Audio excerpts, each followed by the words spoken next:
yesterday. Attention, or are you actually in the North Cape Village Apartments now?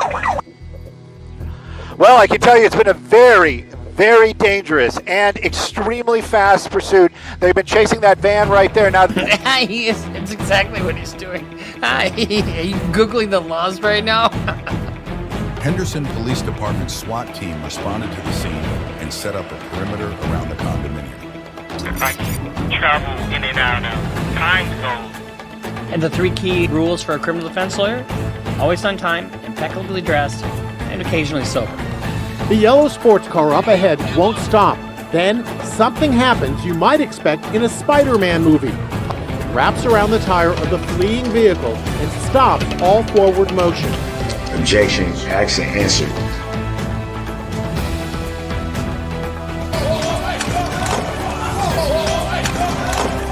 I mean, he leaps over the fucking bench. No, the thing is, that's my property. You have no choice. Actually, I do, because I found friggin' Xanax bars on your driver's seat. If you want to explain something, explain those. Cops get very frustrated when you don't answer their questions. No. Right, step back forward.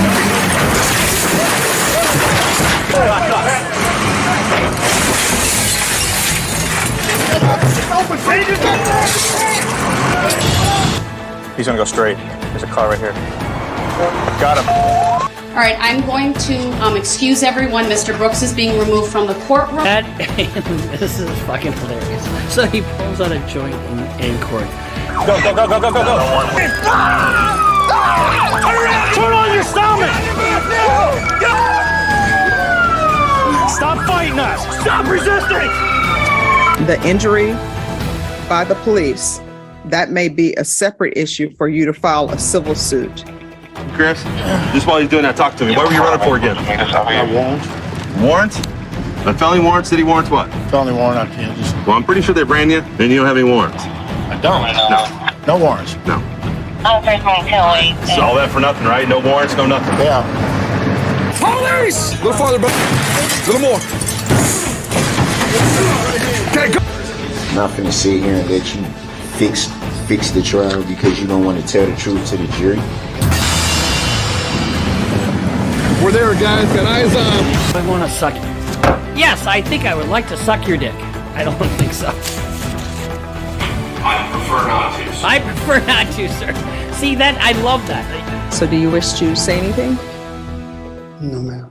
All right, thank you.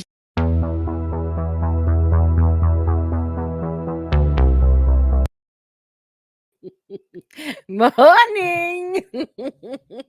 I'm glad you like it, you to have.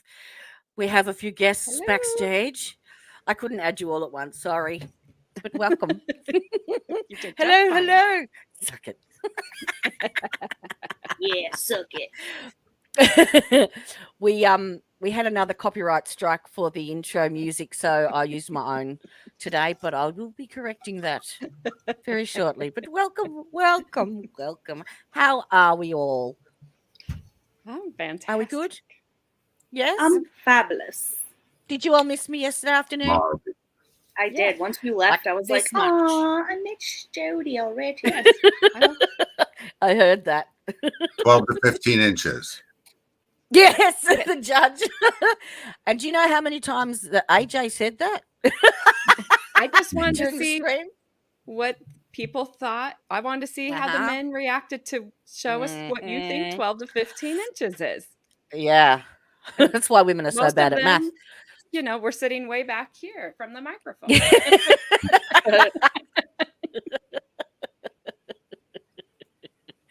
Oh, dear. So, yesterday afternoon, hey? I have some opinions. Yeah.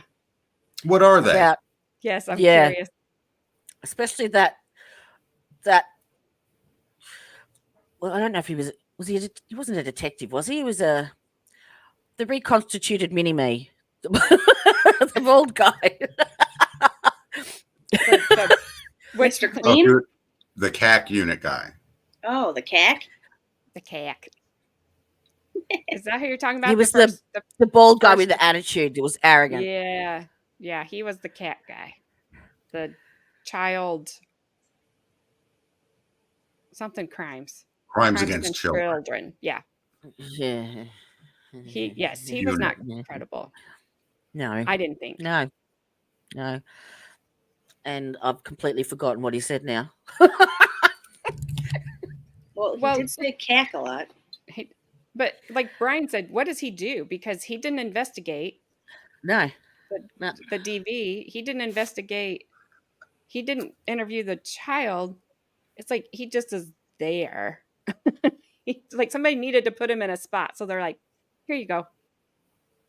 That's right. He was saying, was it him or the other guy that was saying there was 5 reports made and all of them were investigated, but nothing came of it. So it made her look out to be like she was creating these complaints as a lead up to the court hearing, the custody hearing, and that it was her being manipulative to try and manipulate the system. But what they don't realize is that of those 5 reports that were made, there were 3 completely different. She was only one of 3 that made those reports about the physical violence. And he my couldn't brain get is those dead today. He couldn't get those names out, and then he also, let's keep in mind her age at the time that a lot of this was happening. She's in her early to mid 20s, so she's going to view things very different. And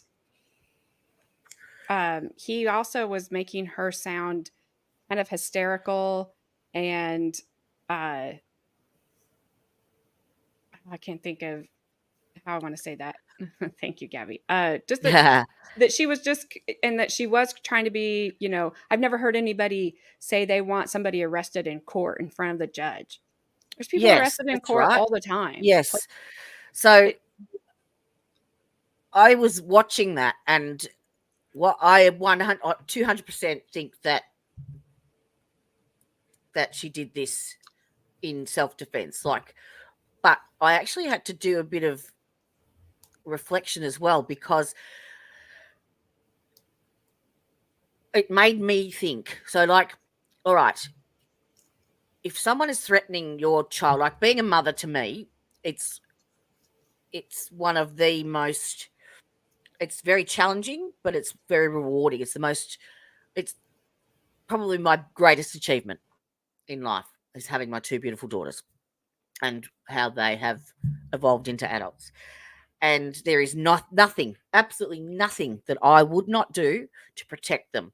I would give my life for them in a heartbeat without even thinking about it. Right. And in listening to her, that's exactly what she was doing. In all of their reports, in all of their testimonies, they said no, she wasn't concerned about herself. She was concerned about Emerson. And that got me thinking then too, would I have sent my mother and my daughter out to the park to protect myself, to protect my daughter? Would I? I mean, probably, if not knowing what's coming your way, and depending on what he has said, we don't know those things. We're not going to hear those things.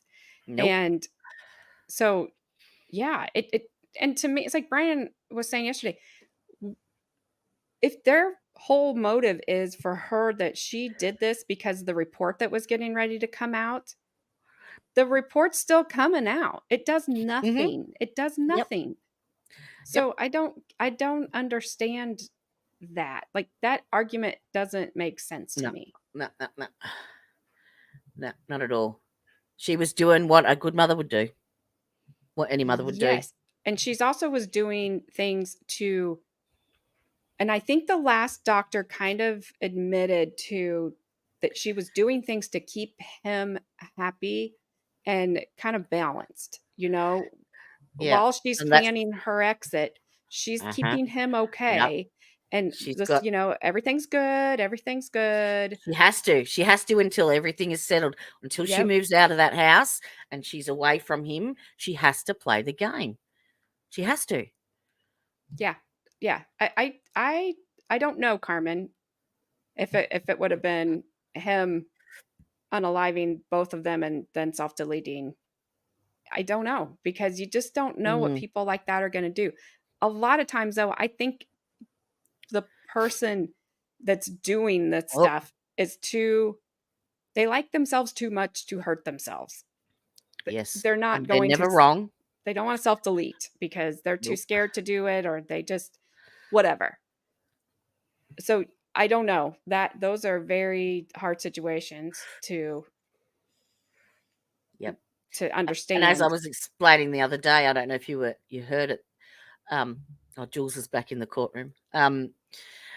They When I left my last my last 7-year relationship, we'd rented a house together and it was in his name, and I had nowhere to go. So my 16-year-old daughter and I end up spending 9 months in a women's refuge because we had nowhere to go. And I couldn't take my cats with me.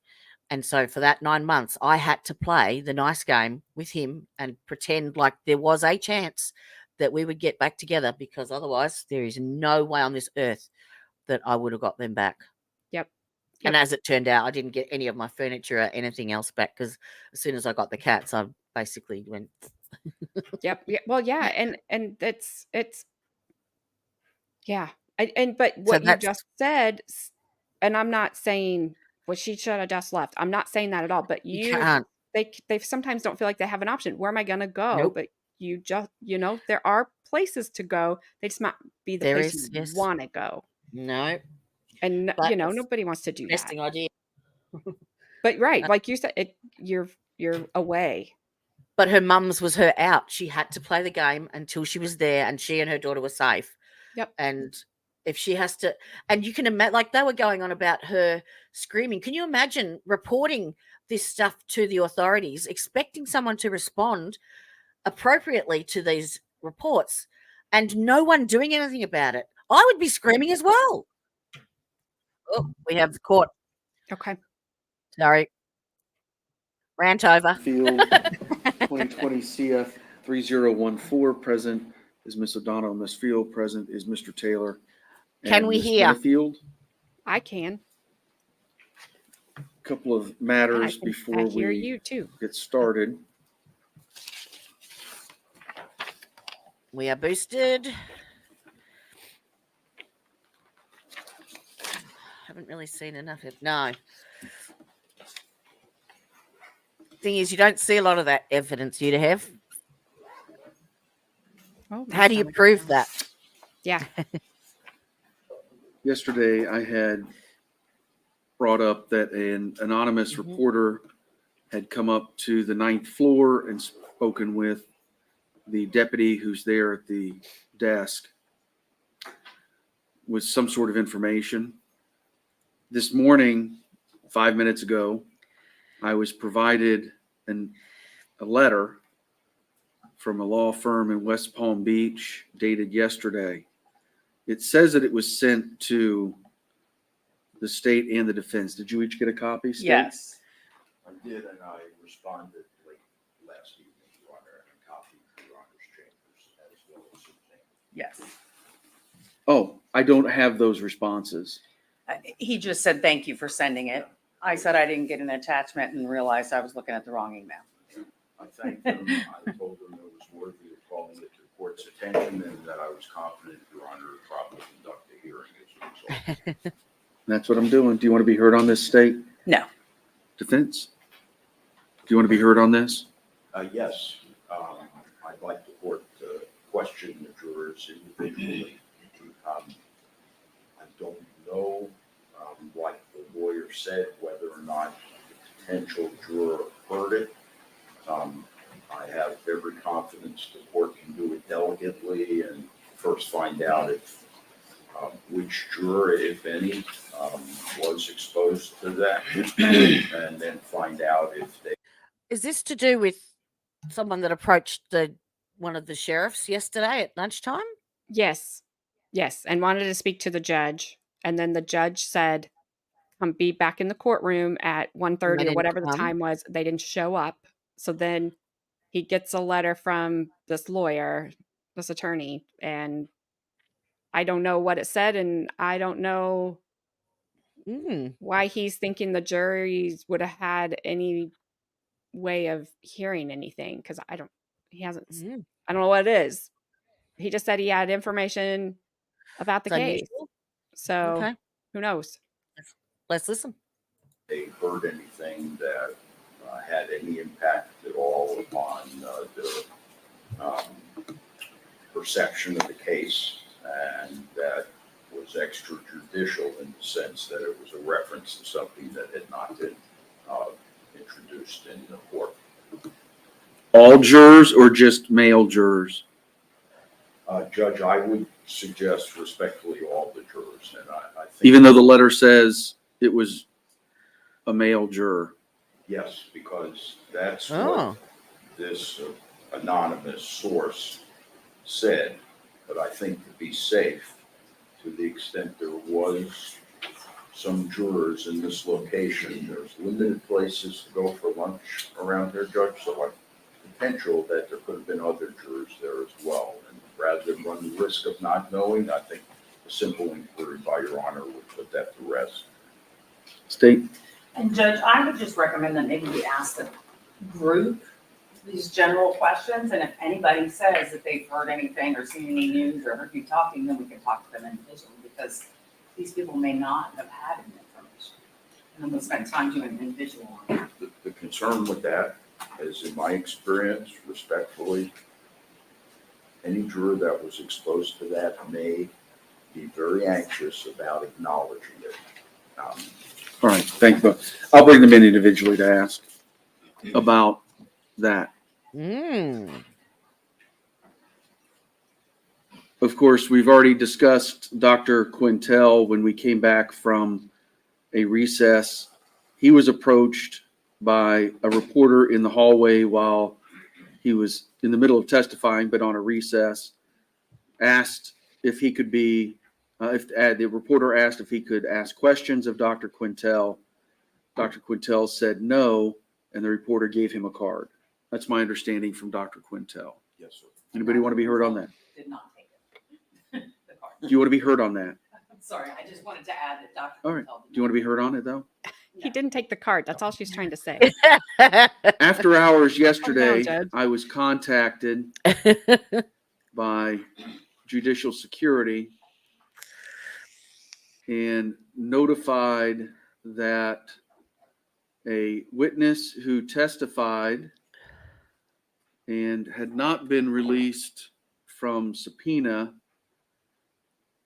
and again, this is second or third hand, and it's my understanding both parties have been made aware of this, was being interviewed by a news channel reporter in the hallway outside of the courtroom.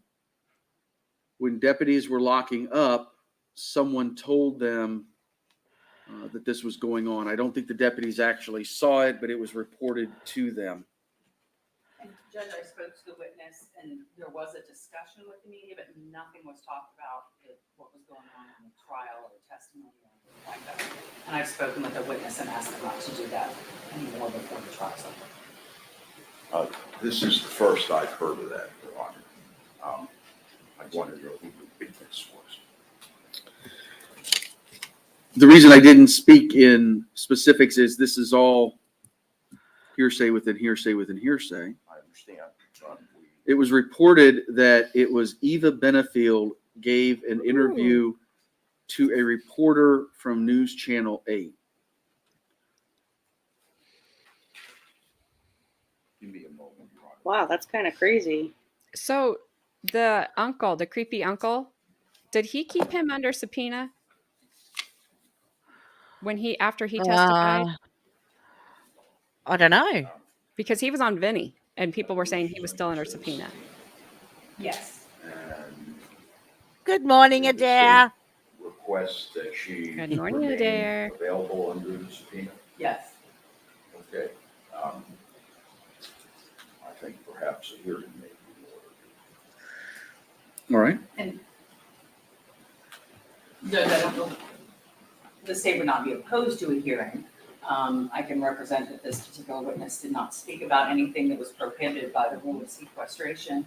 No one said to this witness, you're not allowed to talk to anybody about the case, just your testimony and the witnesses in this trial going on right now. All right. Go ahead. So, not to compound it, but to the extent we're doing housekeeping things now, we also have an issue, Your Honor, with an impeachment witness to Stephanie Murphy, specifically Faith Brown, who is representing Miss Benefield during the same proceedings. She was not on our witness list, but given the testimony of Miss Murphy, we are going to have her outside this afternoon, and the court may want to conduct a Richardson hearing as to that. So just for planning purposes. All right. Do you understand that Faith Brown may be called as a witness? Yes. All right. I wasn't going to get too involved in the Richardson hearing yet. It needs to be done, obviously, and I've got a note for that. All right. So on the Eva Benefield potential interview with someone at News Channel 8, you're not asking for any relief.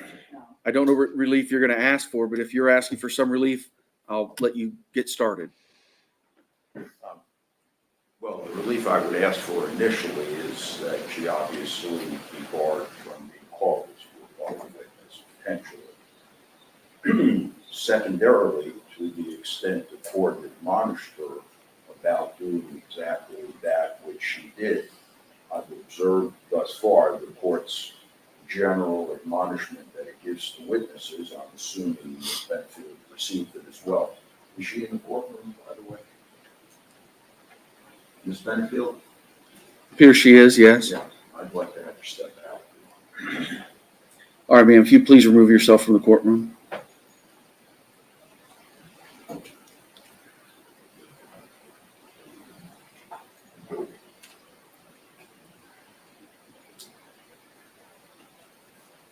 This is a young girl who lost a father.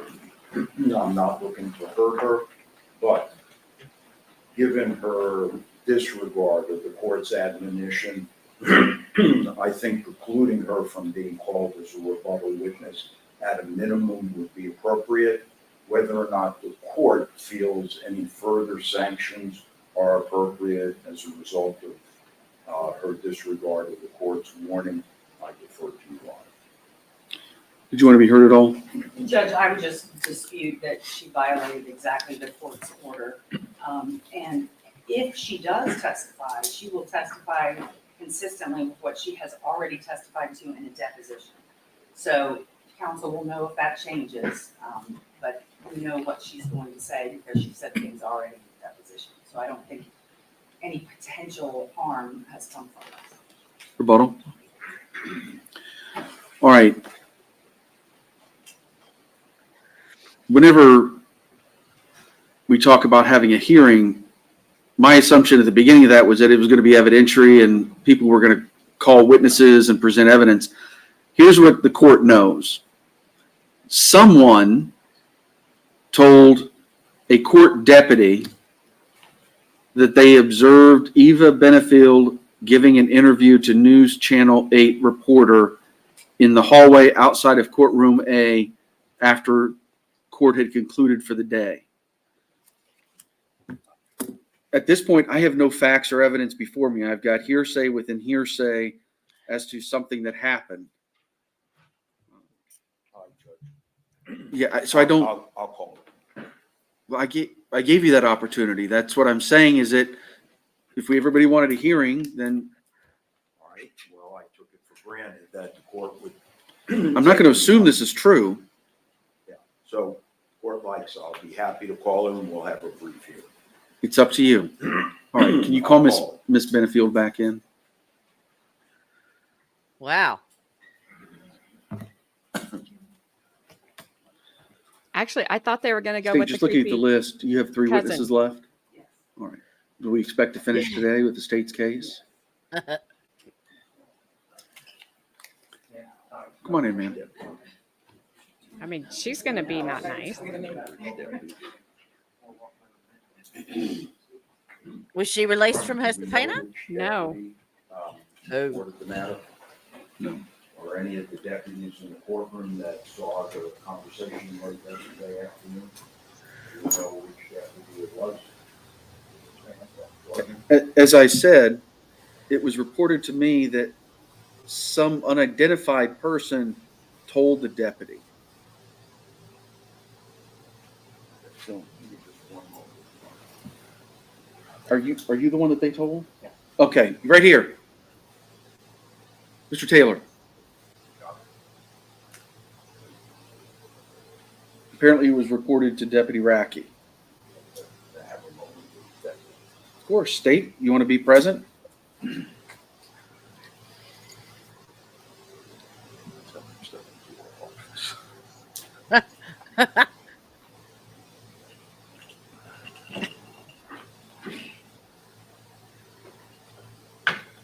Yes, that's his daughter. Yes. Yes.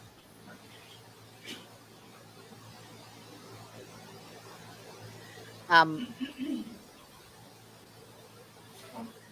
the other shitty thing is too, they didn't release her mother from their subpoena, so the mother can't come in and support her daughter in court because that would look bad against the state.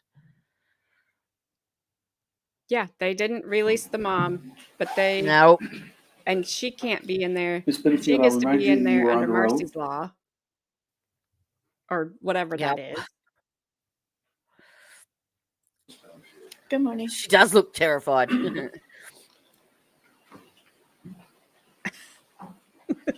You appeared yesterday and testified before Judge White in this case, did you not? I appeared on Tuesday and testified. Tuesday. Time flies. At the end of your testimony, do you recall Judge White instructing you about having contact with anyone because you were to remain under subpoena? Do you recall that? I recall. Okay. And you are here today because the state requested that you remain as a potential rebuttal witness. Correct. Now, what did you think Judge White's directions to you meant? Well, I was told I wasn't allowed to speak on any of the witnesses in my testimony while in the courtroom. So, I'm sorry, did you finish? I'm finished. Did you realize that when you decided to have a conversation with the reporter? Yes, sir. All right. Tell us, if you would. I'm just trying to get an explanation. Tell us, if you would, what you were thinking that. Objection. No, you'd have to. It was told to one of the deputy sheriffs in the courtroom that she spoke to a reporter after court yesterday, and she was still under subpoena. She hadn't been released. So this is a hearing outside the presence of the jury to question her about what she actually said. Overruled. Ask her what she said. What you were thinking that you felt allowed you to do exactly that which Judge White cautioned you not to. I was caught off guard in the hallway when I was under extreme emotional distress after being here, hearing different testimonies about my father's murder. And when I spoke to the reporter, I made sure not to talk about any of the testimonies or anything that happened in the courtroom or my testimony. What did you discuss with the reporter?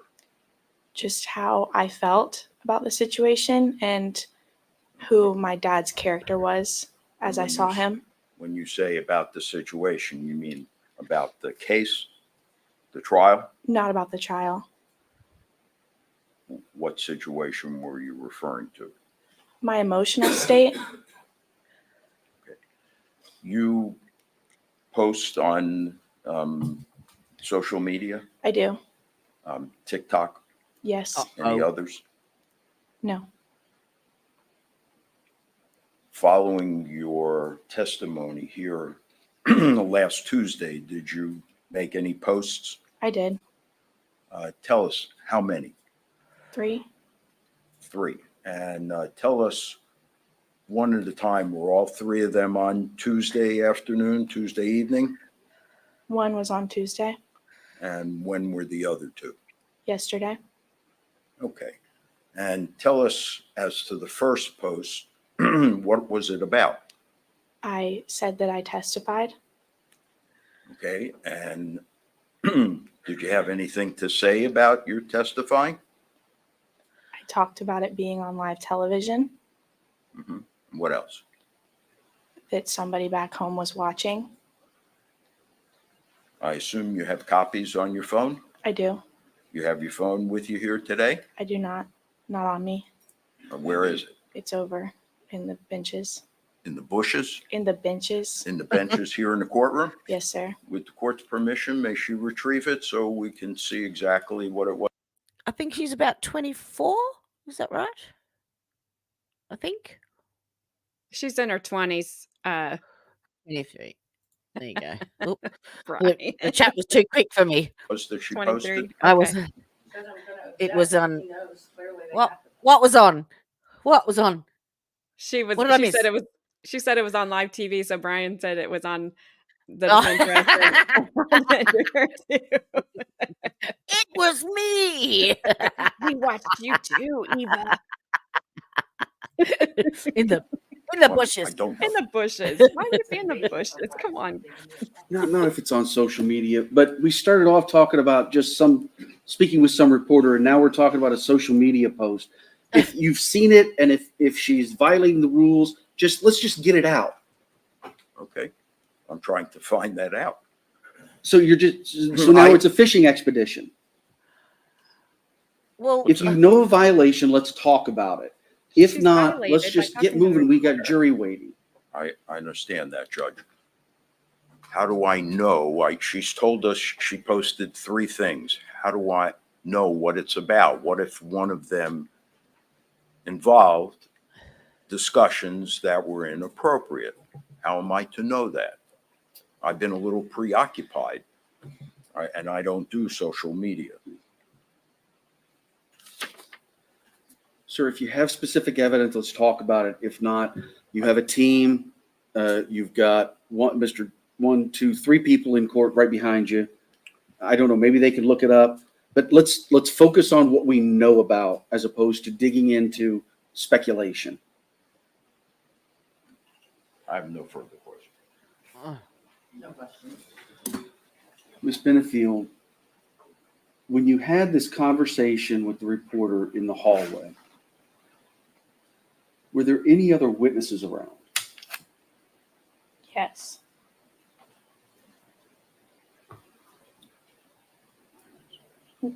I'm sorry. Let me re-answer that question. None that testified. I think. Okay, so you're saying there were people standing around, There were people but around. none of the witnesses in this case. No, sir. Not that I remember. Did you talk specifically about the questions that were asked of you or the testimony you've given? No, sir. All right. Do you have any follow-up questions to my questions? No, sir. Do you have any follow-up questions to my questions? All right, Ms. Benefield, you can step back out. Did you want to call any other witnesses? No, sir. State? No.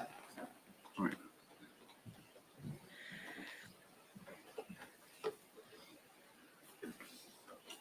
I don't actually think he knew that there was I think he was just asking, did she post on social media, and stumbled across an answer. I think because she thought it was okay to talk to the reporters when he said, don't discuss, period. Like, he's basically telling you, keep your mouth shut because you're still under subpoena. The rule's been invoked. You cannot discuss this. Just because you're not discussing, you're discussing how you're feeling, but try to tell me you're discussing how you're feeling and not talking about this case and that. And that maybe just not saying it, but you're still talking about it. She's just I don't young. know how the defense attorney got raked over the coals for that. He was just trying to find out what she'd said. Yeah. Yeah, but why would you even say anything at all? Yeah. Like, just don't talk to anybody. Yep. I think honestly, I think her youth is playing into it I because she mean, said, well, he obviously, she said just came out of the bushes, for goodness sake. she's not in contempt. They were just trying to figure out what she said, and I think the worst thing that could possibly happen to her here, they're just not going to let her be in the courtroom, but they're going to let her be in the courtroom. There's no doubt that judge is not going to let her be in the courtroom. But I'm going to hold you in contempt, Adair. Yeah, me too. We're putting you in contempt. Keep your storms to yourself. My thumb hurts from pushing all those hearts.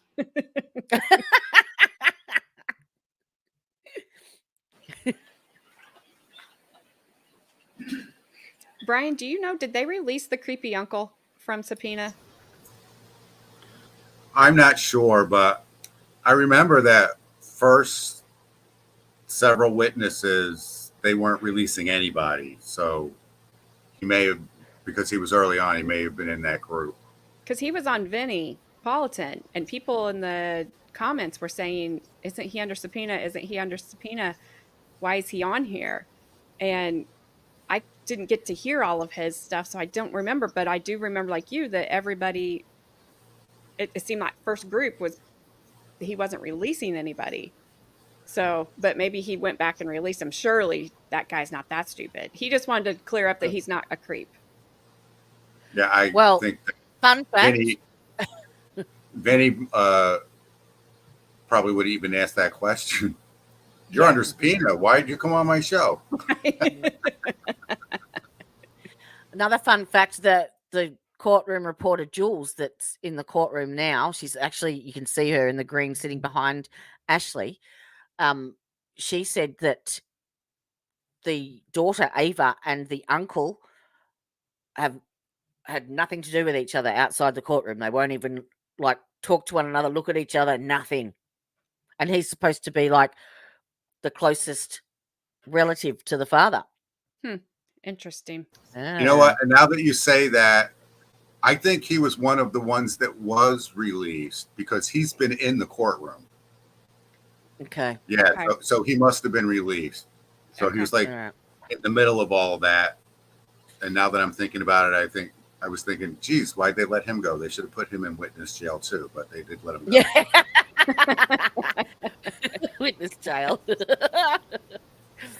All right, Ms. Benefield's out the courtroom. Go ahead, sir. You have any argument? Do you want to seek any relief? You want to argue in support of any relief? Yeah, I think she violated the court's admonition that the court routinely gives to the witnesses. Yes.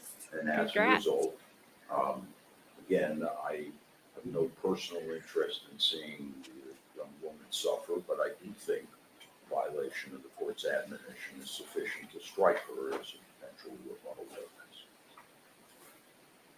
Judge, I think you asked her the relevant questions. I think the questions that you asked her are the admonitions that you gave her as a witness, and she did not break any of those. Final thoughts?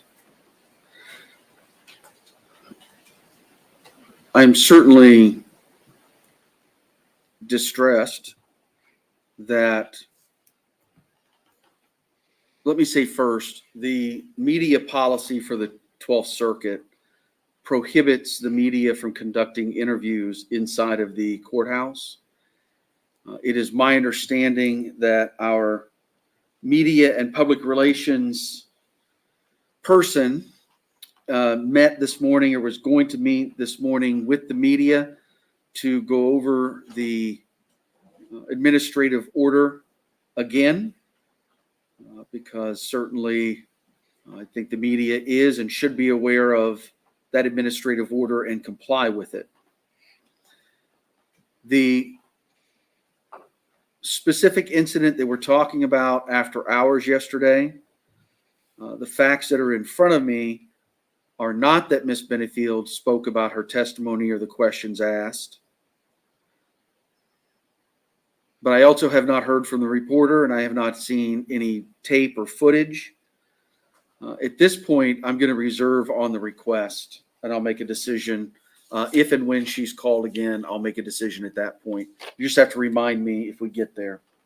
I've satisfied you on it. Thank you. All right, next. So we should get the ME today. I don't care about the order. Just start bringing in the jurors one at a time, please. Oh.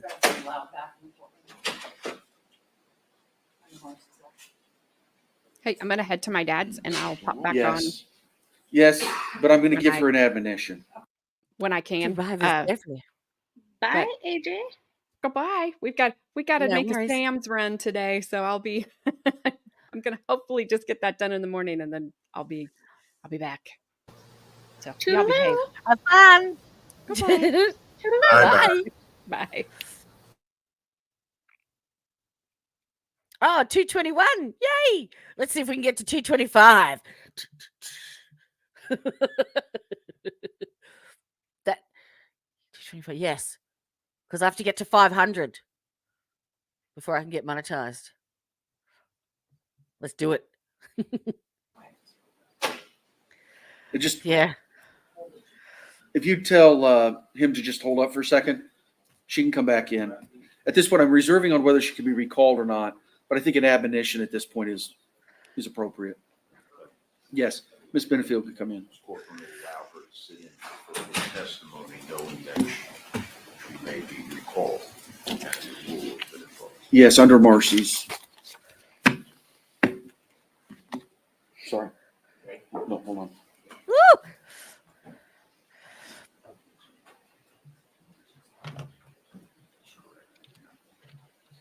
All right, Ms. Benefield, you can stop right there. Ma'am, the court has ruled at this point that I'm reserving ruling on whether you're going to be allowed to be recalled as a witness or not in this case. I don't know if that's going to happen or not. I'll make that ruling down the road. But I want to admonish you about the instructions that I've given and the importance of those. They matter and they need to be followed. Do you understand? All right, ma'am, you can retake your seat. All right. Hang on. Where is it?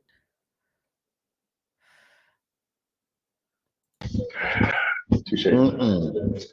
Mm-mm. Mm-mm. Mm-mm.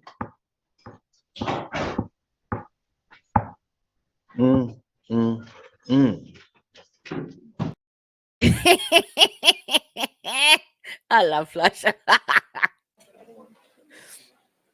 No.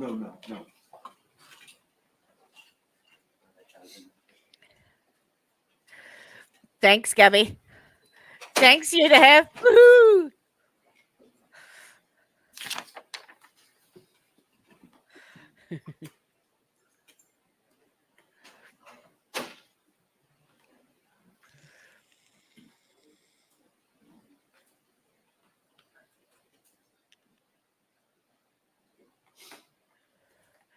Judge isn't very happy.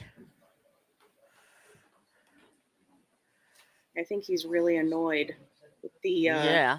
other lawyer You there. can just grab this front chair. It's just. Don't blame him. And can you remind me, please, what juror number you were?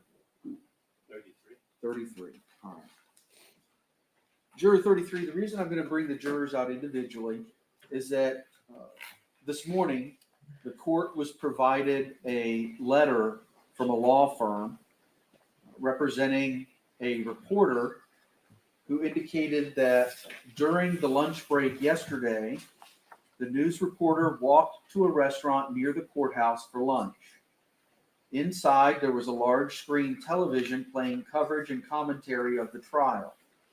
Additionally, 2 individuals in the restaurant were discussing a witness's testimony. The conversation occurred within earshot of a man who the news reporter recognized to be Awesome. a juror in the case. So I'm bringing you out to find out, did that happen to you? Have you received any information outside of these 4 walls? No, I didn't go to a restaurant. I was in my car and here in this building. All right. State, do you have any questions? No, thank you. Defense? No, sir. All right. Thank you, sir. I will, you to have.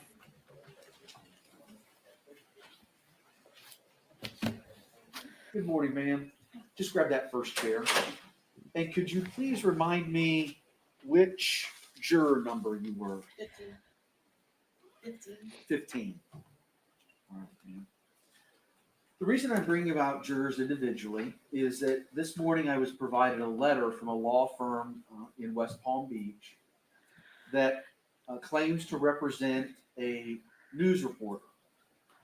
And the news reporter anonymously has stated that during the lunch break yesterday, the reporter walked to a restaurant near the courthouse for lunch. Inside, there was a large screen television playing coverage and commentary of the trial. Additionally, 2 individuals in the restaurant were discussing a witness's testimony. The conversation occurred within earshot of a man who the news reporter recognized to be a juror in the case. So I'm bringing everybody out to talk about, have you seen any news coverage? Have you heard people discussing the case? Received anything outside of this room? No, sir. I go home at lunch. State, do you have any questions? No, sir. Defense? No, sir. Thank you, ma'am.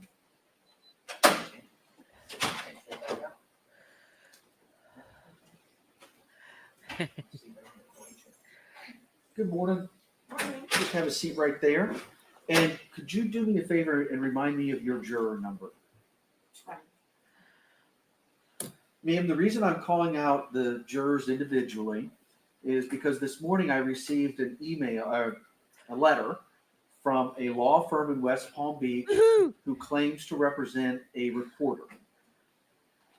And the reporter has anonymously stated that during the lunch break yesterday, the news reporter walked to a restaurant near the courthouse for lunch.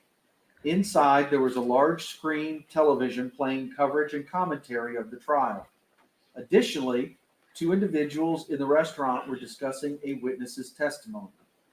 The conversation occurred within earshot of a man who the news reporter recognized to be a juror in the case.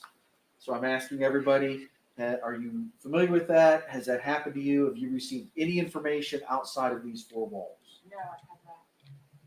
State, any questions? Defense? No, sir. Thank you, ma'am.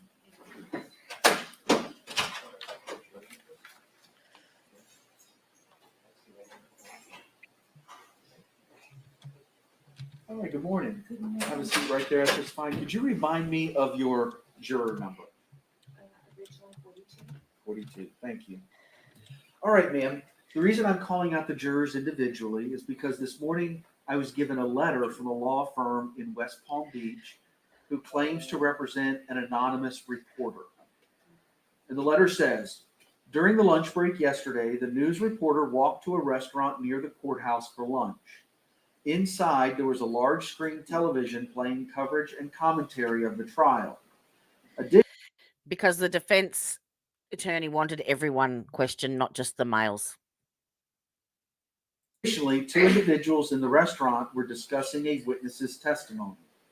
The conversation occurred within earshot of a man who the news reporter recognized to be a juror in the case. So the reason I bring everybody out, I don't think they know who the alternatives are yet, Carmen. I think they get chosen at the end.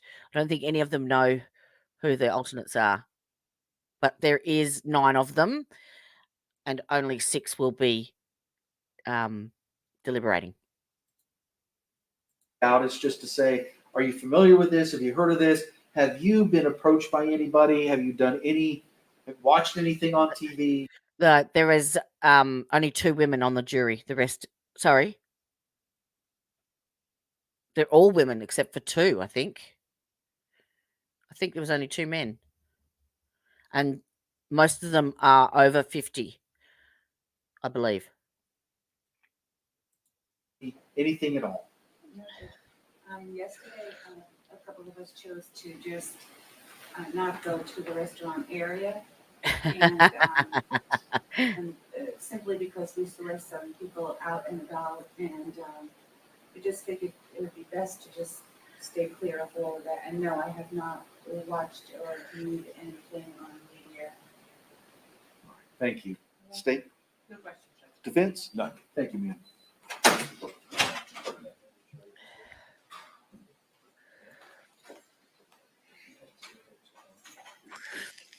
Good morning.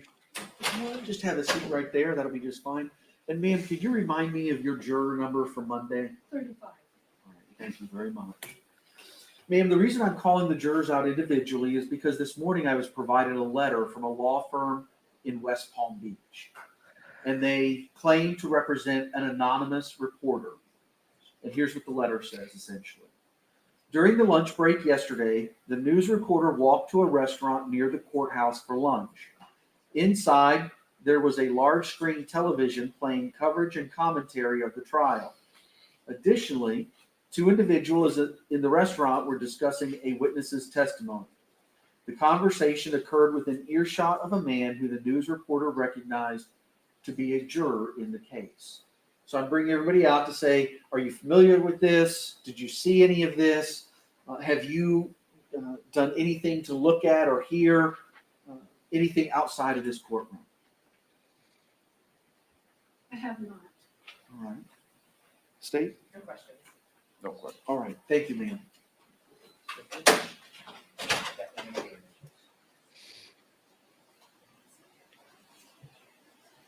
All right, ma'am. Have a seat. And could you please remind me of your juror number?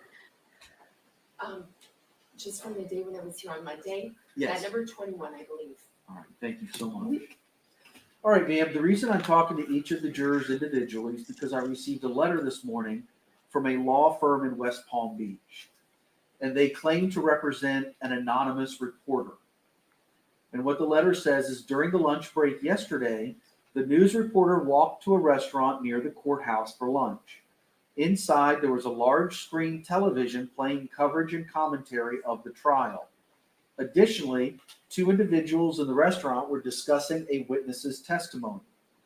The conversation occurred within earshot of a man who the news reporter recognized to be a juror in the case. So I'm bringing everybody out to say, are you familiar with that? Do you know anything about it? Or have you looked at anything outside of these 4 walls during this trial? No, I'm not aware. The only situation I do know, one of the jurors, Ted, I believe mentioned he was out to lunch. And he mentioned that he did get it. He got up and left a restaurant. But that's all he mentioned. He said he felt uncomfortable and left. Thank you, ma'am. Mhm. State. No Oh, question. hold on. I'm sorry. No, you're fine. They just like in trial, they get a chance to ask their questions Yes. too. No State. questions, Judge. No question. All right. Thank you, ma'am.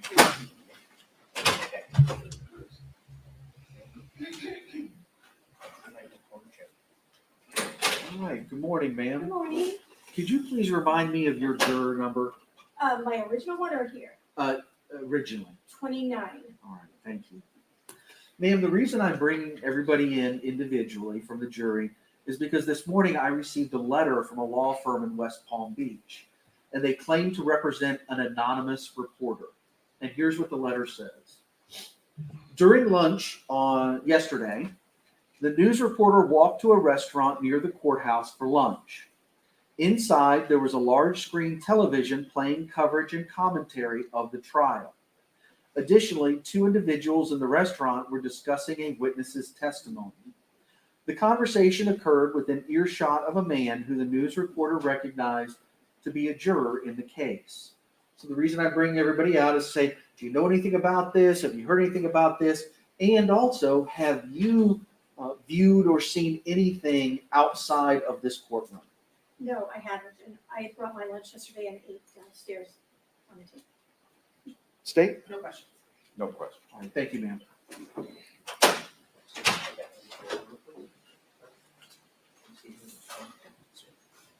right. Hello, sir. Can Congratulations, you please remind me Becca. of your juror number for Monday? 43. Thank you, sir. The reason I'm bringing all the jurors out individually is because I received a letter this This has got to be the last one, surely, doesn't it? I've lost count. morning from a law firm in West Palm Beach, and they claim to represent an anonymous reporter. And here's what the letter essentially says. During the lunch break yesterday, the news reporter walked to a restaurant near the courthouse for lunch. Inside, there was a large screen television playing coverage and commentary of the trial. Additionally, 2 individuals in the restaurant were discussing a witness's testimony.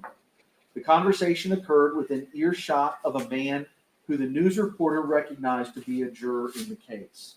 So I'm calling everybody out individually to say, do you know anything about this? Are you aware of this situation? And also, have you been following the court's admonitions? Have you been influenced? Have you seen anything outside of these 4 walls? Yes, Your Honor, that was me at the restaurant. Oh. I was getting my lunch to go, and I was keeping everything out of my view and wasn't looking at anything on the news. And I left immediately because I felt uncomfortable, and I haven't gone back to the restaurant. Thank you. That's what I did. I ate my lunch in the park right out in front of the courthouse. All right, sir. So when you said you weren't paying attention, was that to the television? That's correct. I was not in the view of the television at all, and I asked the business owner to pack my lunch to go so I could leave. And did you overhear 2 individuals in that restaurant discussing a witness's testimony? I did not. State. No question. No questions. Thank you, sir.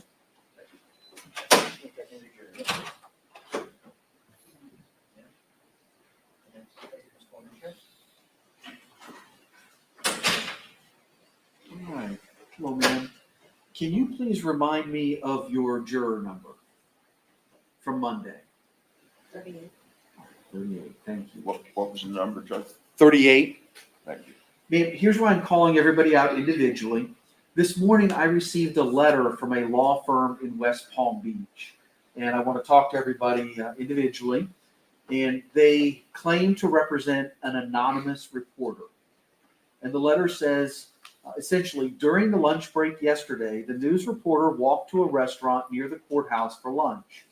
Inside, there was a large screen television playing coverage and commentary of the trial.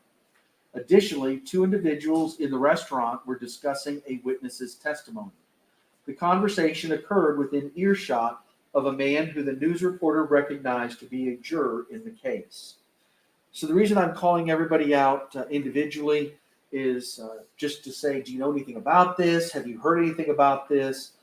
And have you seen any news or anything outside of these 4 walls about this?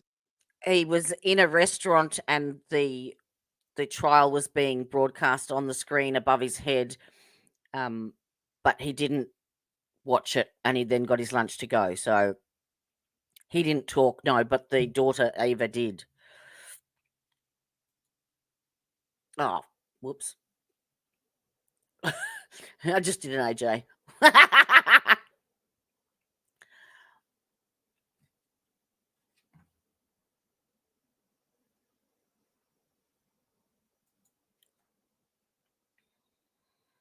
Walls about this case. State? No? No question. Defense? No question. All right, thank you, Mayor.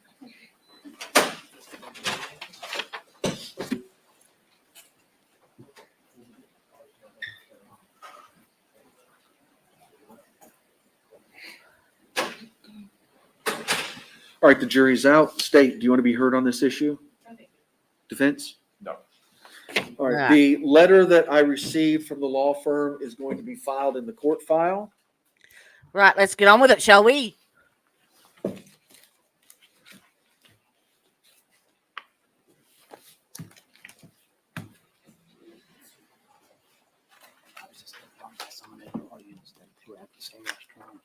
Had some knowledge confirming his story. Confirming his story. Okay. He requested the TV be turned off. Hot He mic, hot requested mic. it. Yes, sir. Okay.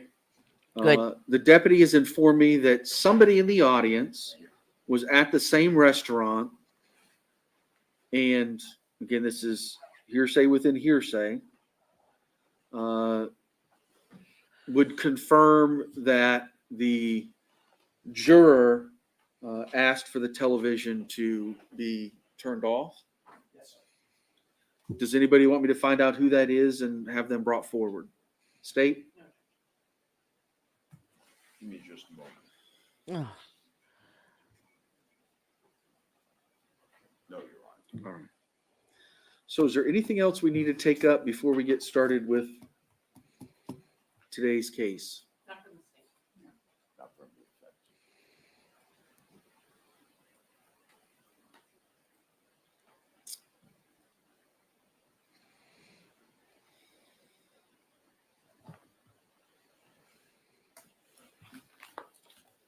Okay. All right, let's go ahead and bring the jury in. Bring the jury. He's not a happy camper still, though, is he?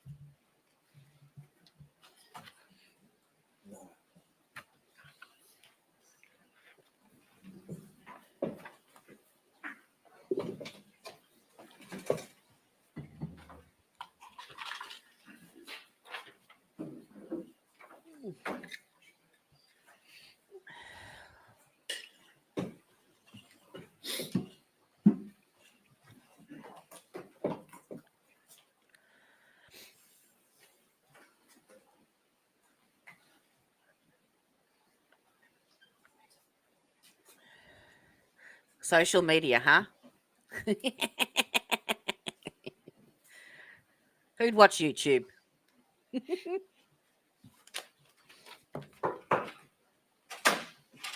All rise.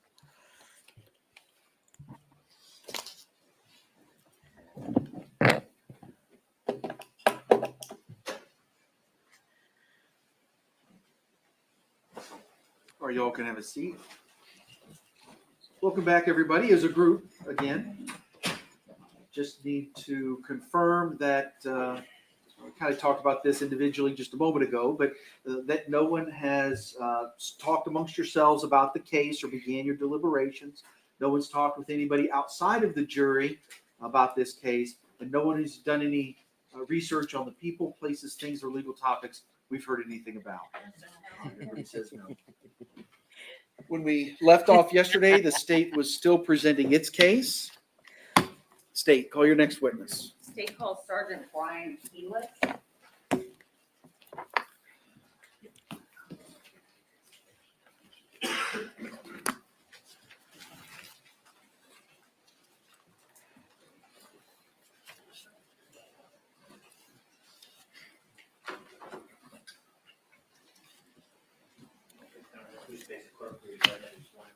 Do you solemnly swear or affirm the testimony you're about to give will be the truth, the whole truth, and nothing but the truth? I do.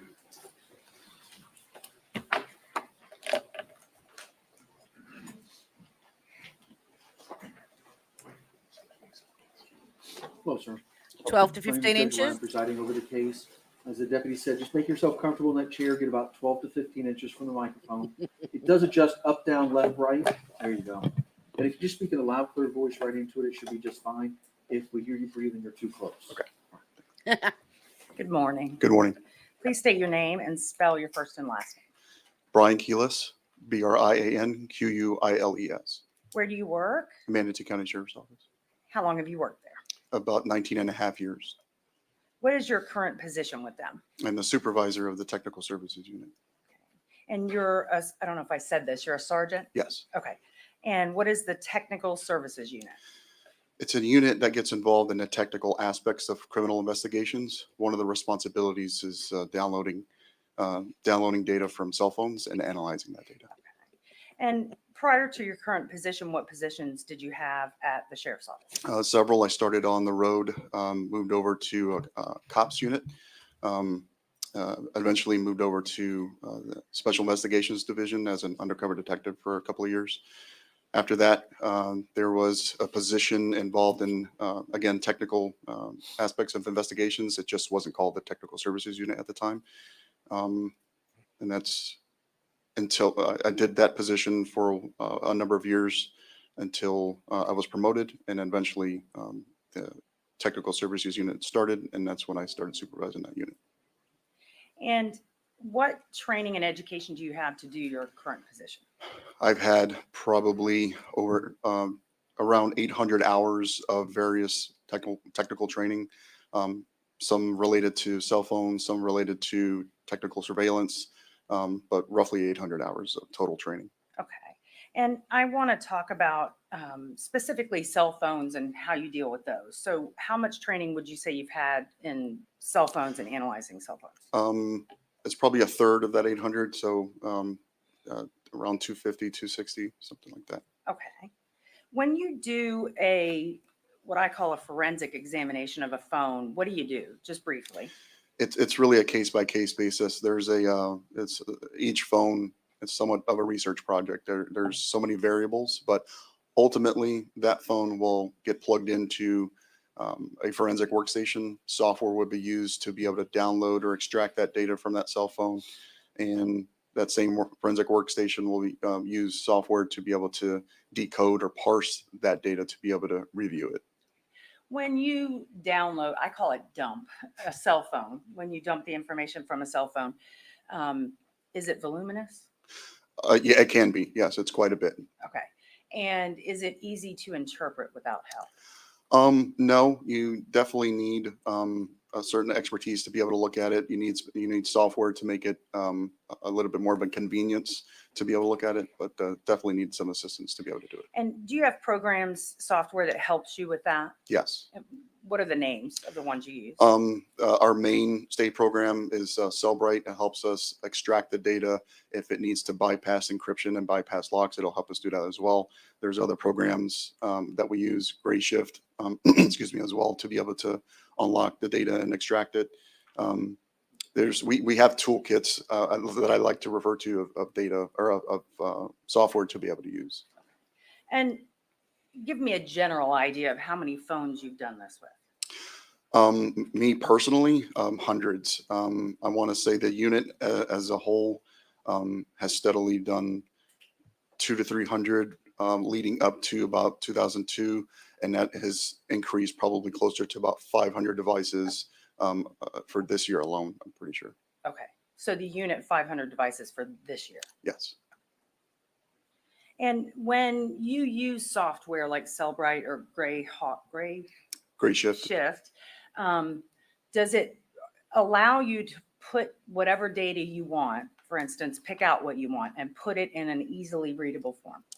You can filter the reports that the software displays, and if you only want it to include messages, you can create a report with just those messages. Sure. So, for instance, on just your average cell phone, if you did a cell phone dump, you would get messages like text messages. Yes. And emails. Yes. Internet searches. Yes. And all different things that would be on your phone. If those data transactions exist on the phone, you will typically get those. Okay. So this software allows you to pare that down to what you want. Yes. In the instant case where you asked to do extractions on two phones. Yes. And I'm going to show you what's been previously entered into evidence as States Exhibit 11 and 12. You can take a look at both of those. Can you tell me what those are? These are the two cell phones that I had done examinations on. One of them belonging to Doug Benefield, the other one belonging to Ashley Benefield. And is that the evidence tag that's on there? Do you recognize that? Yes. And does it have your information on it? Yes, it does. Okay. So did you go through the process that you just explained with both of these phones? There were differences in the process, but the ultimately we were able to get a path to data and produce a report for that data. Okay. And which one were you able to extract first? Doug's phone, we were able to extract first. Okay. And then were you able to extract data from Ashley's phone? We were able to eventually. It did take quite some time. Okay. Why did it take quite some time? That phone, it was passcoded, or it had a PIN code. I want to say it was a 6-digit PIN code, and the software it took a long time to actually bypass that encryption or that PIN. Okay, so if you don't have the passcode or a way to get into the phone, your system can do that? Yes, it varies in length of how long it could take to bypass, but yes, the system allows for that. Okay, and you called one of those Doug's phone and one of those Ashley's phone. When you do extractions of the data, do you get information about identifying who owns the phone? Yes. And can you just explain what that is? Yeah, a lot of the times, especially with iPhones, you'll have an Apple ID that could be associated with the person that owns a phone. In the contact information, it'll have the owner's information, so it's pretty easily identify who that phone belongs to, especially with iPhones. Okay, and the one phone, I'm not sure if it's 11 or 12, that you said was Doug's phone. 12. 12. Did that have identifying information on it? Yes, That identified it as Doug's phone? correct.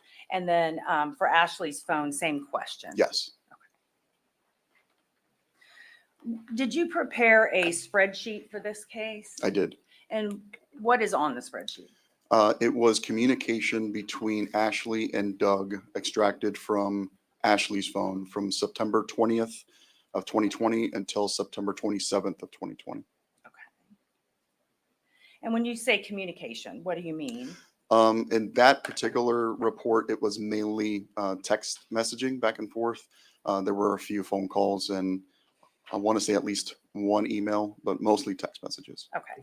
And you said you prepared the spreadsheet from Ashley's phone. Did you also look at the information from Doug's phone to compare that information was on his phone as well? Yes. Okay. And was it? Yes. I'm going to show you what's been marked as States Exhibit 98. You can tell me if you recognize that. I do. And what is it? This is the CD containing the Excel spreadsheet that we just talked about. Okay. And when you said there's communications between the two, if there were any attachments to those communications, would they also be in your spreadsheet? Yes, they would. Yes. And you looked at this Yes. disk, and is it accurate based on the spreadsheet that you created? Yes. State would enter into evidence States 98. Any objection to States Exhibit 98? No. Received.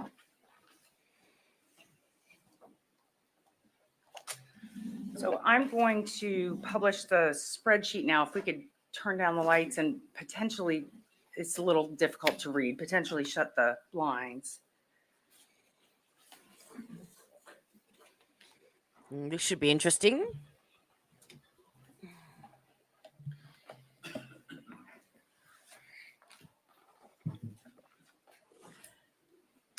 Okay, so I know this is very small, at least from where I'm sitting. I don't know if I have handed you an exact copy, a hard copy. So I don't know what is easier for you to read. I know that print is very small as well. Sure. Sidebar. What's with the lally front style here?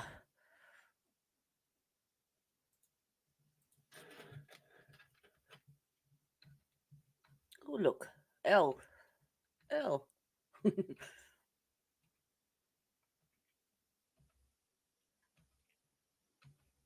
Skippity doo da.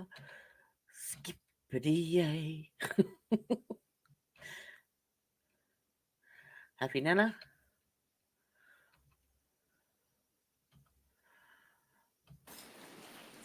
Right. Are you going to read from the one in front of you or the one behind you? I'm going to attempt to read the one in front. Okay, because I can try and make this a little bigger once we get through what we're looking at. So I have a laser pointer for you. So the red button is yours. And I have one as well. I do want to talk a little bit about these attachments that are on the phone or on this spreadsheet. Are you able to tell when you look at one of these attachments where that image or picture or video came from? It depends on each attachment. There could be metadata there that the attachment could have been from a screenshot. It could have been from the actual phone, taken with the actual phone. So it just, again, case by case basis. Okay, so there is a video on this phone that, and I just want to draw your attention to it, that shows some people at a restaurant. Do you know which one I'm talking about? I'm not, no. Let me Hold on one moment and I'll let you know which one it is.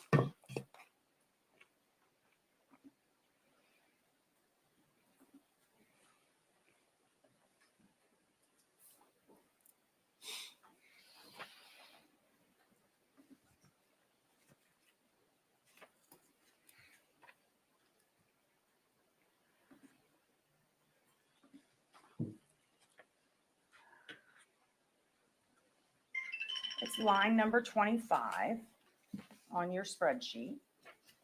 I don't know who Dorothy is. All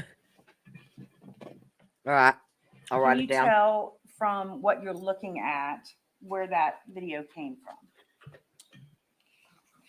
Or do you recall from your investigation before where that video came from? Based on what I'm looking at, it's an attachment from a text message from Doug Benefield to Miss Benefield. Okay. And when you looked at Doug Benefield's phone, could you tell whether this movie was taken on his phone or sent to his phone? I don't have a recollection of the actual metadata of the video itself on either phone. This is just looking at it from the attachment perspective, not the specific video itself. Okay. If we could approach Judge. Again? Oh, okay. Dorothea Helen Puente.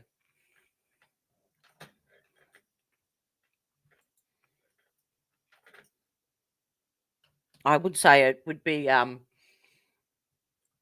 good bedtime watching, but my bedtime is daytime at the moment. Let's fast forward.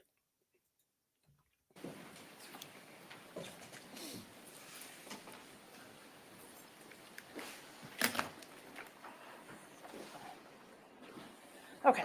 So let me hook this back up.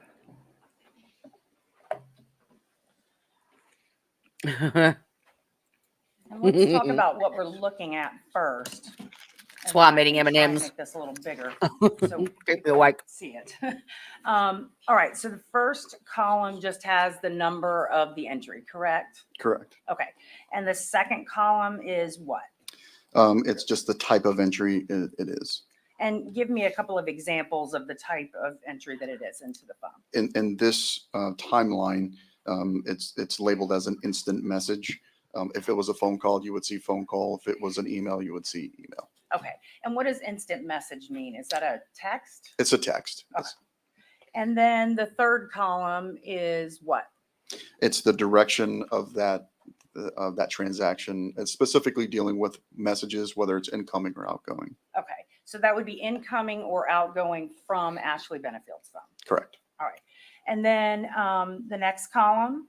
It's whether or not that data transaction has an attachment. Okay. And then the next column? It's the date. And the next? And it says time, but it also has the date and the time in the correct time code and time zone. Okay. You said correct time zone. Can you explain that real quick? So if you see UTC -4, UTC is what's considered standard time for world clocks. The time where the prime meridian is in the world, you subtract from that and you come up with a time code or the time zone that you're in. We are currently in -4. We're technically -5, but because daylight savings times, we actually subtract -4. Okay. So does your software do that automatically? No, the 911 call was played on day one. I haven't saved it as separately, but it was the next door neighbor. It came in through his testimony. I think his last name was Sands, but we played it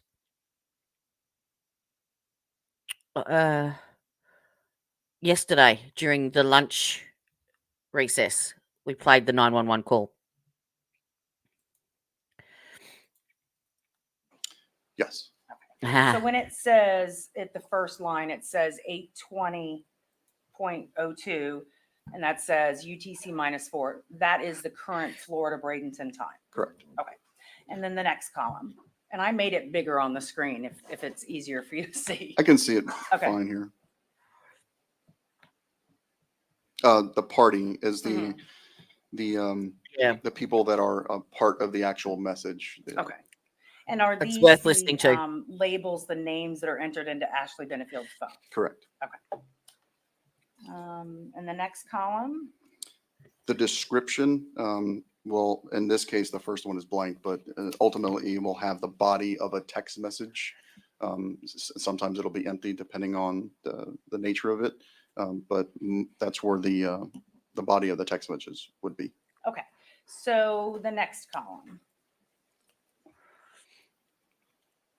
The source is just the software's way of saying if it was a native message or if it was taken with a third-party application. Okay. And the next column. The attachment is the actual file itself and the file name. And then the last column.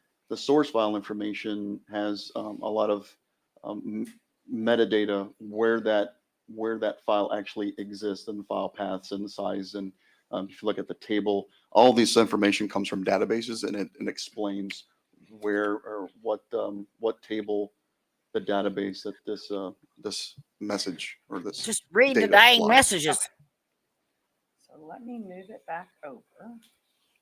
So after we get through this explanation, we'll move much faster. But the first message is what? If you could just explain to us what that is. Item number 1 is listed as a message. It's an incoming message with an attachment, and appears there's no body to it. In other words, there's no actually text string. It's just the actual attachment itself. And who is it from and who is it to? It's from Doug to, I'm just going to say the name that's on the actual. That's fine. It says Ashley Christina. Okay. And is this the attachment? Yes. Okay. And if you could just read for the record what that says. Says, am I now trying to win the favor and approval of men or of God? Or am I seeking to please someone? If I were still trying to be popular with men, I would not be a bondservant of Christ. Okay. And then the next message is what? Number 2 appears to be an outgoing message. It's from Ashley Christina to Doug Benefield. And how much later than the first message is that? About 2 hours, it appears. Okay. And so from Ashley to Doug, and what is it? Hot and sweaty bride. The description says loved an image. It's hot in She there. loved the image from Right. It's more of an action than actual writing something out. Okay. She didn't type loved image. No. The phone is saying that she hit some button Correct. to love the image. All right. And then the next message is from right about the same time. And that says what? Same time, that says good morning. There's another little icon after it, but it just didn't come out on here. Okay. And then if you could just continue to read.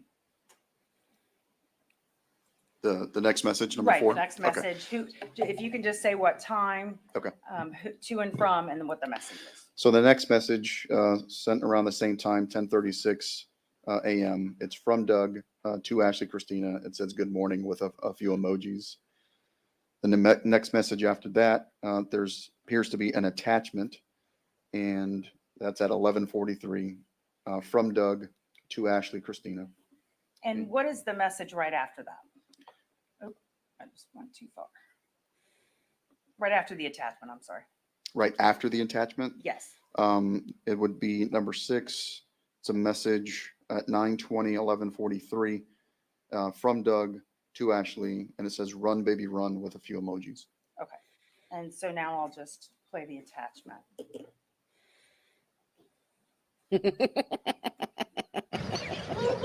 Run, baby, run. Run, baby. Run, baby.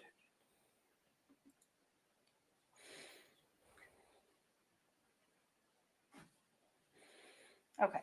So Doug says, "Run, baby, run" to Ashley. And then what does she do?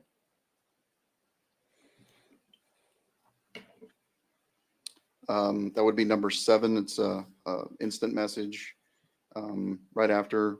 It's at 12:16, and it just says laughed at a movie. Okay. And if you can just keep reading. Number 8 would be an outgoing message. It's from Ashley to Doug. It's on the same date at 12:16 p.m. It's just a few emojis. They appear to be laughing emojis. And you don't have to mention the times right now until it switches a large Okay. time span. So go ahead. The next would be an incoming message from Doug to Ashley asking ready to rock and roll. The next is from Ashley to Doug, give me a few LOL, trying to round up the cats. It's like trying to teach a ballet to squirrels.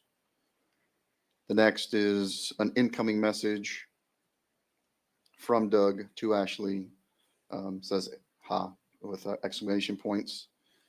The next is, And we've established that it's all either from Doug to Ashley or Ashley to Doug. Correct. So if you can just say who's speaking and then the message from this point. number 12 from Doug. He says, that's funny. After that, it's from Doug. It says he's liked, give me a few. It's basically liking a previous text message, and it just repeats. Okay. The next is an outgoing from Ashley. It says, OMG, I'm exhausted, LOL. The next is also from Ashley. You can come over now.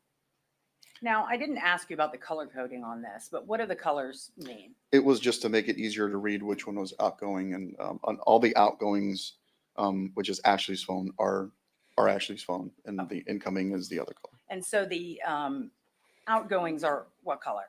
The outgoings are the blue gray. Okay. Or I'm sorry, blue gray. The outgoing is the orange. the orange. Okay. So if Ashley's speaking, it's orange. If Doug's speaking, it's gray. Correct. Okay. So I believe we ended at OMG, I'm exhausted, LOL. Go ahead. I believe I had stated the outgoing message. You can come over now. Number 16 from Doug. Hot. Need to video the rodeo. Okay, headed that way. From Ashley, she responds. She liked what he had said earlier and just repeats. Incoming from Doug. I'm walking around to back.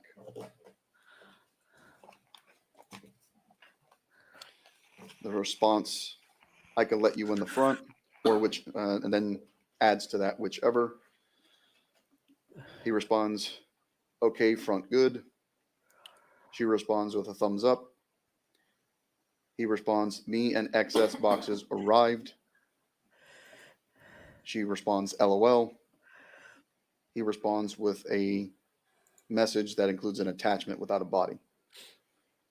Then there's a call log, which is number 26. It's an outgoing call log to Doug for, I believe, 11 seconds. Okay. And then let me scroll down on here.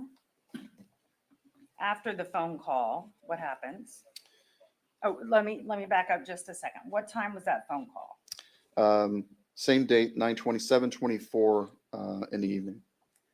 And then at I was thinking that coming. that next entry, what is it?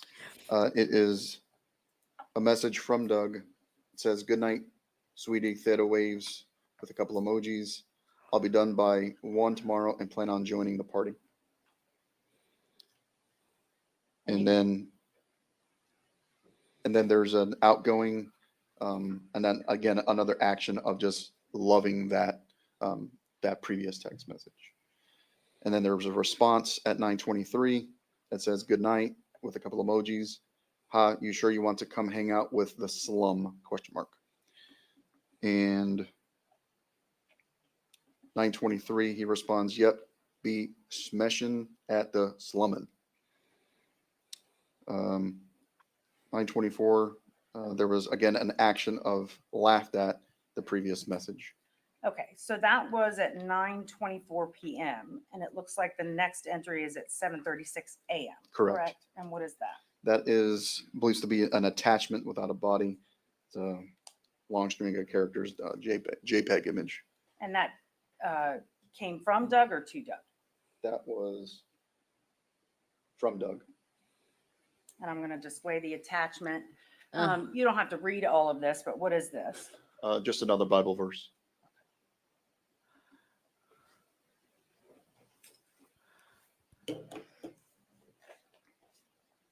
So after the Bible verse, what is the next thing that happens? She appears that she loves the image and then responds with good morning. He responds back with good morning with several emojis, and hours later responds with or says headed that way in about 30 minutes. So that's approximately 3 hours later. He says headed that way in about 30 minutes. Correct. Okay, go ahead. There's a response from Ashley that says, oh, hey, wow, you done for the day? Don't rush because of us. We're out for a walk now. Not in a rush to get started today. LOL. We'll have to round up the cats when we get home anyway.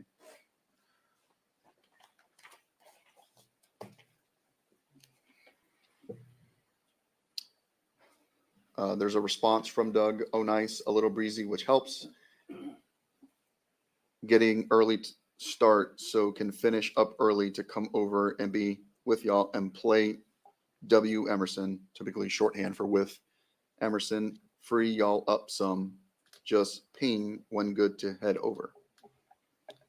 And Ashley responds with a like of that previous message, and then responds with will do, and also adds in a new text message, want to grab a can opener at Publix on your way over, ? LOL. I of course packed the one we had. He responds, ha, too funny. Yep, we'll get one. She responds, thank you, trying to get the cats, LOL. And after that, there's an incoming message. Appears to be an attachment as well. Boop. And that was Some- it. Go ahead. Some of these attachments don't open on this computer. Can you explain kind of why that is? I think that one of the previous videos that you had, sometimes it's a codec issue. The files are actually not necessarily embedded in the actual spreadsheet itself, but I can Yep. take this same file and bring it over to another computer, and it might open. It just depends. It depends on the computer how it's set up to open that particular file. Okay. Yep. I don't see any So point to after these the messages yet. attachment- I'm trying to slide this back over. Let's see. Let me try to open this.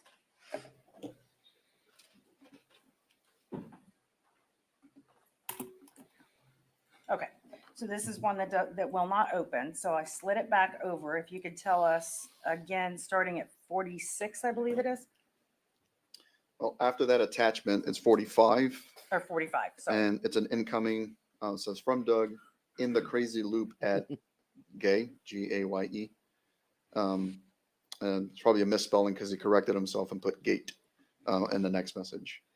There is a call log that has 0 seconds to it at 3:17, and then an incoming message walking around back, and then So the walking around back is approximately what time? 3 o'clock in the afternoon, or And then- 3:21, The next message is approximately what time? 9 o'clock at night. And that message is? Good night. And she responds at 9:22 with good night and looks like a sleeping emoji. And the next communication? The next would be an incoming message from Doug to Ashley. Appears to be an attachment. I don't know, Carmen. Some type of JPEG image. And you don't have to read this, but what is it? It's another Bible verse. Mm-hmm. I believe we're on, after that attachment, we're on Yep. 52. Yes. It is incoming message from Doug. Says good morning with some emojis. Hope you slept okay. She responded at 9:28. Loved the image, or loved an image, and also an additional good morning.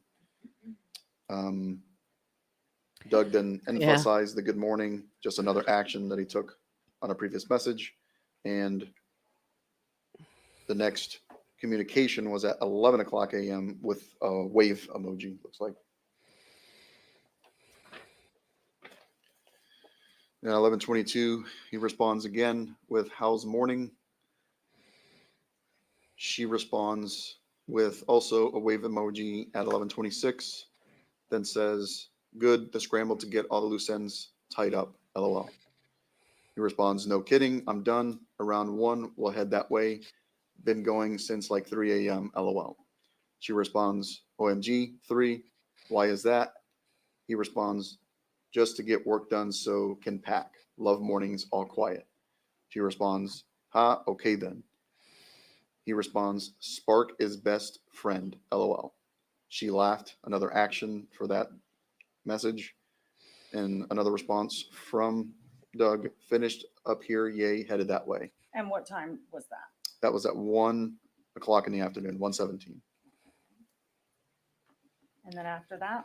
At 1:19, she says, "Oh, take your time. No rush in, not in a rush today." And at 1:20, a response, "LOL," with an emoji. "Think we all are getting pooped from the efforts."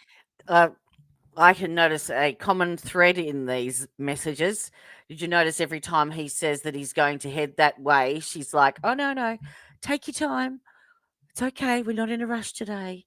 In other words, okay, if you have to.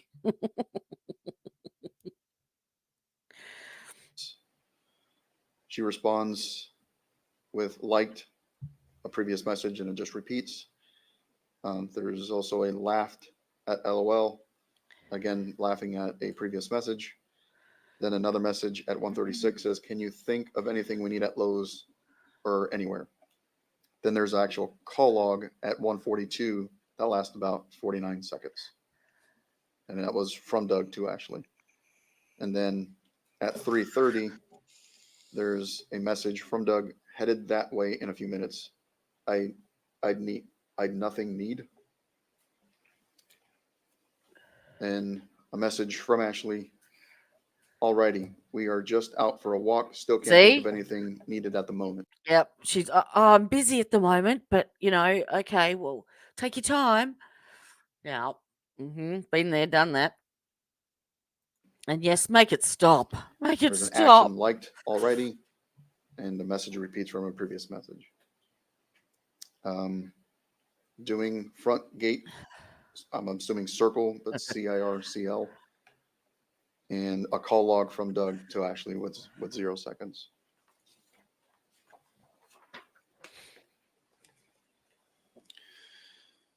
Incoming from Doug, "I'm here." And it looks like another call log for about 20 seconds. And that's that's about, I'm sorry to interrupt. That's about what time? That was at 3:56 in the afternoon. And the next message is at about what time? 9:26 p.m. It's a message from Ashley Christina to Doug. It says "good night" with an emoji. And then after that, Doug responds, "Good night, precious girls." And Yep, after that, she playing the Ashley, game. again, an action of loving that previous response. And the next several messages appear to be related to attachments. Okay. So the next attachment I'll put up. Can you move your head in the... Who were these attachments sent from?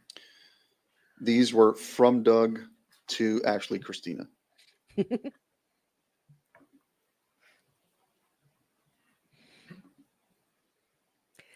That's not a bad thing, Carmen. In the middle of this. So it would be, I'm not getting the lines correct, but I think it's line 87 maybe? At 9:29:35.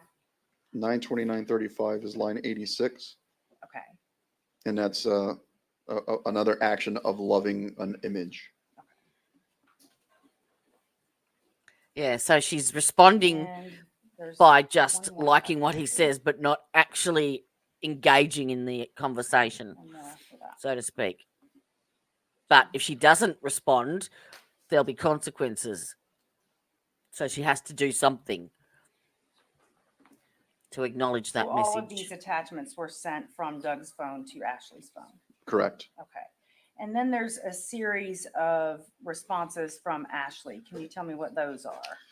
It's the previous action that we've referenced where she physically takes it's not words that she's typing. It's just physically within the operating system of iOS. It allows you to take an action on an image. In this case, she loved 1, 2, 3, 4, 5, 6. Okay. 6 images. Okay. Let me get it back centered again. So after she loved the images, there's an entry where she types a message. What is Yes. that? That's at 9:31 at night. She responds, "All these are sweet, thank you." And he responds with an action that he loved the previous message, and then responds with y'all rock my world with a heart emoji. And she responds again with an action of loving that previous message, and with it's a very small emoji, hard to tell what it is after the action. And then what's the next entry? The next is an instant, it's a message with an attachment, and that's from Doug to Ashley at 6:47 in the morning. I'm going to pull up the attachment. 6:47 in the morning. Appears to be another Bible verse. Oh. And if you can continue. So after there's a message from Doug, says good morning with emojis. And then also an additional message at 9:28 that says, got an email from Stephanie after she talked to Faith. Since order to mediate will meet for 1 hour tomorrow. To stop court next week, you dismissed injunction. We sign joint stipulation to dismiss dissolutions and hold until Moreland signs. Order for report. As soon as she signs order, we file dismissal and we're done. Looks like praying hands emoji and a heart. And then there's an additional message after that. And we have joint session with Dr. Q Friday to wrap up our adventure in Florida, FL, and leave with understanding of double knots and red-blue inversion. After that, there's an action by Ashley Christina that said, loved an image. And it continues with a good morning. And there's an emphasis by Doug of good morning. Ashley Christina responds, oh, okay, I'll reach out to Faith to follow up on all the above with a thumbs up. Doug takes an action about and liking that previous image, and then says, and we're done. Again, praying hands emoji. And also responds, and all in first 10 days of Jewish New Year, LOL. It continues with an action of laughed at the previous message. And then at 9:57, Doug responds, you got to laugh. September 18th was first date of Jewish New Year, 3 years to date of your Odyssey starting day of ballet launch, Rosh Hashanah, the first of the Jewish days of awe. We can call our Odyssey the days of all, LOL.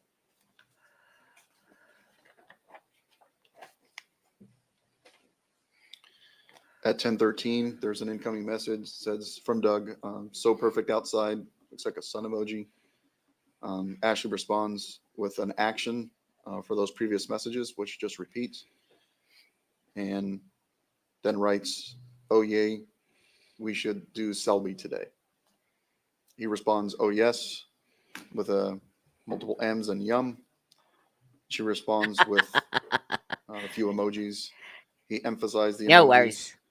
And then adds, Stephanie just sent Faith joint dismissal of everything except injunction, which Faith has to do, just one pager. And also responds, what time thinking Selby?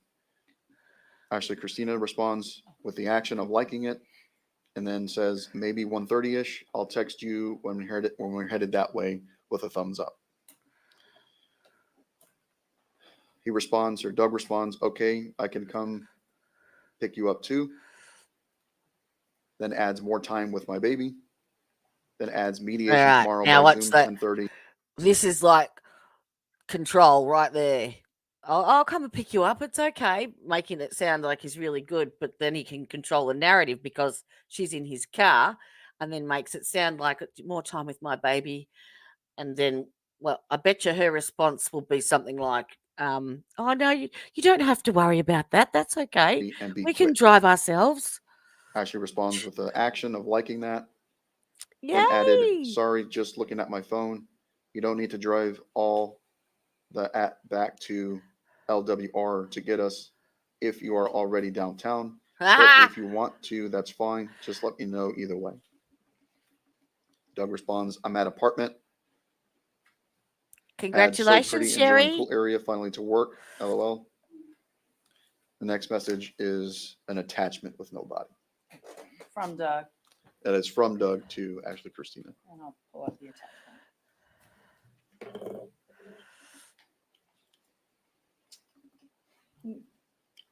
I don't know why I just closed that. Let me open it again. Oh, you don't have to, really. And what number were we on? 132. That was the attachment. Thank you.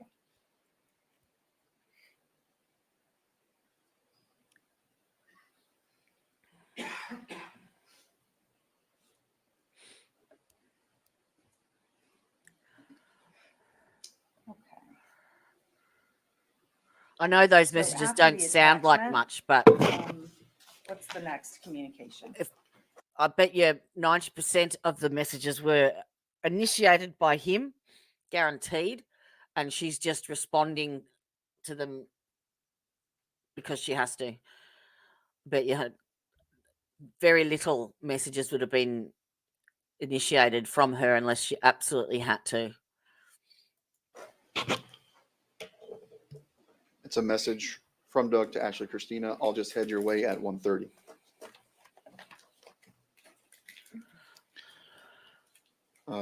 Ashley Christina responds, hot, nice, okay, just getting our things together now. Maybe head over in like 10 minutes. 10 MIN. Doug responds, okay.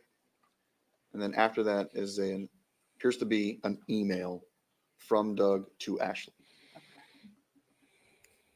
And after that? After that is incoming message from Doug. Do you want to get together tonight or in the morning before mediation and unify the instructions for Faith and Stephanie? Think we are going to need to keep involved until this is done or will drag out. She responds, ha, okay, thumbs up. He's trying She to keep her responds, engaged in it. thumbs up. Prefer tonight, maybe run over Pandera or in AM, question mark. And she responds, sure, can do Panera tonight. Okay, so I want to back up a little bit. We were talking about the entry that was the email before that. Does it have the content of the email in this spreadsheet? Appears there's quite a bit of metadata involved, but the actual content from what I'm looking at is not actually in there. Okay, does it say any names associated with the metadata? There's an email address of Stephanie Murphy. It's at murphylawsarasota.com. There's an email address related to Doug Benefield. And there's, I believe those are the two names that I see that are associated with. So we left off at sure can do Panera tonight. Yes. And adds 8 question mark. She responds with a thumbs up. And that was at 7:27 p.m. And Hi, she Bob. responds with at 9:55 p.m. with a good night and a sleeping emoji.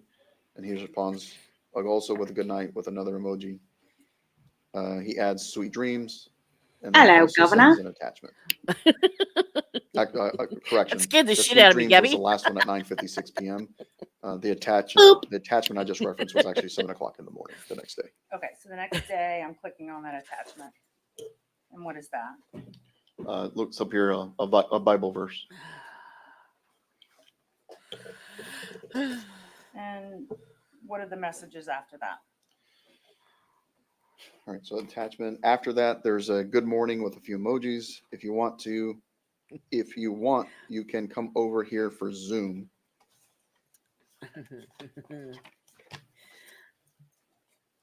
And adds, we can grab bagel in CHI. It's 10 a.m. BT. By the way, BTW is for short. And then there's a phone call at 9 o'clock, 9:07 with no seconds. There's a 151. It says there's an incoming message with no body. And then after that, there's an incoming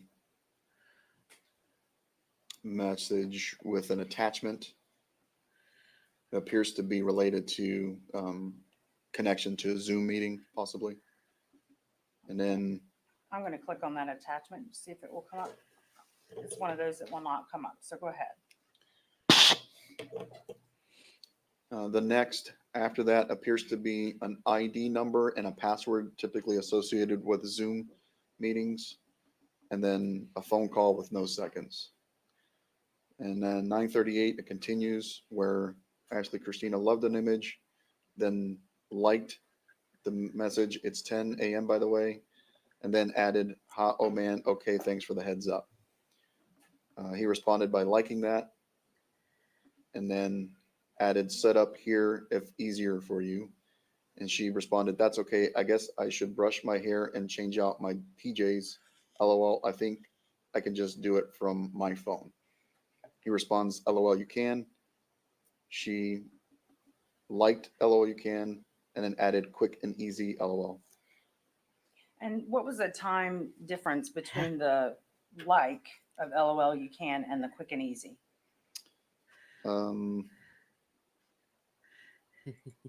Approximately. About 15, 20 minutes. Okay. And then what was the next entry after the quick and easy? So it was Thank you. another action by Doug for that quick and easy, and then added, "So nice to experience quick and easy. Finally, LOL." Then adds, "Smeshing good." Then adds, "PS, you looked great for just rolling out of couch. LOL," and added an emoji.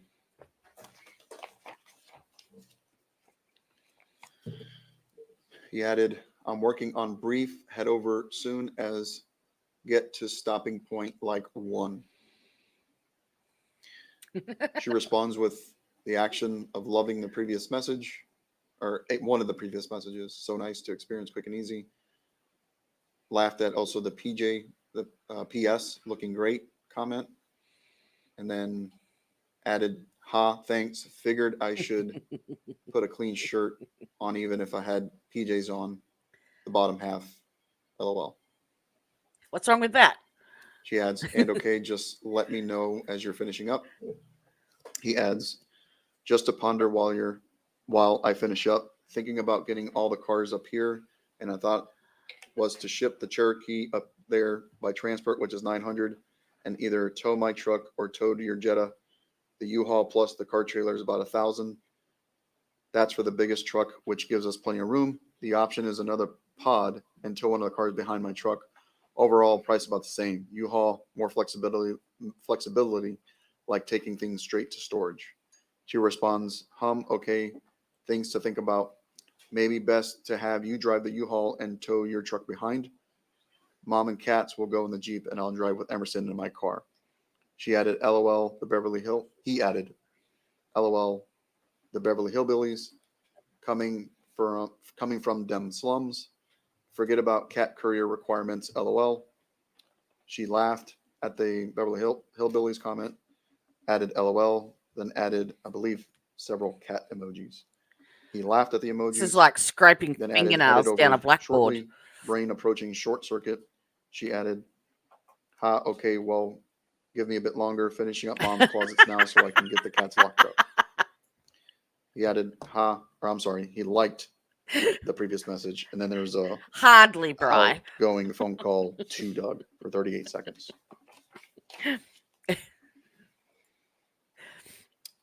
Outgoing message from Christina says, headed that way. I He know. responds, or he took the action I of know. liking it. Added, we done good, LOL. We have Dr. Q at 10:30. Good night with an emoji. Okay. So the light headed that way was at what time? That was at 2:00 in the afternoon. And then the good night was at what time?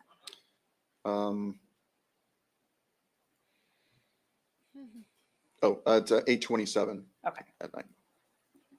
Saw two of them. Apologize. And then after the good night.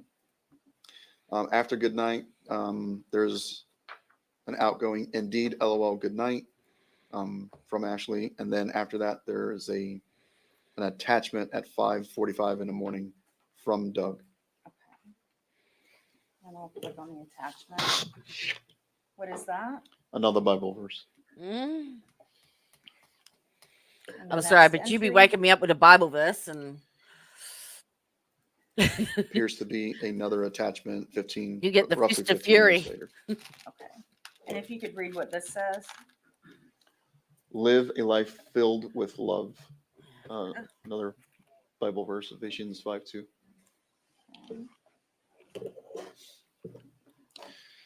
At 9:26, there's a message from Doug. It says, good morning. Minute later, there's an action of loving an image. Second, loving a minute image. And he responds with, Dr. Q's at 10:30. Do you want a CHI? Question mark. A I chai. think that's chai. Chai. At 9:27, there's a response from Christina, says, good morning. There's a repeated response, previous message. Dr. Q is at 10:30. Do you want a chai? And then Ann Bagel, he added to it. She responds, ha, that's okay. Thank you. If I do that this early in the day, I'll be done for the day, LOL. But thank you. He added, he liked that message. And Is then this the called next love bombing? appears to be an attachment from Doug related to possibly a YouTube video. And that was at 9:56 a.m. And it's another one that won't open. And then the next entry. It's at 10:40, 35 a.m. From Doug, are you able to make Dr. Q okay? She responds, yes, LOL, be in a minute. He responds, no rush. He's still not out, LOL. She responds, I know, LOL, waiting for mom to come out so we can swap. There's a message without just a rectangular square there. And then after that, there's 10:42:35. There's an LOL from Doug. There's a phone call. It's Now the LOL was at 10:42 a.m. And then what's the next entry? correct. 10:42 a.m. was the LOL. And then the next is at 5:39 p.m., which is a phone call from Doug. And with 0 seconds. Then adds after the phone call, I be here. And then another phone call for 15 seconds at 5:40 p.m. Then, Your Honor, not to attack Sergeant Kibas because he's been reading for a while, but it's a little tough to follow. I wonder if he could give us the number of the message, so it would be much easier to follow. That's fair. And I don't know why, but I think your numbers may be off. off different from this. They might be. Can you look? IB here is, well, we're not using the numbers that are built into Excel. I want to say Okay. the That's numbers what it is. are an actual column. So technically Hang IB on, I'll move here, this over. That's what you're looking at. correct. IB Okay. here would be 212. If he gives you that number, are you okay with that? Can you show him?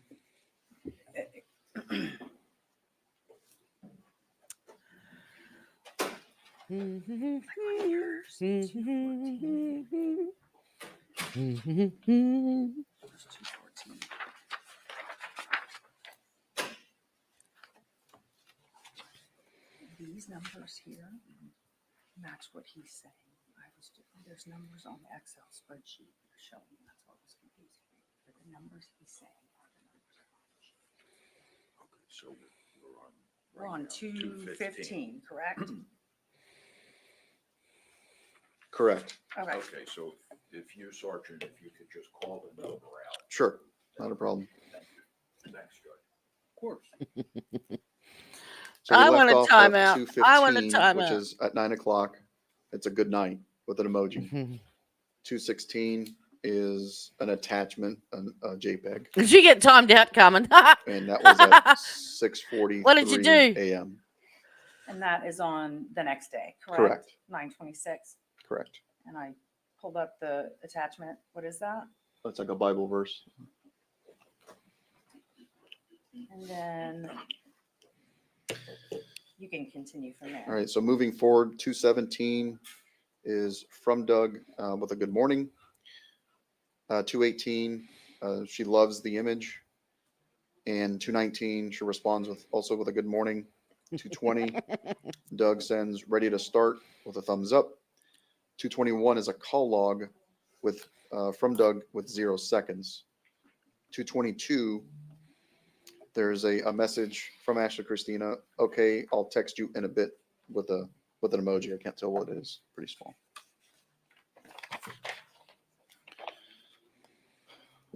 Next record is 2:23. Just one of those action messages, liked a previous message and it repeats. 2:24, want to come pick me up and we can go get the truck. And that's from Ashley. And that's correct? from Ashley. And Doug responds, sure, with 2:25, sure, headed that way. 2:26, I be here. And that's at 12:41 p.m. And then 2:27 is all the way at 9 o'clock in the evening. And it's from Doug. And it's Why a good night, are sweet we dreams. reading this shit? Then at 2:28, Oh, lucky. 9:23, 2:02. she responds with the action of loving the previous message and also responds with a good night. 2:30, there's another attachment at 6:42 from Doug to Ashley. I'll pull up the attachment. What is that? It's the Bible verse. After the attachment at 2:31, Lisa, Doug sends good make morning. it stop. 2:32, she responds, love the I have image. no idea, Bob. I And have 2:33 no with a idea. good morning. And 2:34, he responds what looks like a strong fist up emoji. And 2:35, there's also an incoming from Doug with just a little rectangle. 2:36, she responds with LOL. 2:37, he responds, what y'all working on? And that's at 1 o'clock in the afternoon. 2:38, about 15 minutes later, she responds, last cram, LOL, using big boxes and getting the last loose stuff packed up and ready. And also responds on 2:39, how's it going over there? Making progress? He responds at 2:40, number 2:40 at 1:18 in the afternoon. Loose stuff should be a chapter in our book, LOL. Got everything out and in garage ready to throw on truck except couch, aka bed. Pretty much emptied. Taking solely to get his shots, then to doggy spa to get groomed and yes, stay it until is. ready to go. 2:41, he adds, I'll Yep. come there after drop him off at 3.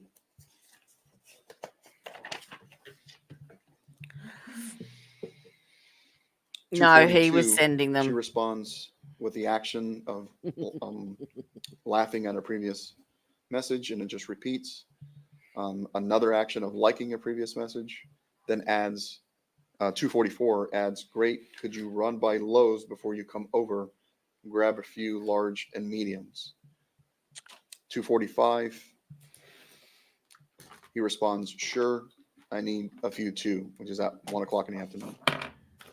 At 2:35, number 246, which is at 2:35 in the afternoon, it's just a like by her, sure, I need a few, which just repeated from earlier.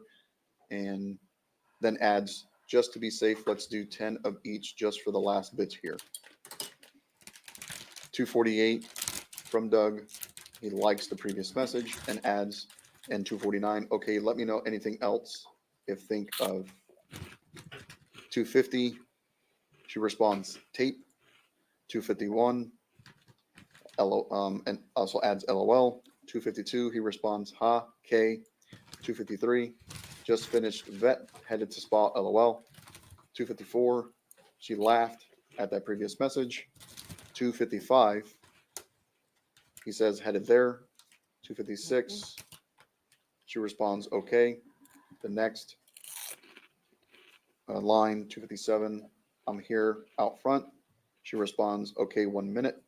Now, when he says, I'm here out front, and she responds, okay, 1 minute, about what time is that during the day? That's about 3:54 in the afternoon. Okay, and the next message is at about what time? 3:55 in the afternoon. And the next after that? After that, it's 5 o'clock in the afternoon.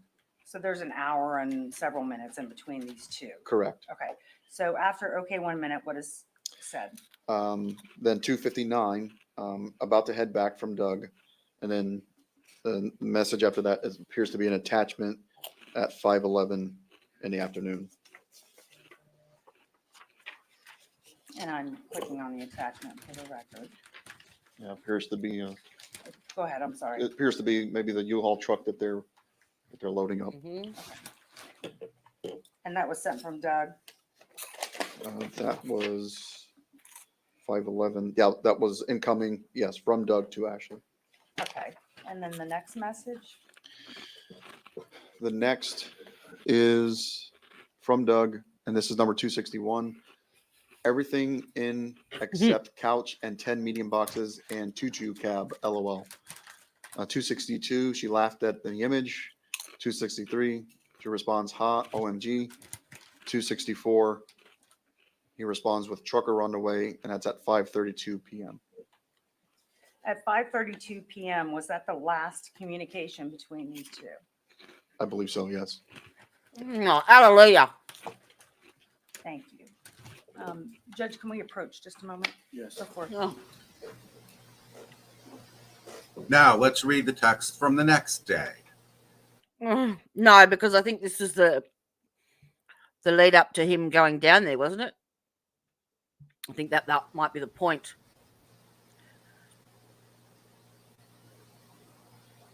Of them saying that under his understanding that he was moving down there with her. Yeah, I think it would have made more sense to me if they had started back in 2017 and read all texts from then on. Shut your mouth, sir.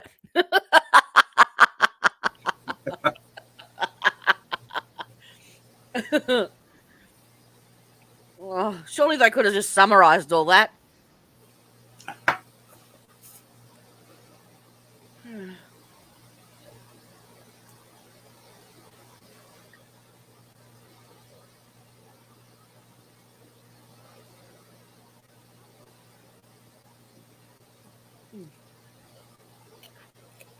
I hope the judge is telling her, if you bring in one more text string, I'm going to punch you in the nose.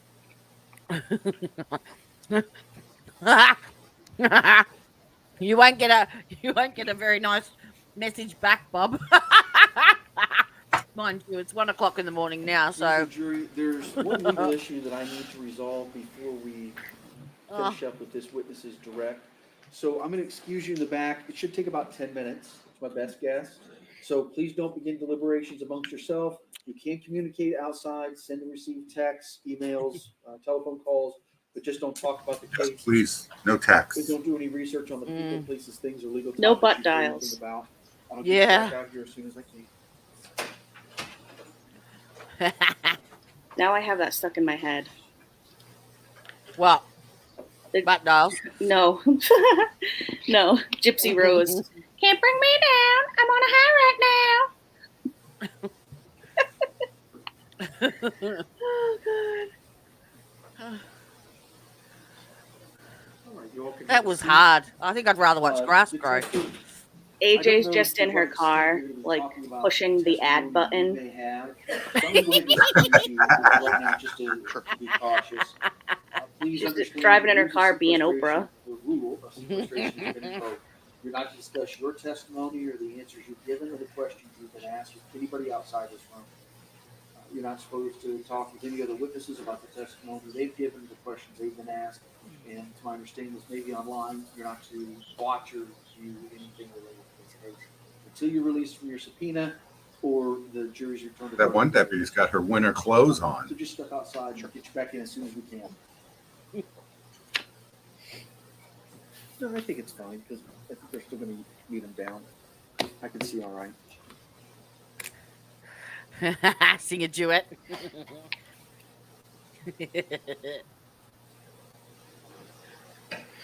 Okay, the detective is out of the room. We can have argument on this video. Oh, Lord. Oh. And thank you for rehearing the issue. I had a chance to research it. We were obviously weren't. If you've got case law, contrary to what people may think, I want to make the right decision. So if you've got case law, I want to hear it. I actually just sent one to the printer because I didn't. Got her know little what it was. nifty book out. It's called Lumark. I don't know. LUMARQUE. It's 44 Southern Second. I'm sorry, Southern Third 171. Say that again. Sure. 44 Southern Third 171. There's a yellow flag, but it's for a different reason. This case was. Judge, are you looking it up electronically, or would you like a hard copy? No, I'll take a copy if you have one. I thought that lady was picking her nose. Oh, that's all right. Is that the only one you've got? No, you can have it. One at a time. I can do it, Judge. I was reading the captions. We printed this for you, but then realized we needed 2 copies, so here's the paper copy. It's not off the print.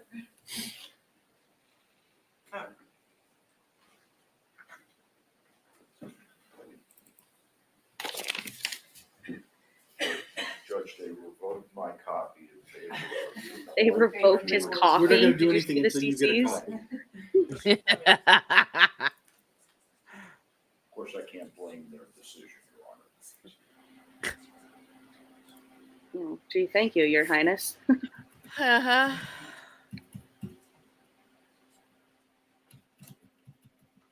Oh, are you and Bryce singing a duet? It sounds like swinging cats around the room. Wow. Mm-hmm. I think Bob wants me and Gabby to sing a duet. Oh, yeah, that Song sounds that good. never ends, and it goes on and on, my friends.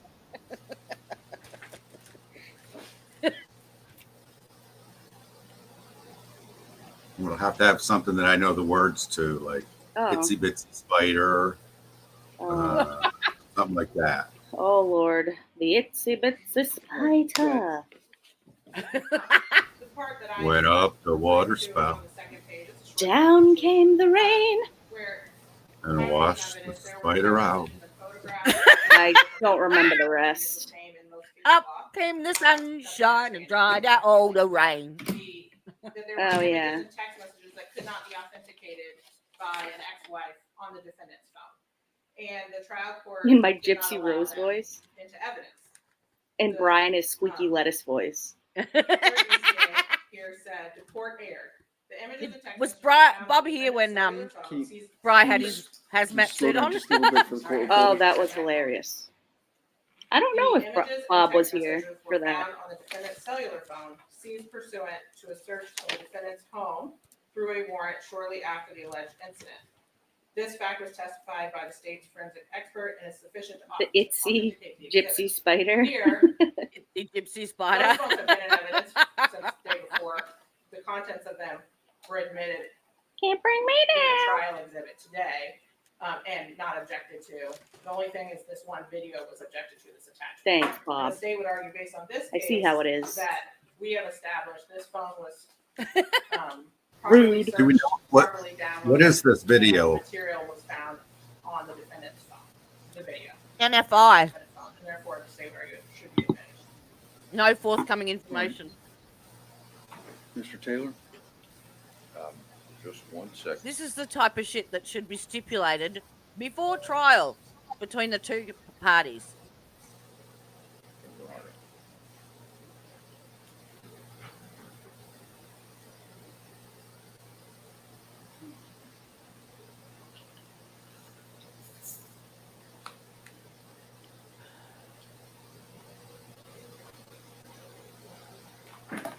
Okay, I distinguish it on two bases, Your Honor.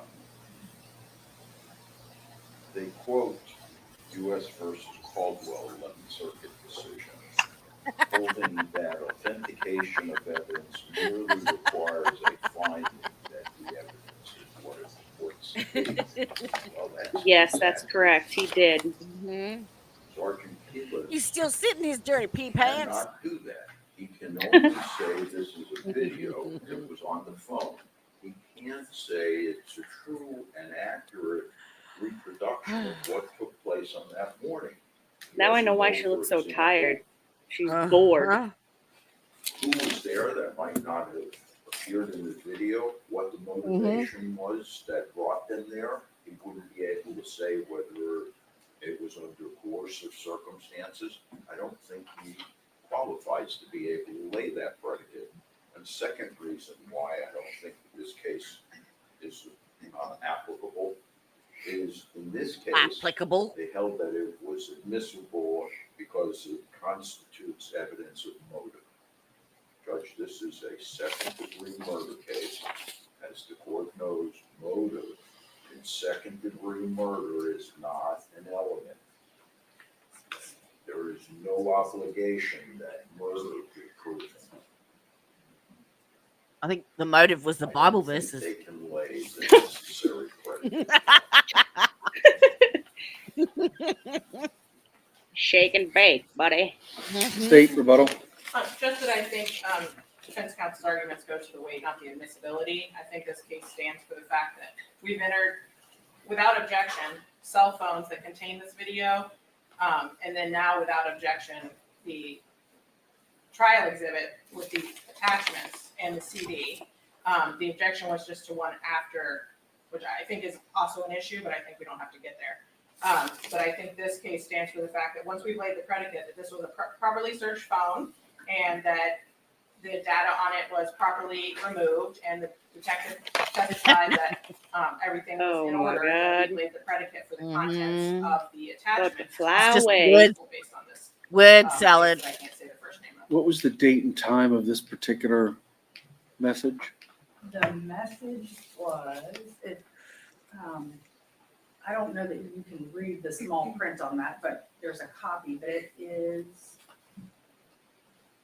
if you're wondering if it was before the Panera conversation or He after. looks so I confused. want to know the day and time that this attachment was sent. It was sent 9/20 of 2020 at 6:40 PM. What number are you referring to? Oh, 25.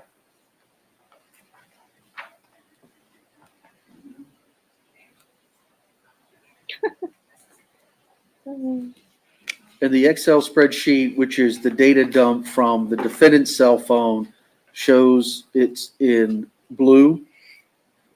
So it's The from, defendant's phone. So it's from the defendant's phone to, I'm sorry, from. Correct. the It's victim's from- phone to the defendant's phone. right, it's from Doug Benefield's phone Yes. to Ashley Benefield's phone. Yes. All right. Any further argument? Because I wanted to ask that question, know specifically when. No, so Wait, is the Anything else? jury still in there while they're doing this? No objection or no judge? I thought you said, do I have any further Anything argument? else? And I you don't said know. no? I don't. No judge, sorry. Yeah. Okay. They lost me about an hour ago. Oh. Oh. Well, as I said, if there's case law out there that is contrary to a prior ruling, I think it needs to be brought to my attention. And what State versus Lumarque, Lumarque, 44 Southern 3rd, 171, You do when you at clean it up. 172 to 173, Florida 3rd DCA 2010, states pretty unequivocally the images and text messages found on the defendant's cell phone seized pursuant to a search of the defendant's home through a warrant, which it wasn't here. It's my understanding, the testimony that I heard was that they were provided to law enforcement.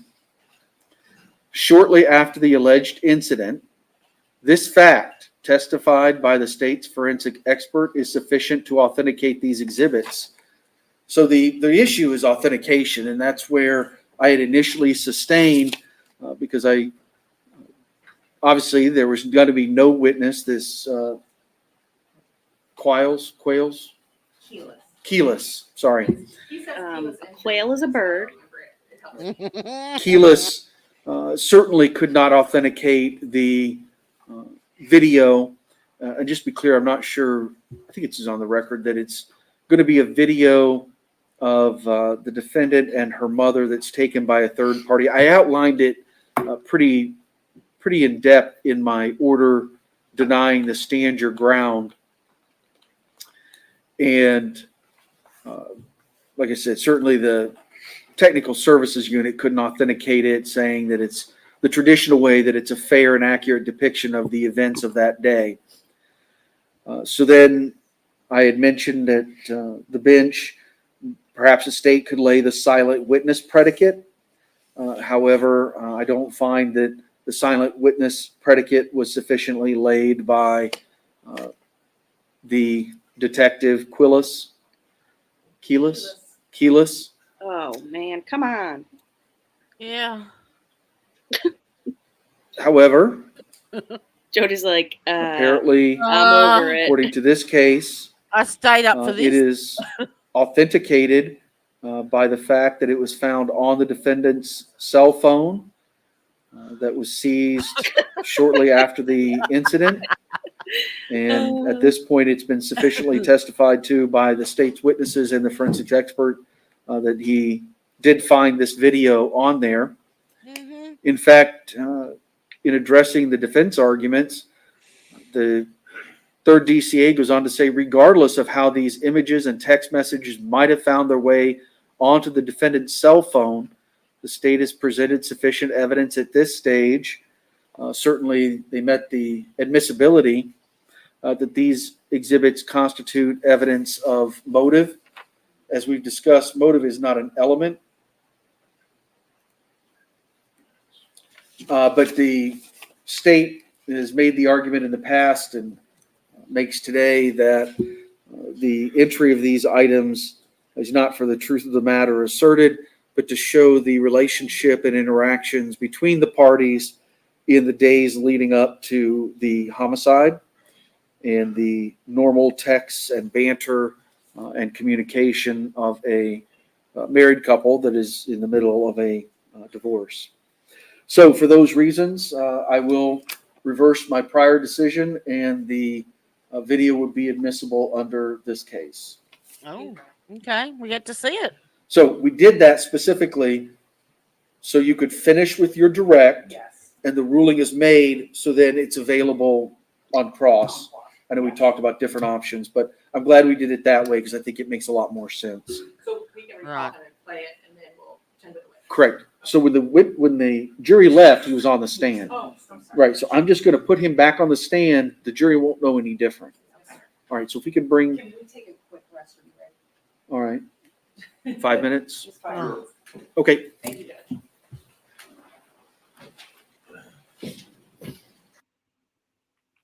Can we take a 5-minute restroom break? Because this gives me the shits.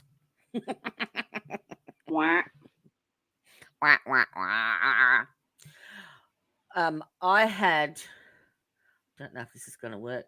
Let me just, oh, I better not click on that. Hang on. I'll stop sharing the screen for 1 second. Let me see if I can do this. I did something yesterday that was a little tricky dicky.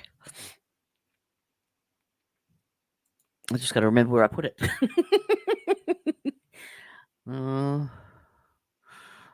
There, maybe. There. Nope. Oh, crap. Where did I put it?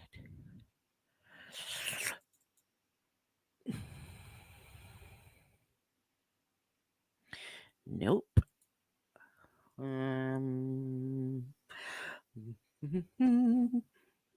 Oh, is that it? You're just humming Indiana Jones. Yep. I knew it. What do I win? What do I win? A membership to alternate juror. Already got that. What else you got?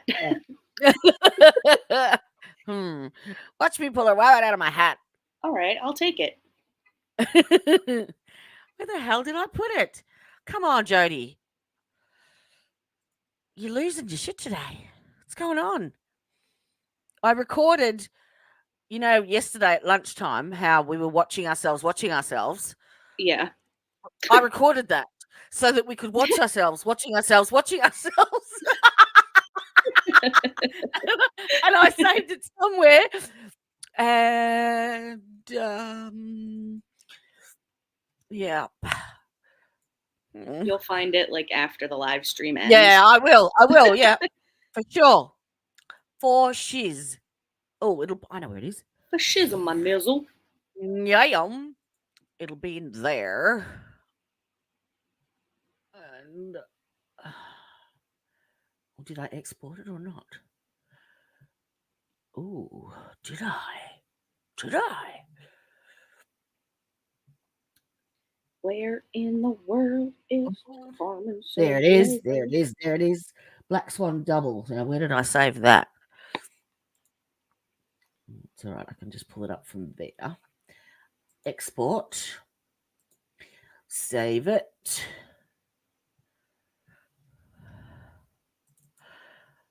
Right.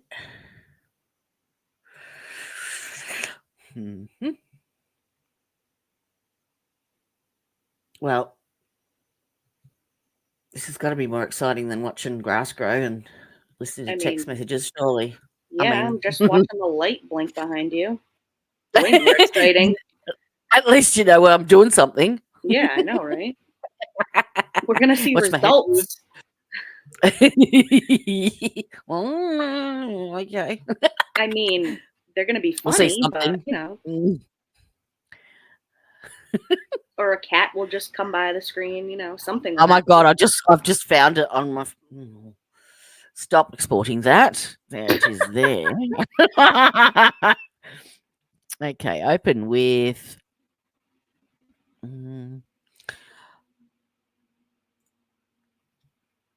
We couldn't hear it on Media Player the other day, could we?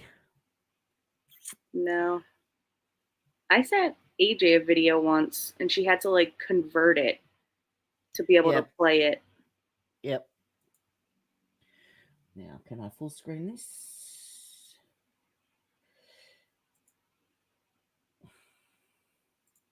Oh, I can.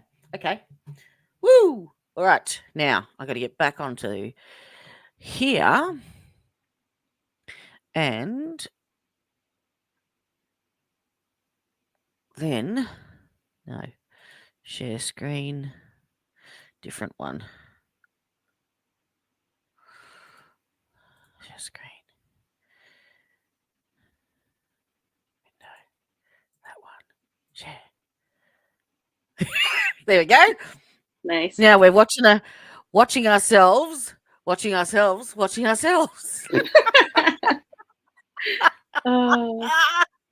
Ready?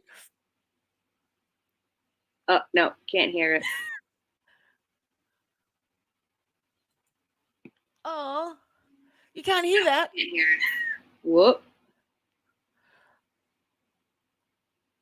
No, I can't hear it.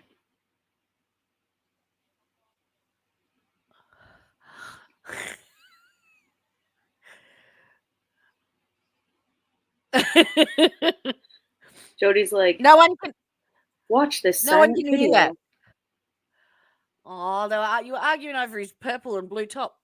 Oh yeah, that was funny. I'll have to try and play it in something else. He's like, it's purple. I'm like, it's clearly blue. What can I open it under? Um, um,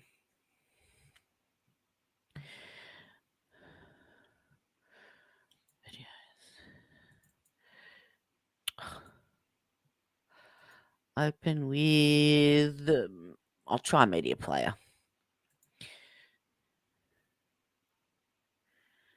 Oop. Oop. Pause. Stop. Stop. Stop. Stop. Stop.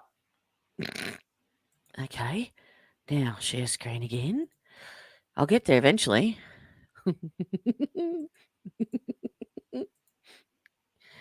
Okay. Tell me if you can hear this.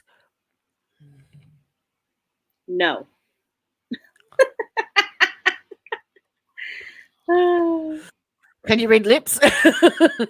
Nope. But I see in the video Bry's about to do another wardrobe change. Don't you think that's funny though? Us That is watching us funny. watching us. Yeah.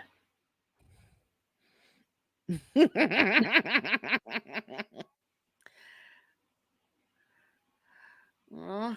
AJ was like, I don't know if it's really Jody talking. Oh, Court's back. Yay. Yeah. Was fun while it lasted. All right, can I go ahead and bring Detective Keelis back in? Yes. One of these days he'll get that guy's name right. Who was it? I don't know. He keeps calling him a different name.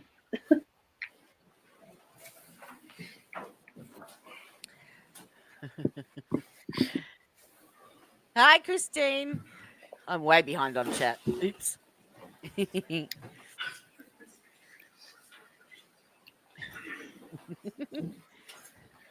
All right, Detective, if you can retake the stand, reposition yourself as needed.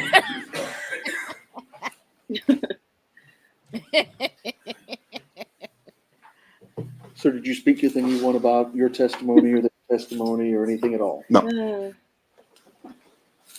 Ready to bring the jury back in? Yes. Mr. Taylor? Yeah, let's get on with this shit show. I want to get to the medical examiner. Sorry. I know, right? Yeah. Everybody rise for the jury. Can't hold me down.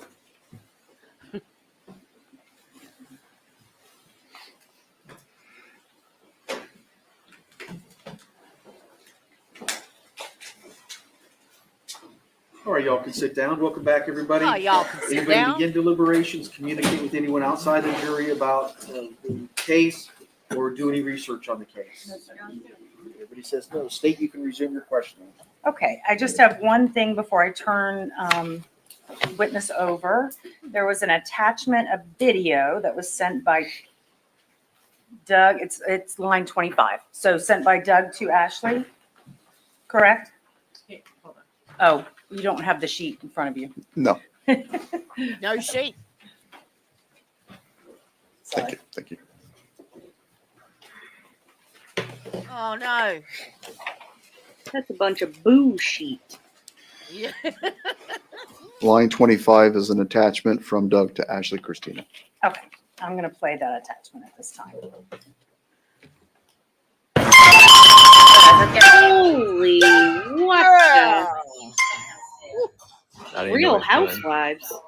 I think it's giving you clues that I gotta guess.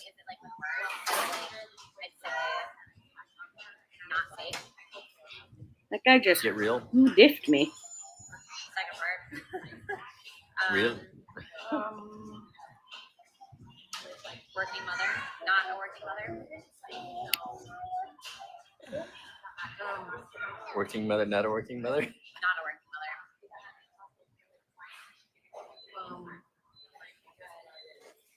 I live in a Slum.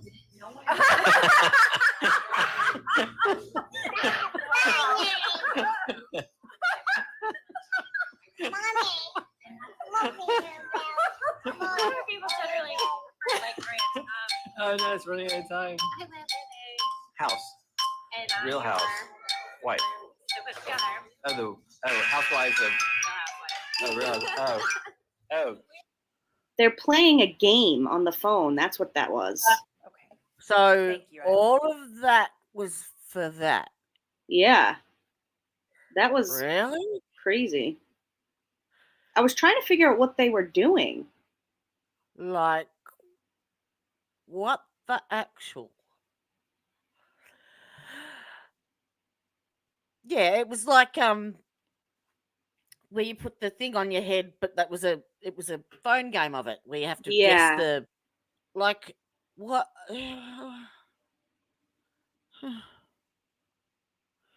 Okay. Bad pause, bad pause. What you gonna do? What you gonna do Pause. when the Hey, Mr. pause Taylor, for do you you? want the screen or do you want the lights back up? I'm gonna use the screen. Yes, sir. We'll leave it as is. Don't do any more messages. Don't do any more messages. Please, baby Jesus. Please.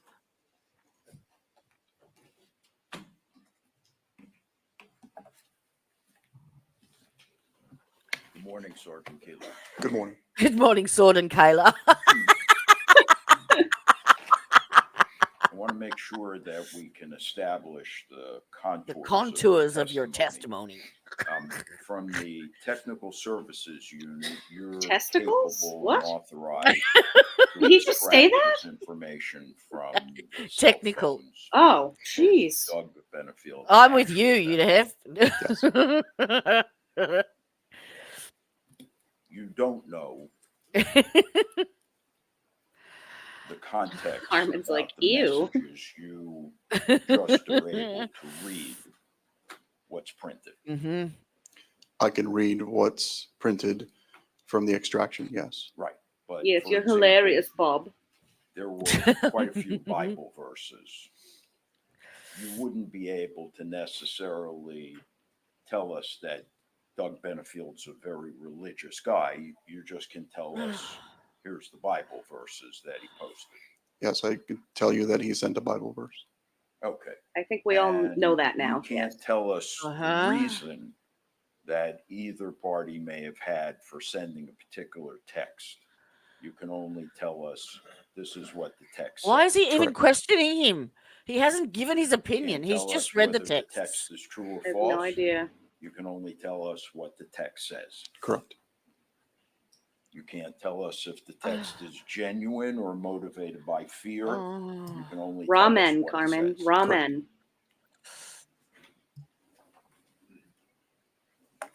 I'd like to I don't know. ask you what To take a bit more for me. we've marked as Defendant's Exhibit 3 and ask you if you can identify it.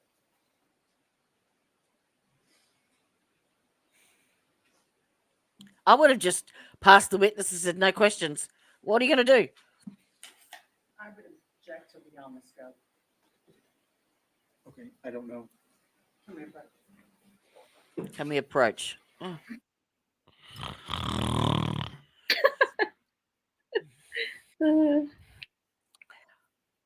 She's like, I'm going back to my music now.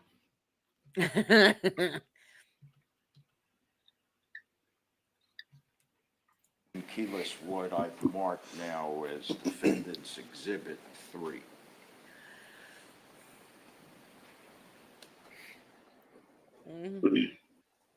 More text Those messages. would they not text messages that you also extracted?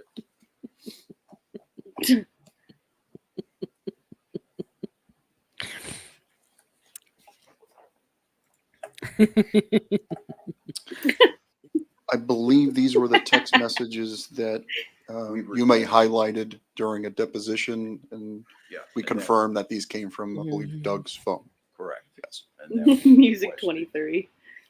I apologize, Judge. I do think we need to approach again. Oh, fuck's sake.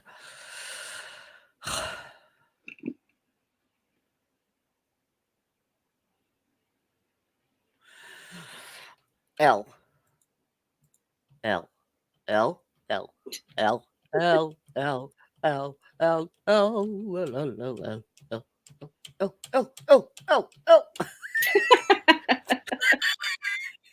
The stream is gonna malfunction.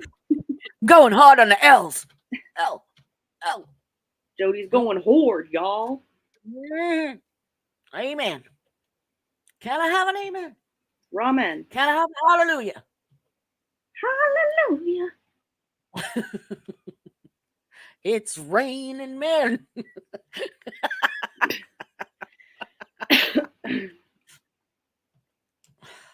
Bob, I did not even say that, so don't even type it.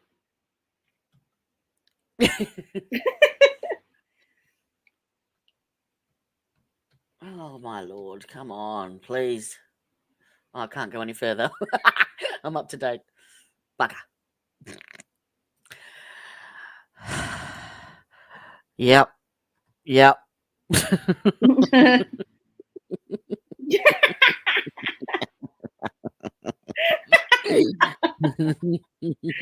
Oh. Bob. Okay. I missed what he said. Then he goes, okay, I just deleted it.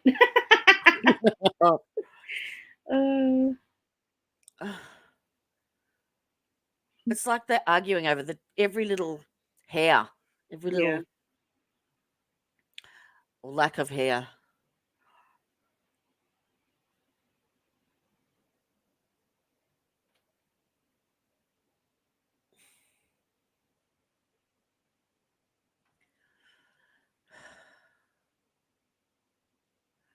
The court reporter and the prosecutor have the same coloured top on.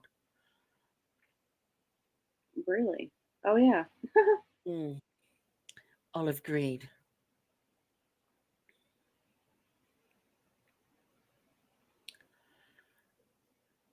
Come on, it's a text message.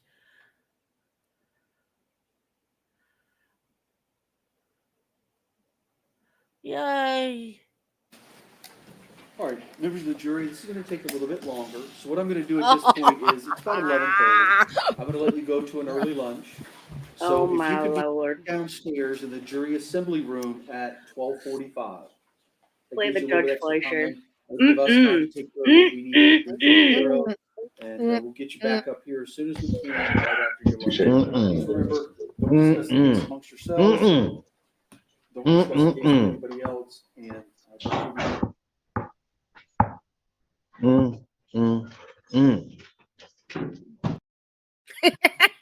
I'm telling you. I love the little at the end of it. I know, it's the best. I wish he was the judge. This would be over in like 2 seconds. The jury are the only ones I like. Yeah, you haven't spoken.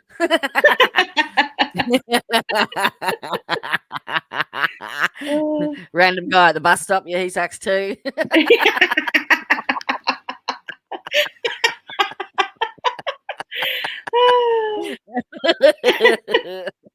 Yeah. That guy. Yeah. F that guy. All right, surely we can find something else to watch for the moment whilst they're on lunch. So, hang on. I suppose I should find out when they're coming back. Research on the people, places, things, or legal topics you've heard anything about. All right, thank you. I think they said 12:45. Did they? Yeah, that's what he said, 12:45. So that's what, an hour and 15? Yeah. Okie dokie. All right, you go ahead and bring up the lights. Go ahead and bring up the lights. Okay, Bye-bye. See ya. Wouldn't want to be ya. Be ya. All right. Okie dokie. I don't know how many I can do on this, but here's something we can do together that I was doing earlier with AJ. Create. Come on. Is it Suno. Oh, I thought it was a guest bride's next wardrobe.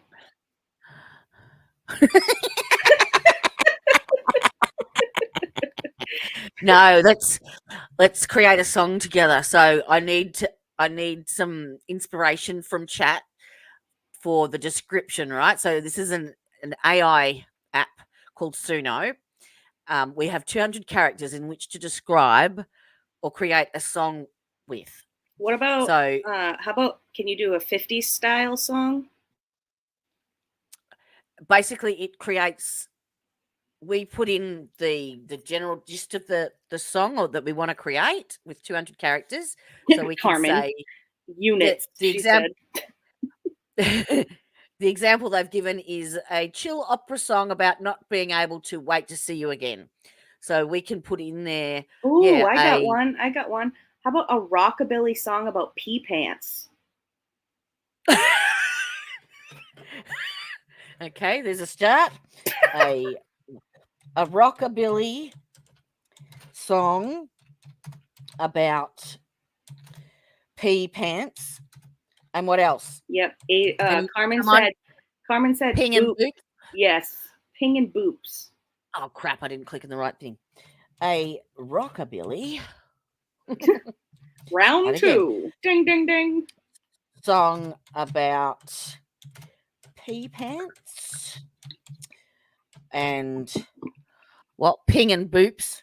Yep. Ping, boops, and units. What else?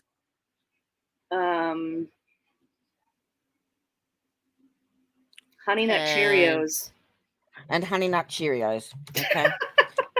And Honey Nut Cheerios. All right, let's see what this AI will create for us. Bob.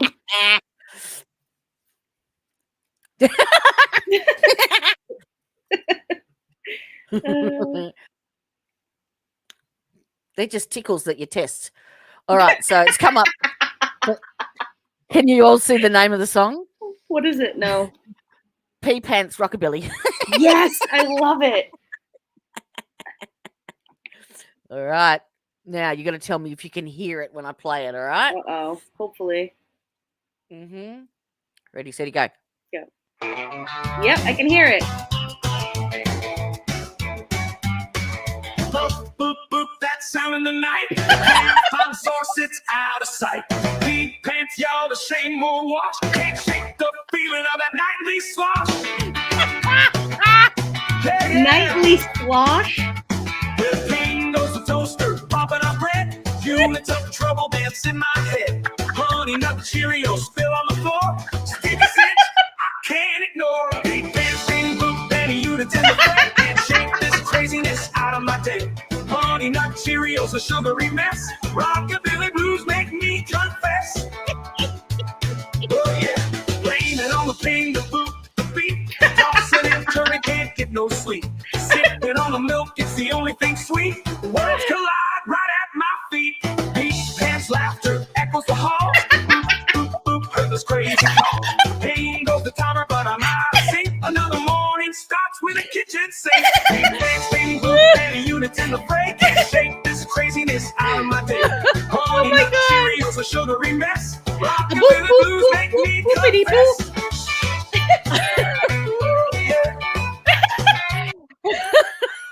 Can you save it so you can play it for AJ? And I've got, it creates 2 songs. That's only one. It gives you 2 options. Oh my God. Wait for it. Wait for it. This is number 2.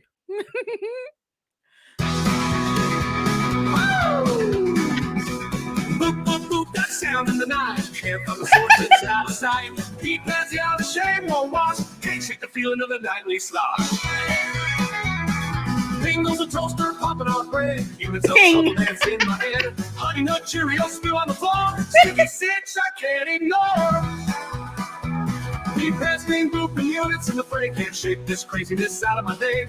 Honey Nut Cheerios in a sugary mess. Rockabilly blues make me confess. Blaming on the pain, the food, the beat. Tossing that turn, can't get no sleep. Sipping on the milk, it's the only thing sweet. Worlds collide right at my feet.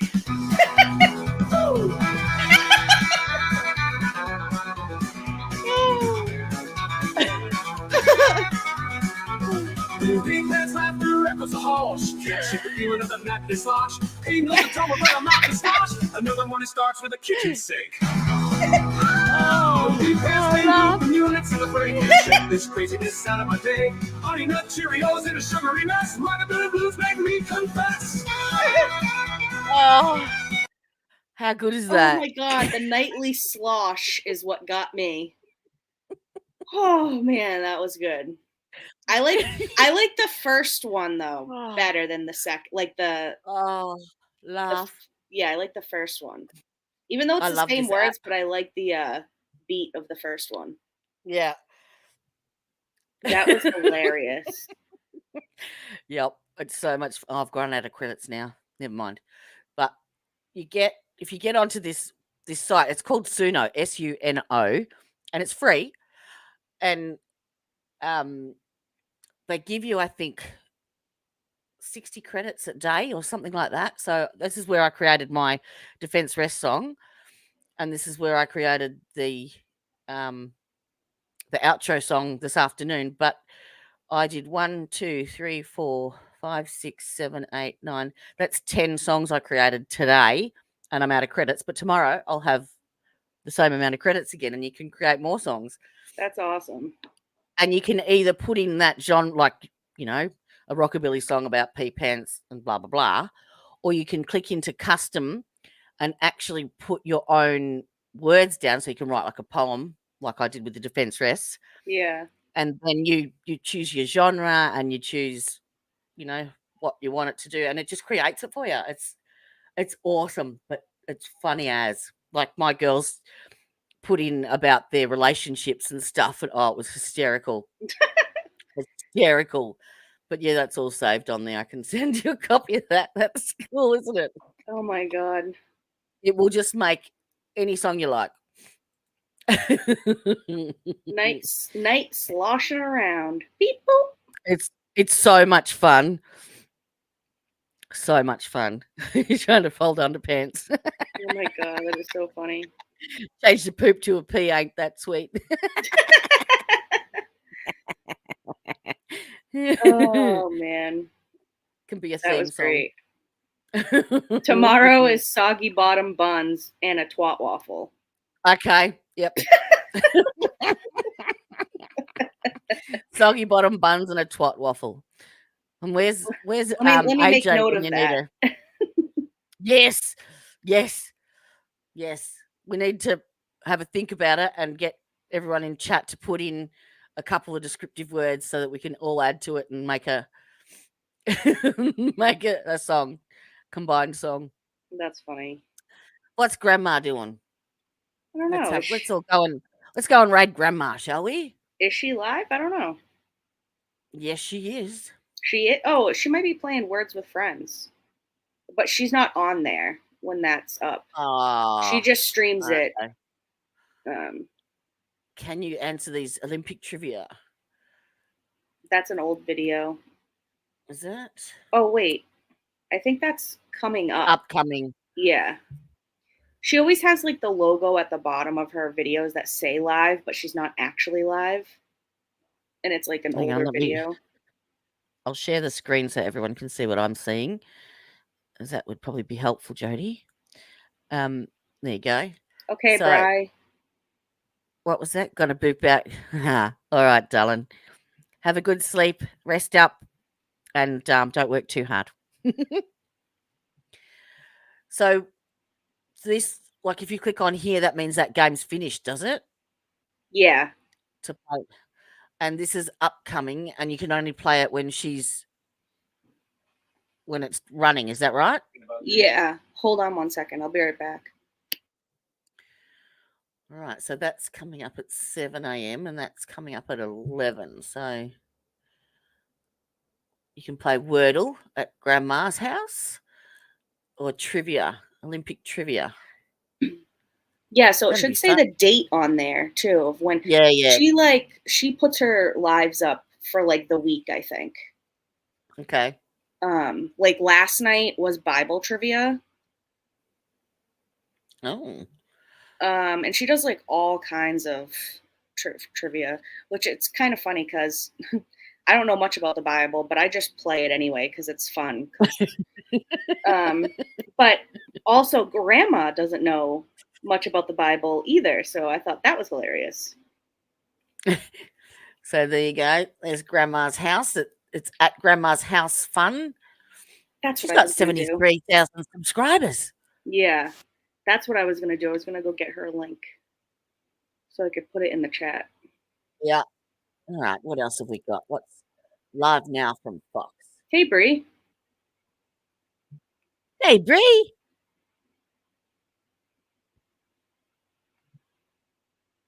Should have been tonight. We would be experts.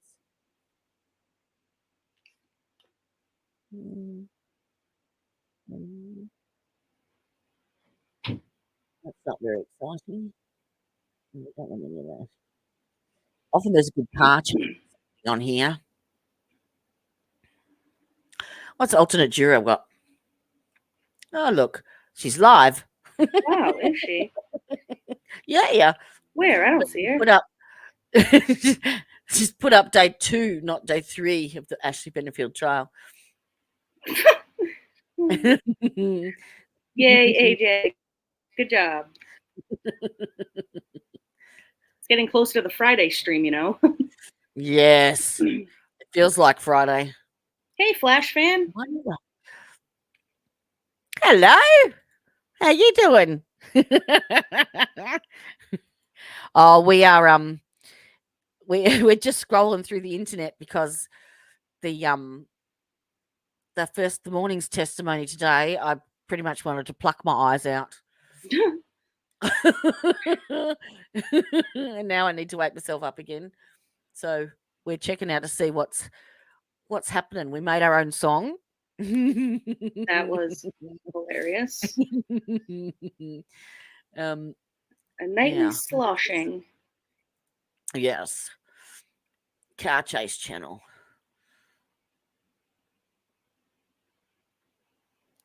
Oh, awesome, Flash fan.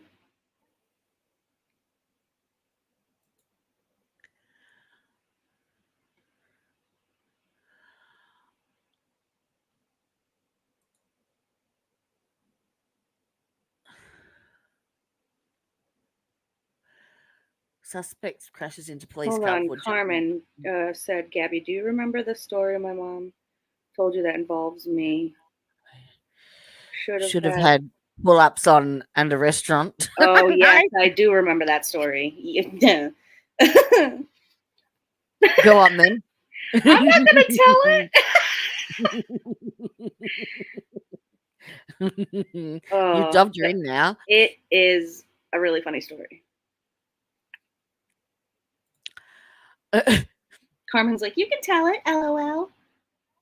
And then AJ comes back and hits me with like 10 ads at once. He's like, you get all the ads. She didn't forgive me and you agree. Well, I'm missing something, am I?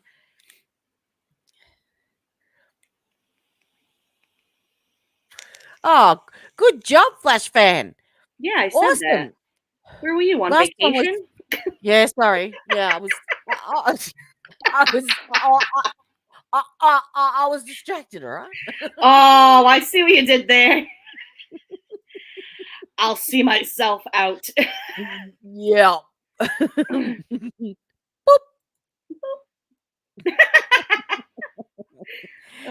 Awesome. See? All good things take time. That's excellent. Excellent. Good job. No pun intended. Oh, wait. Bree, what do you mean? That's exactly how she talks, too. Who? Who talks like that? Who talks like what? I don't know. I'm still trying to get over the sloshing in the pants. It was good, wasn't it? It was pretty good. All right, let me see. It has AJ? Wait, AJ talks like what? Jody? Does she? I don't know. I don't think. No, AJ. No. Oh, I must have tried to do an impression of her, and they said that I sounded Okay. like her. Let's see. Judge Fleischer, is he on? Hold on, how about this? Jody, go to bed. Yeah. What's the name of Oh, hang on. If we're in the lunch break, that means recovery adult.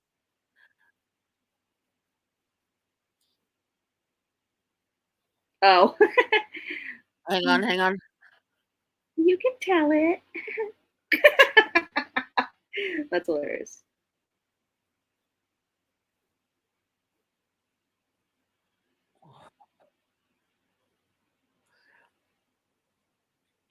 Hang on.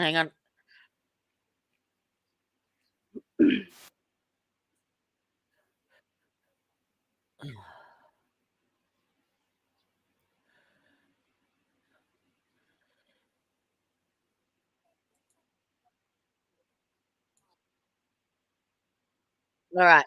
So, you know that girl, Jules, that was in the courthouse? She rings into Recovery Addict every break.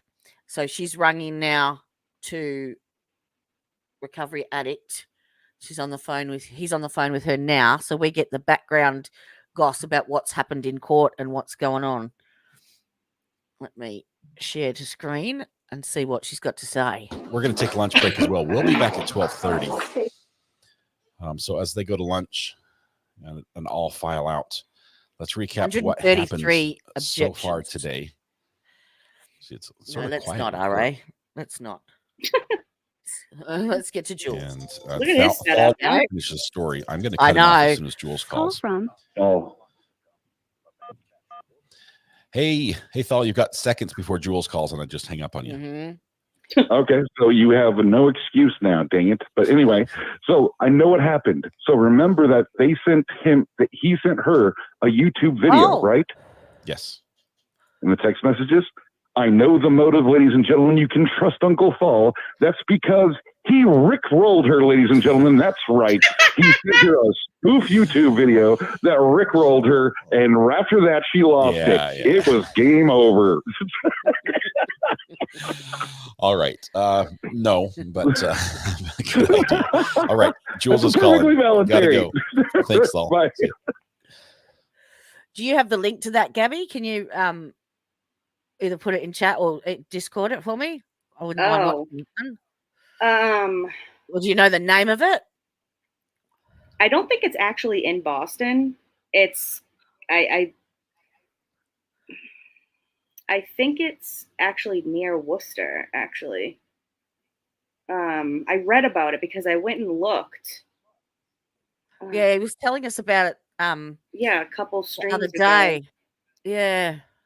I can't remember now where I found it. But I don't think it's actually in Boston. Do you have the name of the firefighter, Flash Fan? And we can look it up.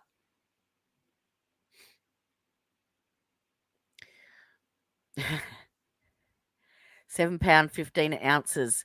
Wow. I had an 8-pound, half-ounce baby born. I was 10 pounds. Holy crap. Yeah. I was 5. My friend had a baby who was 12 pounds, 15 ounces. Thank you. Thank you. I think Carmen got it. Oh, nice. Awesome. Now, can I copy that? I don't know. I don't think I can. No. Actually, watch out. That might not actually be a good. We're all gonna get rickrolled right now. I'll save it for later then. I'll watch RA and listen to Call what from Jules has to say. Jules, how are you doing? Are you at lunch? Hold on. I'll tap the link and see where it takes me on my on phone. the Hold on. escalator going downstairs now to go to the deli that I was at yesterday. Yeah. But in any case, you know that video? Do you know what that video was? It was a Do you heads know what up. they were It was a doing? heads up game. Thank you. Yeah. Yes. So how does the heads up game prove motive? I'm so befuddled. I don't know. I don't know what the. Here's what I'll tell you from an outside perspective. All the text messages, which were the tamest text messages I have ever heard read in court, there was nothing in them. I mean, we could like insert some sort of innuendo at something, but I don't think that was intended. I think they were clean as clean could be. And the video went along with that. It's like, hey, here's some people having lunch and laughing. We got. I mean, if anything, for me, it shows a loving couple. Now, was she placating him? I mean, I just don't know. I'm very confused. I did have. Well, I had conversations with people this morning, okay? I'm not going to say, I don't want to say who they were. You can keep your secrets. Because of what happened. Yeah. Just because of what happened in court. We almost had you up on the stand testifying today. That was close. Oh my God! I gotta go. Okay, Bye. bye. I cannot believe. Oh, Jules just saw somebody that she recognizes. Oh. So let me say this. We'll catch up with Jules later, but let's first let me tell you what happened with Sarah Boone today, because this is also down in Florida, Orange County, Florida. Several letters ago, we found out that she hired a private investigator named Billy Lane with Prison Break Investigations. It's crazy. It's wild. I don't know how he's getting paid or if he's getting paid, but he just appeared in court in a hearing today, made a presentation or entered himself in as a representative that's working on the case. And you remember, she's pro se. Oh. Well, per the court, the Prison Break is going to take possession of all the discovery, and he's going to digitize everything. That is a huge 2 boxes. That's a huge task for somebody who doesn't know how to do it. Apparently, they know how to do that. He's supposed to put it all on jump drives. But apparently, Prison Break is still a part of her case as maybe an expert witness, which is one of the things they do. So that's the Sarah Boone update. Other than that, we're still set for a status hearing on 8/5. February, March, April, May, June, July, August. That means in a week, we get a status hearing, or a little over a week, 10 days or so.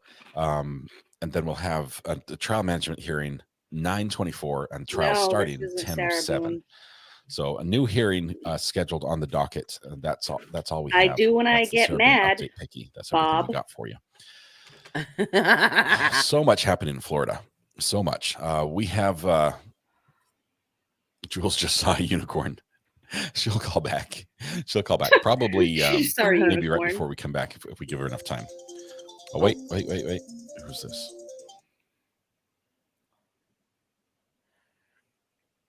It's connecting. Let's see if it actually connects. Call failed. Damn you, call failure. Whoever tried to call in, it did not connect. He's got the best voice, all right. Quick recap. Oh, that was Jules. Give me just 1 second. Jules' call broke up. Hopefully she gives me another try.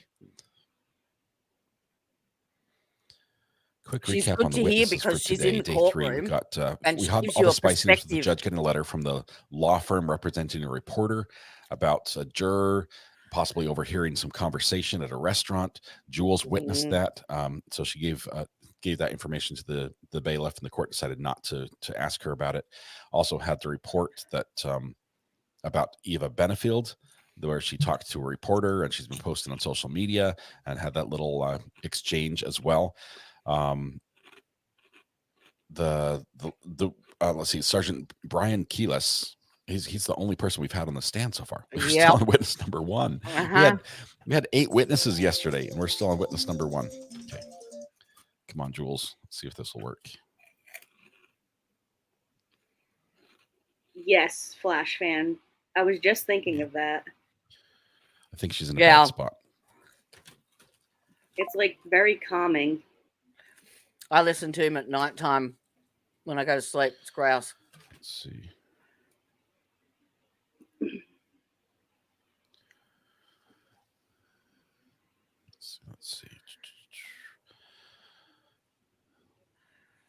All right, we'll figure it out over lunch. Karina says, "What is this streaming live service right now? shouldn't I get Yeah. to watch the Yep. Olympics Oh. and most NFL games?" I just paid for Peacock so my kids can watch the Olympics, and they're loving it. Peacock. Soccer was yesterday, I think. USA. Well, I won't spoil it for you. Are the Olympics on? I think that's it. We've got nothing. Wait, we've are had they? the most tame morning of testimony after the most spicy surprise hearings ever. Okay, come on, work this time. That's 4 hours of my life. Amanda. Oh, Amanda, how are you doing? I'm good. How are you? I'm doing great. We're live on the air. What's on your mind? Okay, so hang on. I'm getting a double whammy here. Okay, so here's my thing. I've been watching. Obviously, I've missed some because I'm, between working and stuff. I do not feel that the prosecution yet has proven that it wasn't self-defense. Is it just me? But I've yet to hear all those text messages. I mean, that meant nothing to me. The video was nothing. I would say that those text messages probably show that during those texting, there was nothing going on. But it doesn't mean that nothing had happened. I mean, we do have a bullet hole in the ceiling, a fist hole in the wall, and a dog that got punched. We have other competing evidence that there were other times in the Hello. We're not watching someone else's channel. Oh. Oh, Lord, damn okay. bitches. You picked the best day to not stream. There's Yeah. 4 hours of my life I'll never get back. Exactly. Mm-hmm. Yep. It was horrible. Just horrible. They made me do it. Just text message after text message after. Okay, good night. Thank you. I'll be there in a minute. Okay, Bible verse. Good night. I'll be there in 5 minutes. Just rubbish. Rubbish. So we I won't we ask got what on. happened. I just read that. You should play her the song. Yes. Well, I decided AJ, to. can you hear us? I think she can. She just hasn't okay. got her yeah. Well, when we went to recess for lunch, I got onto Suno and I asked everyone to give us a few descriptive words to create a song. So we might have made a song or two. Let me see if I can bring it up again. Oh my god. Uh-huh. Uh-oh. Library. So it's called Pea Pants Rockabilly.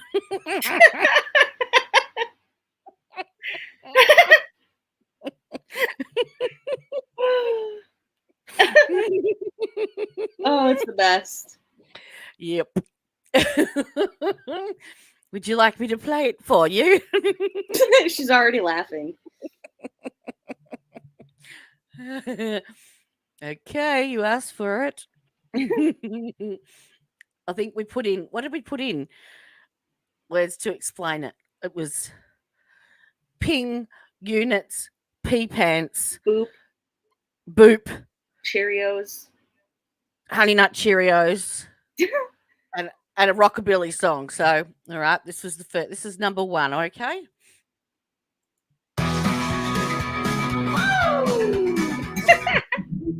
That sound in the night. Can't find sources outside. Keep busy on the shame of loss. Can't shake the feeling of the nightly slosh.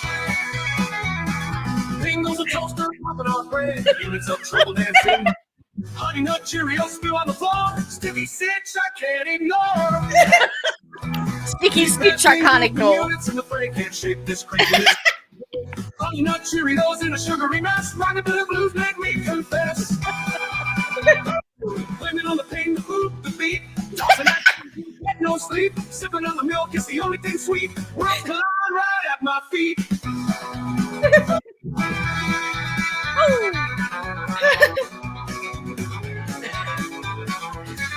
Okay, that was number one. Blame it on the ping and the boop. Pea pants, ping boop, and units in the tray. Can't keep this craziness out of. Hang on, I'll read the words. Nightly slosh. That sound in the night. Can't find the source, it's out of sight. Pee pants, yo, that shame won't wash. Can't shake the feeling of that nightly slosh.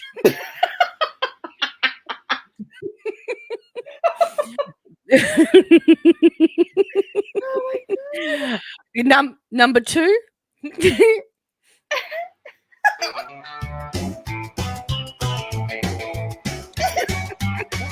Boop, boop, boop, that sound in the night. Can't find the source, it's out of sight. Pee pants, y'all, the shame won't wash. Can't shake the feeling of that nightly slosh. Yeah, yeah.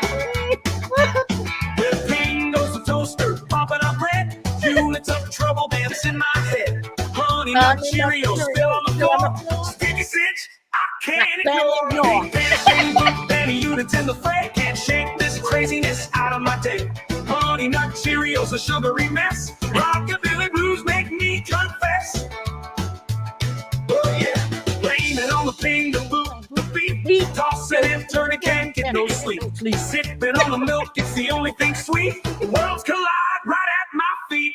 Beat, dance, laughter, echoes the hall. Boop, boop, boop, heard this crazy call. Ain't no timer, but I'm out of sync. Another morning starts with a kitchen sink. Bing, bang, bing, boop, any units in the fray. Are we crazy? Oh, definitely, yeah. That's certified. Oh. Certified, yeah, for sure. I've got cheek cramp from laughing. I snorted, but you didn't hear it. Yes, we've been creating our own entertainment because Ashley Benefield is dismally disappointed. Dismal, darling, dismal. Oh my Lord, they need to get on to the next witness, for goodness sake. They just need to get past that. One of the jurors was eating a sandwich, for goodness sake. Yeah, well, they spent the first half of the morning interviewing jurors and AJ. I found myself covering myself.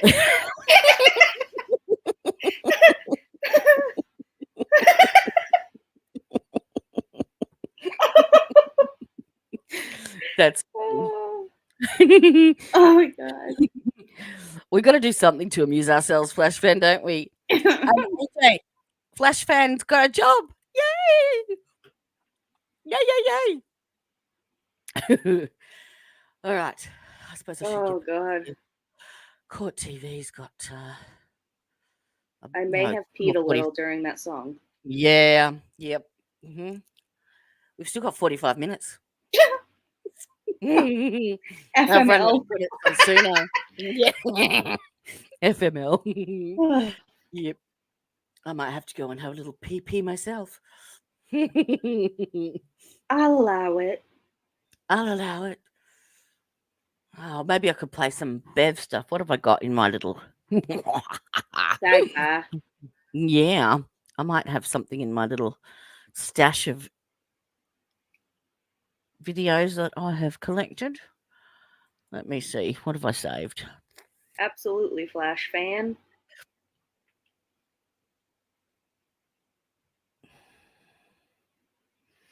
Nothing in there.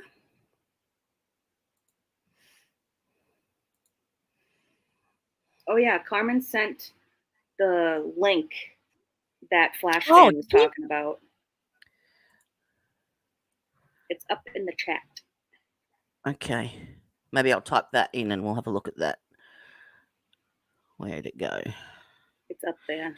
Where'd it go? Where'd it go? There it is. And that, you checked it, it was okay? Yeah. HTTPS. Carmen was in chat and she was like, duh. Oops.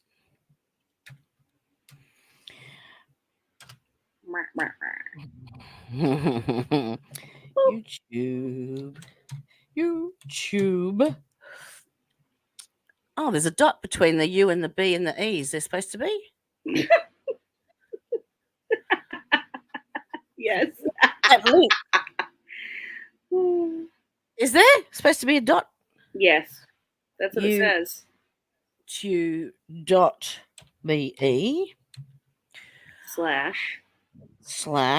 capital X Y 3 Go. Q 3 capital T capital Q. Hang on, capital Q 3 capital T little t tiny little T capital V capital capital E question mark. Who's that then? Little s little I Oh, governor, would you like a cuppa? equals 3GS US. Oh my lord. 3 underscore. I just headbutted my microphone.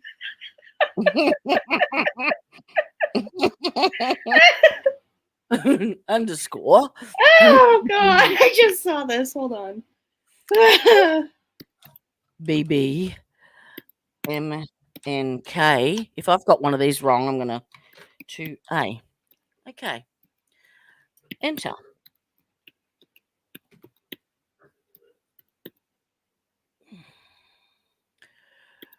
That brought me up to the Ashley Benefield trial.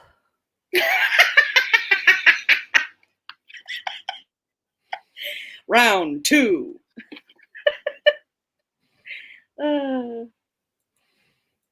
Oh, hello, Georgie. That's what it's brought me up. Wow. Thanks, Carmen. Ass up.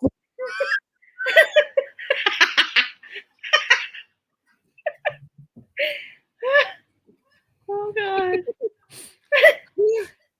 No, but I clicked the link and it brought me to, I think it was Court TV who was talking about that actual trial. Maybe Yes, George, we're cackling. Copy and paste it somewhere else then. If I go back home, we go back in here then. Oh, come on. Mousy. Behave. All right, and paste it in the Court TV search. Carmen. No, it's brought me back up again. She's like, you must have typed it in wrong. Maybe it wasn't supposed to be a dot. I didn't. I promise. Oh my god. How would it bring me back to us though? I have no idea. I just did it again.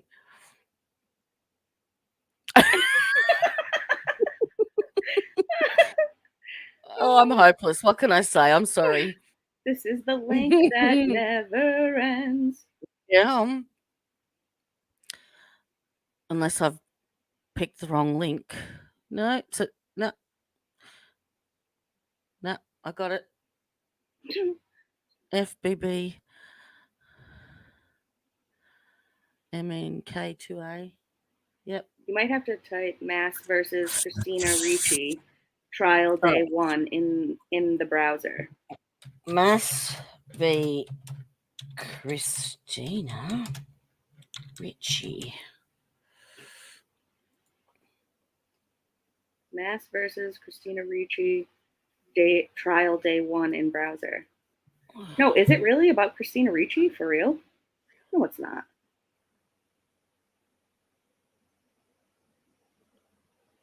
No. Stabbed in the heart murder trial.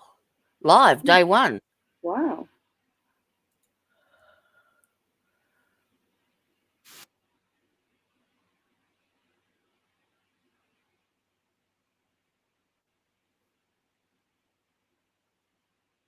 And so third, I think you the said it order was is the a little third one confusing, down. and I don't want to elicit something from the witness that's inconsistent with Your Honor's ruling, but I think his testimony is going to be that the statement, "I'll kill them all," is the statement that he heard the defendant say.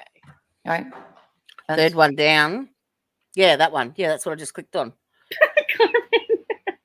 Of the trial and to decide the case. We chose 6 So jury to serve on this jury, just in case one or So defendant, according. This must be opening statements It's now then. time for the opening statements in the case. What can and I the say? Look custom at is that. Look the at that. Commonwealth goes first. ADA Buckingham. ADA Buckingham. That wasn't me. That was a squeaky shoe. No, it was a Good morning, squeaky ladies and shoe. gentlemen. It's been a few days, so I just want to just begin my by God. reintroducing ourselves to you. My name is Shannon Buckingham. With me throughout the course of this trial is Jeremy Kuzman and Jason Haran, and we represent the Commonwealth in this case. In this case, you're going to hear about Christine and Michael Ritchie. The Ritchies lived in Marshmallows. They have 3 kids. Angel is the oldest, and Angel is not Michael's biological child, but you'll hear from Angel that Michael was his dad. Is everyone happy to check this out while we've got 35 minutes to kill? Is that all right? Yeah. Yeah? Courtroom surf. The middle son is Michael Jr., and the youngest child is Sophia. And you will hear from them during the course of this trial. You're going to hear about Michael. Michael grew up in Hyde Park. Michael was a military vet. He spent 22 plus years with the Boston Fire Department. You're going to hear about the defendant, Christine Ritchie. She was, for all intents and purposes, a stay-at-home mom, but she also taught Zumba, and around the time of this incident, she was taking classes at Quincy College. Ah. The Ritchie family was a seemingly happy suburban household. Sorry. But, ladies and gentlemen, we never... can you see my cursor? Yeah. I'm watch the court reporter's face as she's talking. Sorry, I just found that amusing. Never know Yep. what happens behind closed doors inside a household, do we? You'll hear throughout the course of this trial from people inside the house and outside the house about how the Ritchie household changed over the course of time. How the defendant changed, how Michael changed. You hear about the major turning point in their marriage that occurred in the fall of 2018.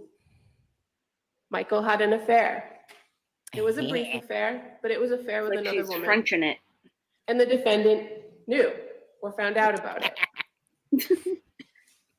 For a short period of time, the decision was made that Michael was going to leave the marriage, possibly leave the household. But quickly, the decision was made for them to stay together and work on their family and stay together as a family. Michael messed up. But from the time that he told the defendant about the affair, he did everything he could to try to make things right and keep his family together. He worked on himself. He went to AA. He worked on his relationship with his children and his wife. He did everything his wife asked him to do. The defendant, on the other hand, continuously talked and focused on the infidelity for over 2 years. For over 2 years, her inability to get over that affair increased. You will hear testimony throughout the course of this trial from witnesses about verbal and physical altercations by the defendant against Michael. You will hear witnesses describe how the defendant would control Michael. They will tell you about seeing black eyes, fat lips, scratches on his face, and a broken nose. You'll hear that the night in question, January 28th, 2021, is not the first time the defendant brought a knife to an argument. This affair was like a pot of water simmering on a stove. And over the period of time between 2018 and January of 2021, the defendant continued to turn up the heat on that pot by bringing up that affair over and over until that simmering pot of anger, jealousy, and control boiled over on January 28th, 2021. So January 28th, 2021, it's a wintry Thursday. There was still snow on the ground.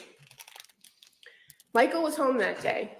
You will hear that his work schedule was a work 24 hours on, get 2 days off, work 24 hours on, and get 4 days off. And so on this day, Michael was on the 4-day stretch of having some days off, so he was home. The defendant was home. Their daughter Sophia had gone to school and was home in the afternoon. Angel was at work that day. And during this period of time, Michael Jr. wasn't actually residing in the home, but he was close by and available. On this particular afternoon, Michael goes to Dunkin' Donuts in the afternoon, gets a coffee, comes home.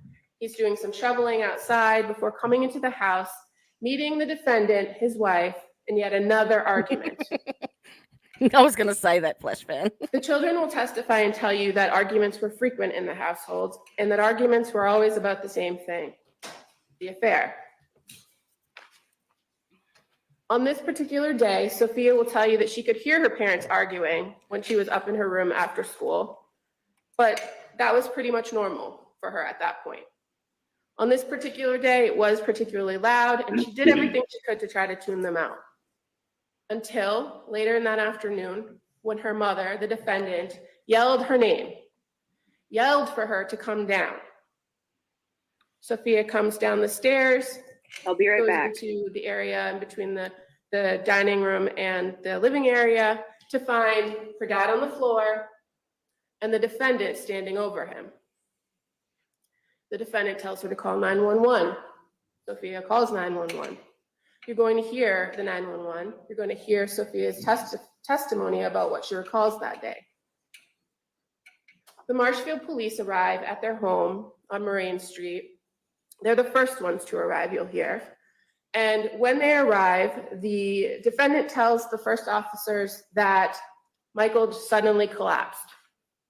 So the officers that arrived begin to tend to him by giving him CPR. And almost a few minutes later, paramedics arrive from the Marshfield Fire Department.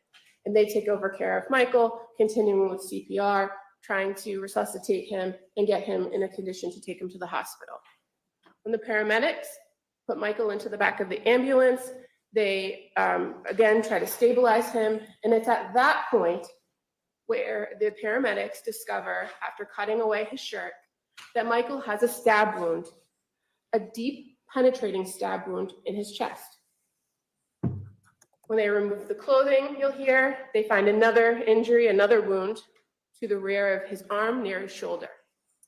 The paramedics immediately advise the police, who are inside with the defendant. And it's at that point, and only that point, you'll hear that the defendant tells the officers she had been in an argument with her husband, with Michael. She tells him she was scared, she grabbed a knife to scare him, and that when he lunged at her, the knife just went in his chest. Throughout the course of this trial, ladies and gentlemen, you're going to see those injuries. You're going to hear about those injuries. You're going to see pictures of Michael, how tall he was, how big he was, where those injuries were on his body. You'll hear that there's more than one stab wound.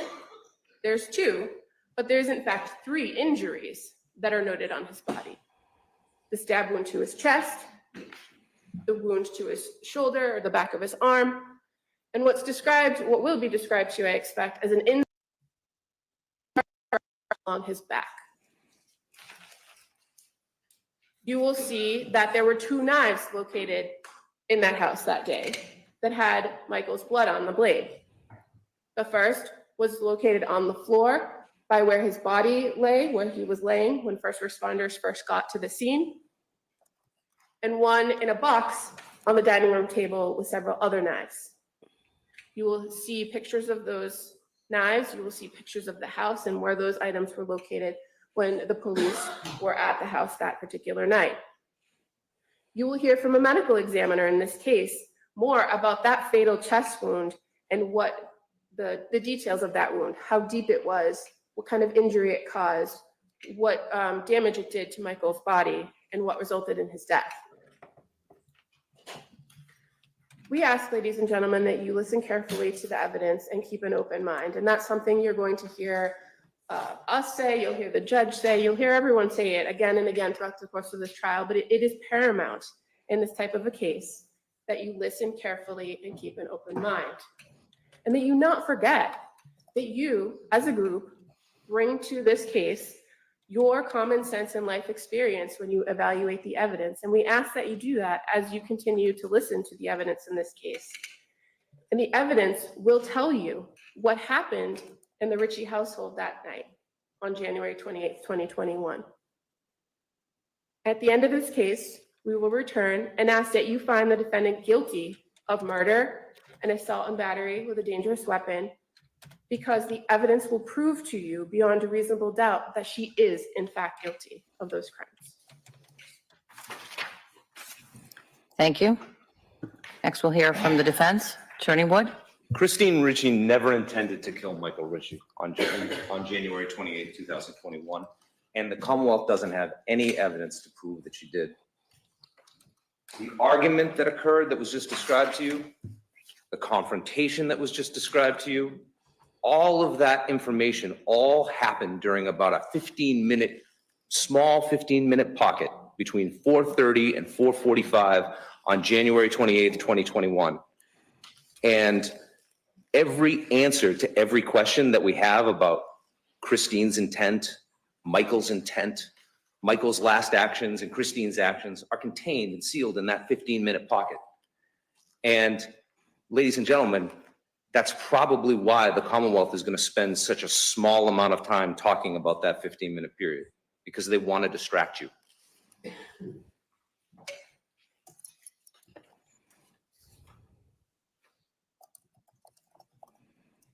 Christine's words are really the only evidence that we have of what occurred during that 15-minute pocket.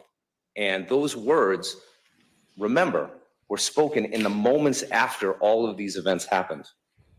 It's true that she doesn't give a complete statement of everything that occurs. And as we go through the evidence in this case, and when I come back and talk to you at the end, I'm going to suggest to you, through reference to both the forensic evidence as well as putting together the statements, about what probably happened around and between the details of what it was that she said.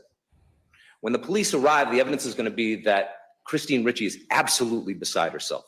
Absolutely beside herself. She is crying, she is heaving, she is hyperventilating. The first responders come to the scene and she can get almost nothing out.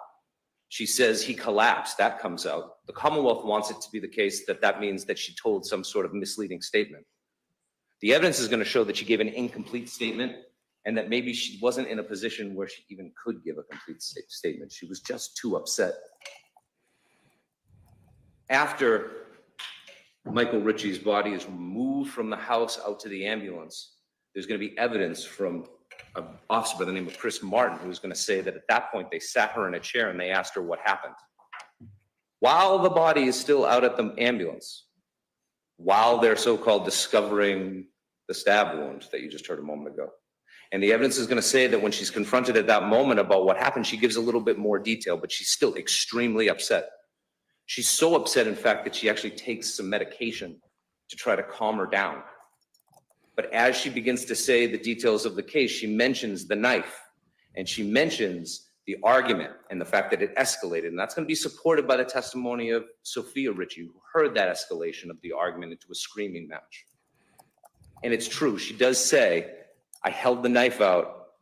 And then at another point, she does say, he lunged at me. And at another point mentions being attacked.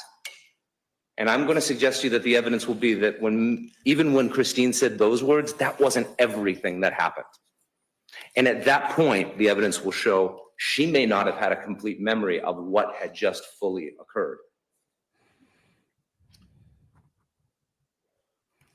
But Christine Ritchie's words are the only direct evidence that you're going to have about what happened between 4:30 and 4:45 p.m. on January 28, 2021. They're the only eyewitness reports of what happened. And they don't at all support the story that the government just told you. And that is probably why they are going to spend the entire case discussing things that didn't occur during that period of time. I expect that they are going to parade a bunch of witnesses in, remote friends of Michael Sr., who are going to be allowed to offer their opinions about the defendant, that they are going to pick along a 2.5-year period, a series of isolated events, and try to string them together to create the most damning possible picture of who Christine Ritchie is, and that they will do so because they hope that you will be so distracted by the question of whether Christine Ritchie is the type of person that would commit this crime, that you'll forget that the real question is whether she actually did it.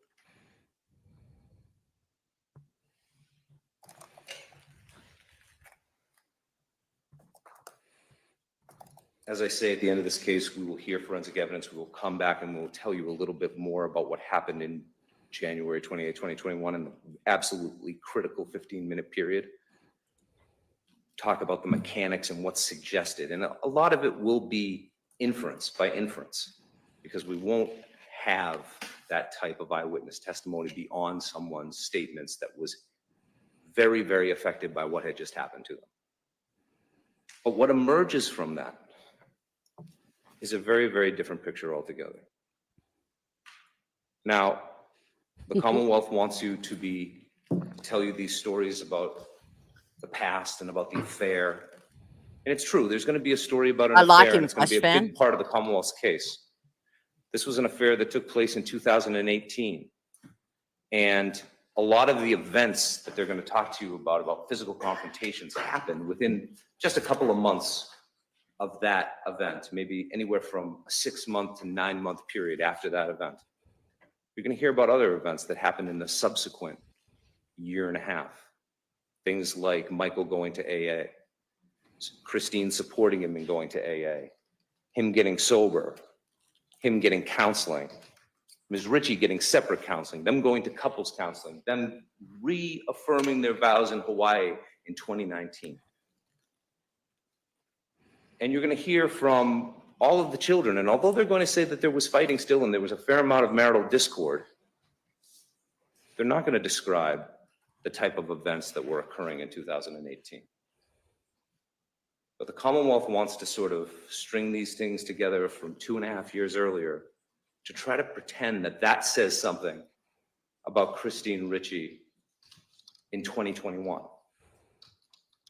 I'm going to ask you not to be distracted, to focus like a laser on the relevant period of 4:30 to 4:45 on January 28th, 2021.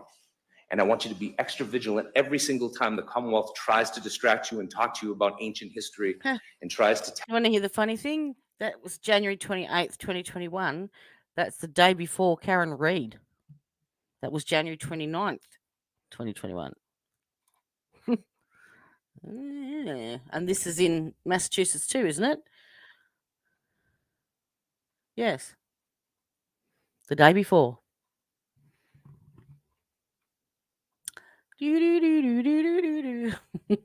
tell you about who Christine is and why you should believe bad We've got about 15 minutes before court's back. things about her, and focus on what do they actually know about what happened on January 28th, 2021, between the hours of 4:30 and 4:45. And if at the end of the day, what you're left with is, I just don't know what happened, which is exactly where they are, then I'm going to ask you to find Ms. Ritchie at the end of this case, during okay. closing, not guilty.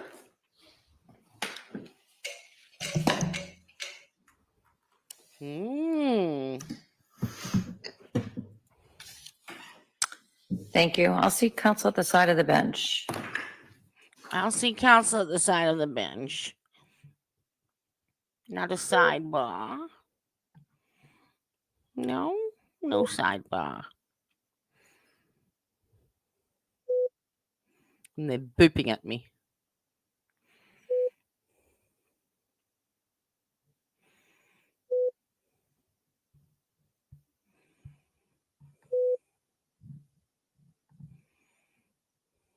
Oh, I can fast forward this.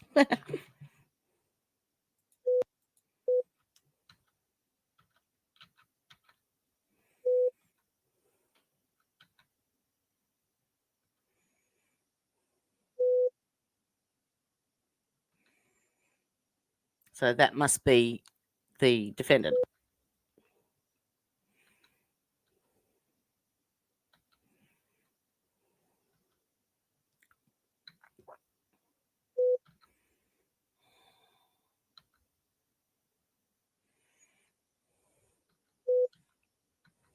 Come on.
That's the judge's squeaky chair I can hear.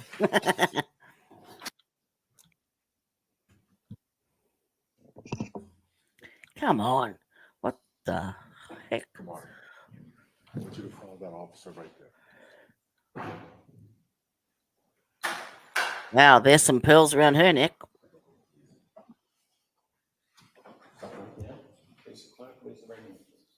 Good morning.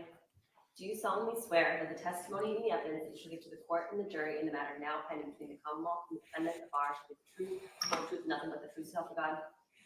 Thank you. You may have a seat.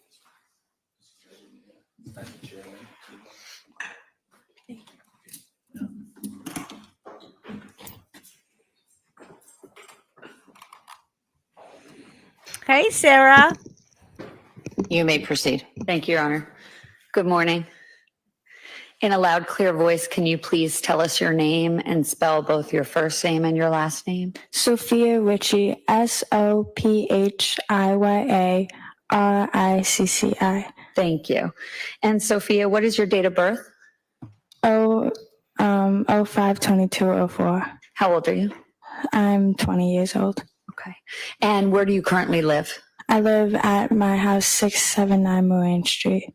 How long have you lived at that home? Since I was 3. And where did you live prior to that, if you know? Rosendale.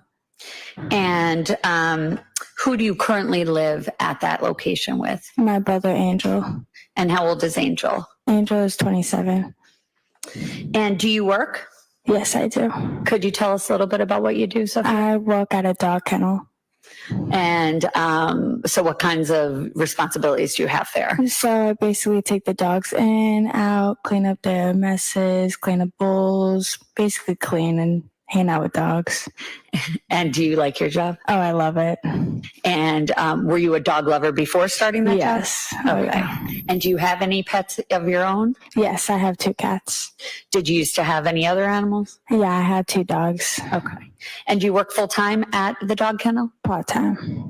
And do you do anything else besides that? No. And did you graduate high school? Yes. What high school did you graduate from? Ashland High School. And had you always gone to Ashland High School, or did you start high school somewhere else? I started high school in Marshfield. Okay. And you successfully graduated though, correct? Yes, I did. Okay. And did you start working at the kennel soon after you graduated? Yes. And where is that kennel? Marshfield. Okay. And growing up, Sophia, after you moved to your current home on Marine Street, who did you live at the home with? I lived with my mom, my dad, and my brother. And when you say your brother, do you have one brother or more than one brother? I have 2 brothers. And could you tell us their names and their ages? Michael Ritchie, he is 25, and then Angel Ritchie, he is 27. And when you say Michael Ritchie, is he a junior? Yes. Okay. Yes. And who is Michael Ritchie Jr.'s father? My dad. And he has the same name? Yes. Michael Ritchie? Yes. Okay. And then what about Angel, your brother Angel, who is Michael Ritchie his father as well? No. Did he adopt him at some point? Yeah. So did Angel call him dad? Yes. And was he raised as Michael's son? Yes. Okay. Hello. Hello. And did you grow up with both of your parents in your home on Marine Street? Yes. And what's your mom's name? Christine Ritchie. And do you see her here today? No. Do you want to stand up? Oh, yes, I do. Okay. Could you just point to her and tell me something she's wearing? She's wearing a pink blazer, I think. Okay. And glasses. May the record reflect the identification by the witness, Your Honor? The record will so reflect. Thank you. And what about your father? I think you just indicated his name, just for the record again, his name? Michael Ritchie. And that was senior, correct? Yes. Okay. And with Her Honor's permission, may I approach the witness? You may. Just approaching you with a photograph. I'm just going to ask you to take a look at that photograph and tell me if you recognize what it is. Yes. Or who it is. My dad. Okay, make sure you speak loudly, okay? Yes. My father. Okay. And is this a pretty fair and accurate picture of what he looked like? Yes. I'd ask that this be marked as the first exhibit and published. Any objection? No objection. It'll be marked and admitted as Exhibit 1 and may be published. Thank you. Exhibit 1 somewhere.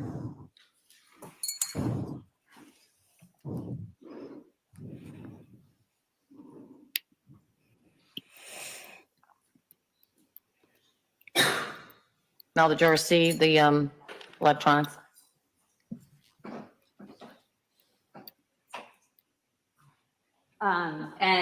This is your father? Thanks, Gabby. Yes. And did you have, what did you used to call him?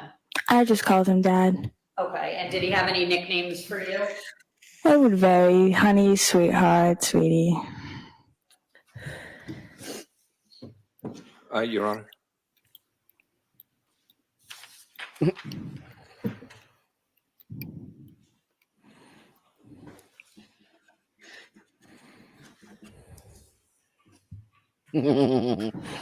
I know him. Do you know what your father did for work while you were growing up? Yes, he was a firefighter. Where was he a firefighter? Boston. And did he have any other jobs that you were aware of? He was a sprinkler. He installed sprinklers in buildings.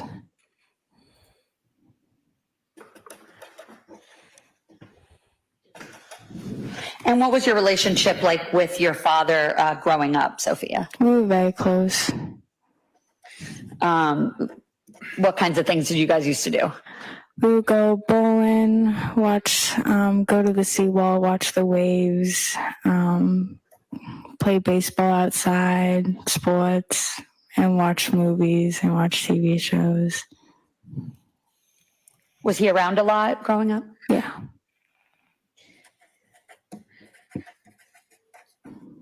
And based on your observations, did he have a fairly similar relationship with your brothers? Yeah. It was obviously different because I was the daughter, but he had a close relationship with my brothers too.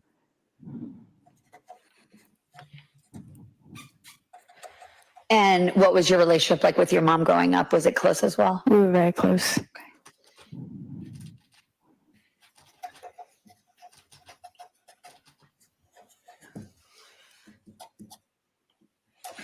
Sophie, I'm going to draw your attention back to a date of January 28th of 2021. Do you remember where you were during the daytime hours? I was at school. And what school was that? Marshfield High School. And do you remember what grade you were in? I was a sophomore. And was this during COVID times? No, this was before COVID. Okay. And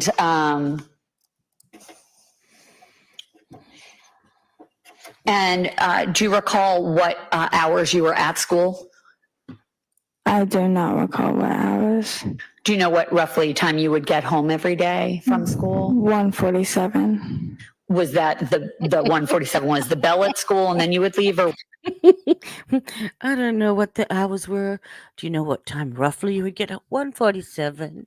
Do you know what day 1:47, you'd it was? walk in your home. 1:47, the bell. Okay. And how would you get home? The bus. And approximately how far away is your school from your home? 5 minutes. So it was a quick ride? Yeah. Okay. And on this particular day, did you take the bus home? Yes. Okay.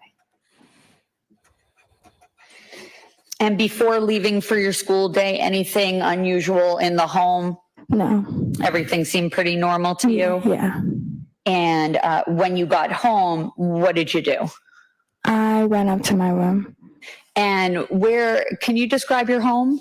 So if you walk through the front door, there's a fireplace. I call the fireplace room. And then when you walk up the stairs, there's my room.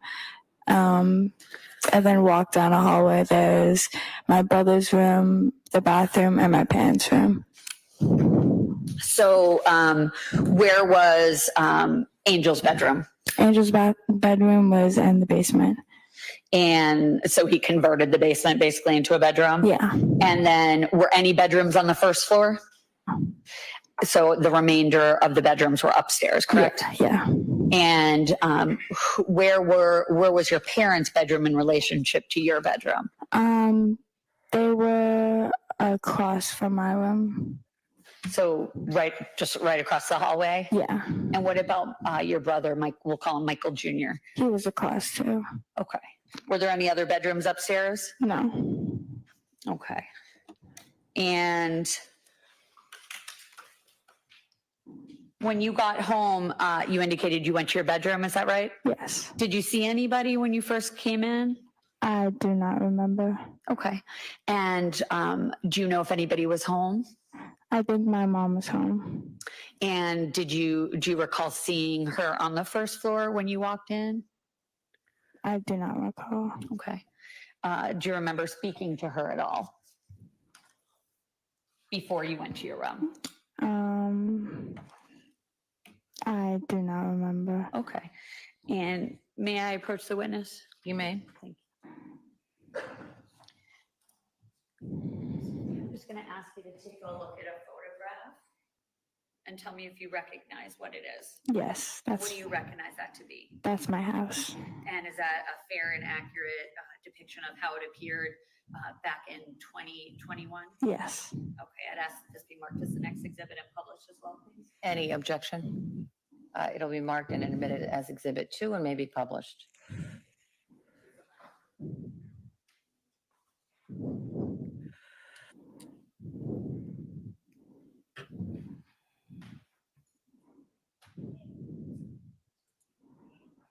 Showing you again what was just marked as Commonwealth's Exhibit number 2, Sophia.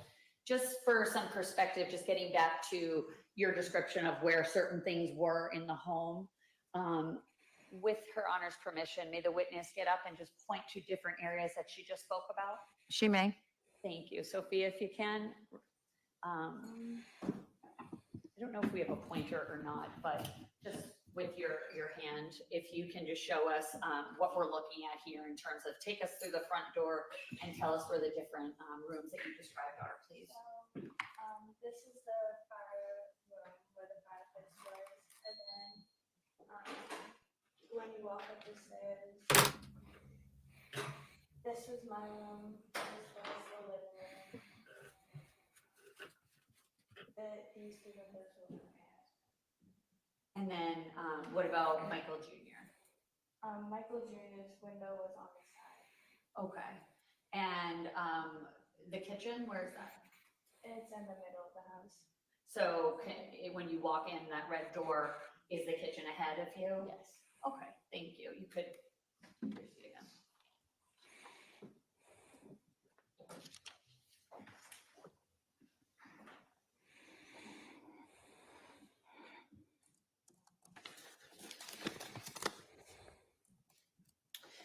And so when you walked in the door, your first memory right now is that you went right to your bedroom. Is that right? Yes. Is that typically what you would do when you got home from school? Yes. And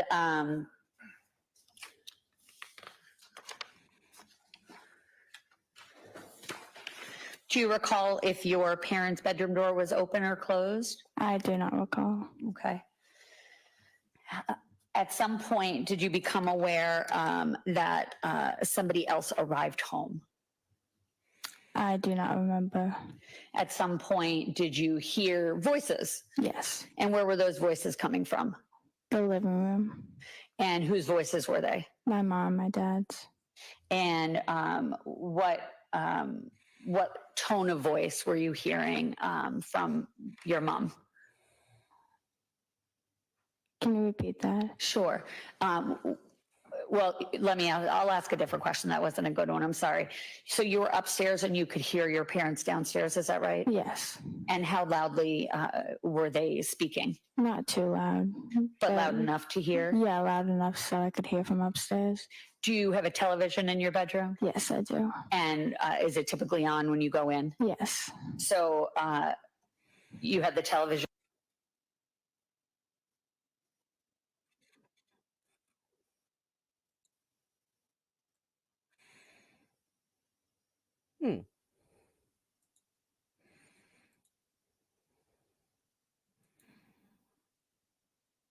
Are you on a different channel, Carmen?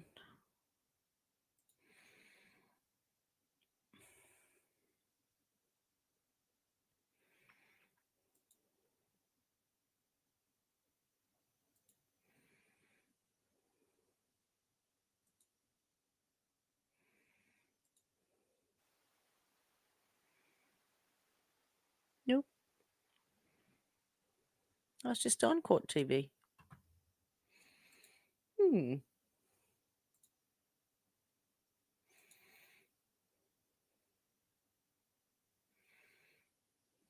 Nope.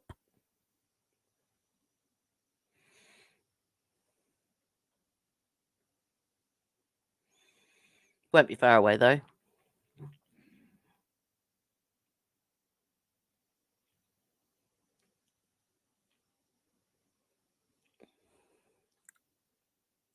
There we go. No sound yet.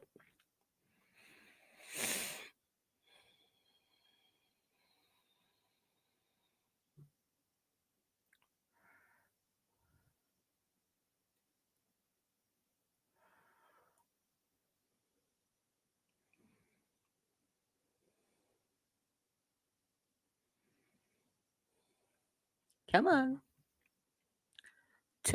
Today, Junior.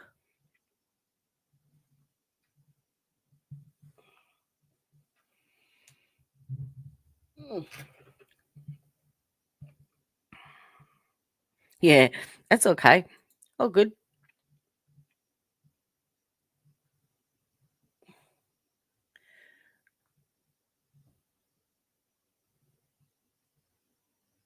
Oh, I think I need to get up and have a stretch.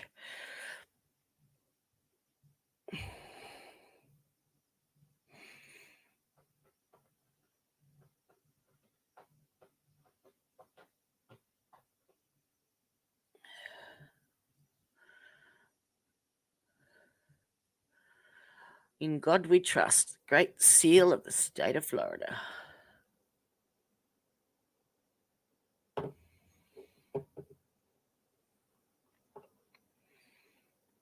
So this is probably more exciting than it was listening to the messages being read out.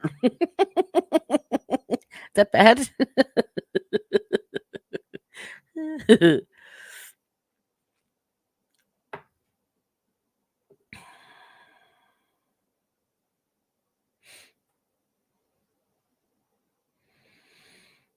I think I need to make another coffee.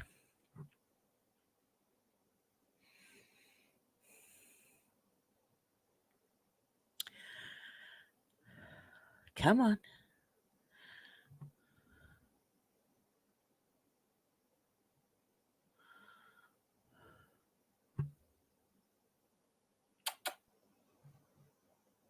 Vinny. Come on. There we go.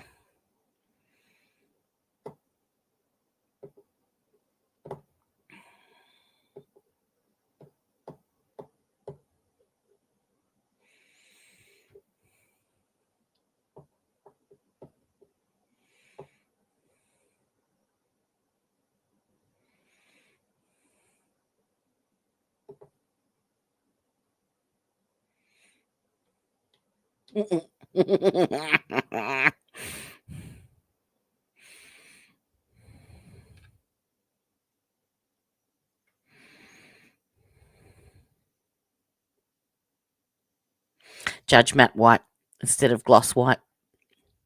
Come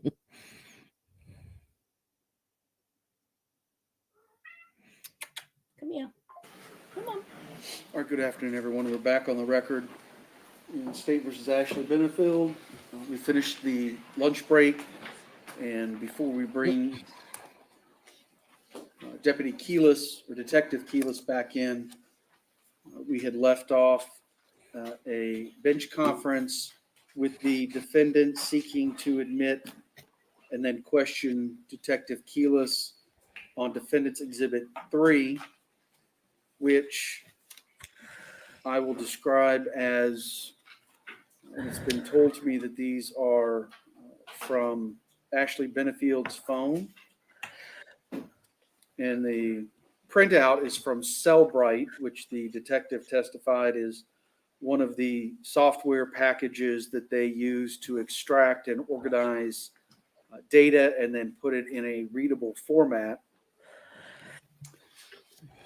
I will note that in looking closer at Defendant's Exhibit 3, the report, the Cellbrite report, has a start time of August 29th, 2016, and a last activity of April 19th, 2017. Have a great day, and Flash lists fan. 319 attachments. However, defendants And right here, just there, my cat cleaning itself.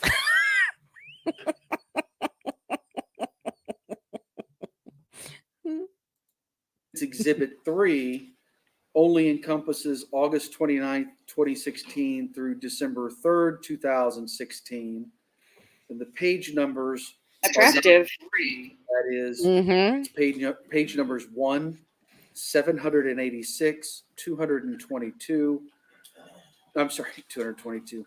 2,222, 2,224, 2,233, 2,237, 2,240, 2,263, 2,264, and 2,266, although I'm assuming that's just because that's the relevant portions that the defense wants to get into. Certainly, State, I'm sure you have these as well, and may. Well, I guess one of the issues, Judge, is that we aren't being showed anything from the defense until Mr. Taylor's at the podium, and we have to ask. So I don't know what they're using because they've never filed a discovery in this case. The only thing they filed is a defense exhibit list, which had the 391 things on it. I have something called WhatsApp AB texts, but they're not all the same. There's some of the same. And so I don't know what's in that exhibit because we've never seen it more than a few seconds before we had to give it over to Your Honor. And I think we're kind of being sandbagged here because this continues to happen. What happened yesterday with Ms. Murphy. Those were items never turned over. May I approach? You don't mind. Thank you. You've raised a much more fundamental issue. There was no defendant's exhibit, witness list and exhibit list pursuant to the rule? No, there's a defendant's witness list that was filed on June 21st.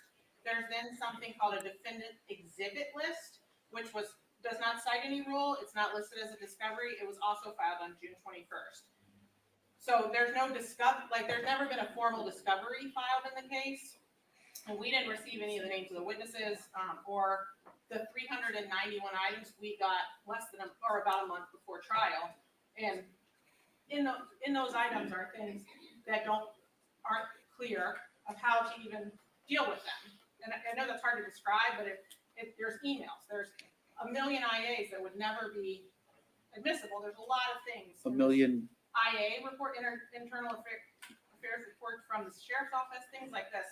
So I did my best to go through it, but because we're not being shown it until he's standing at the podium with it already marked, I don't know what any of this is. And it feels a little bit like trial by ambush, which certainly under the rules, much of this should have come to us way earlier than it If Your Honor checks the court file, which I have thoroughly, there's never been a formal discovery filed by the defense. And the original witness lists were filed in the late June. That probably would have liked to have addressed that. Yeah, before trial. Could have also filed a motion to compel after the, what is it, the defense has 15 days. So, all right, please. They attended a deposition of Sergeant Keyless where we had the specific text messages that the court has seen. They were clearly aware of them. We responded. What we received in our discovery, among other things, was what we refer to as a phone dump, D-U-M-P. Thousands of documents. We have to go through that, searching for what we believe is anything relevant that may impact the trial of the case.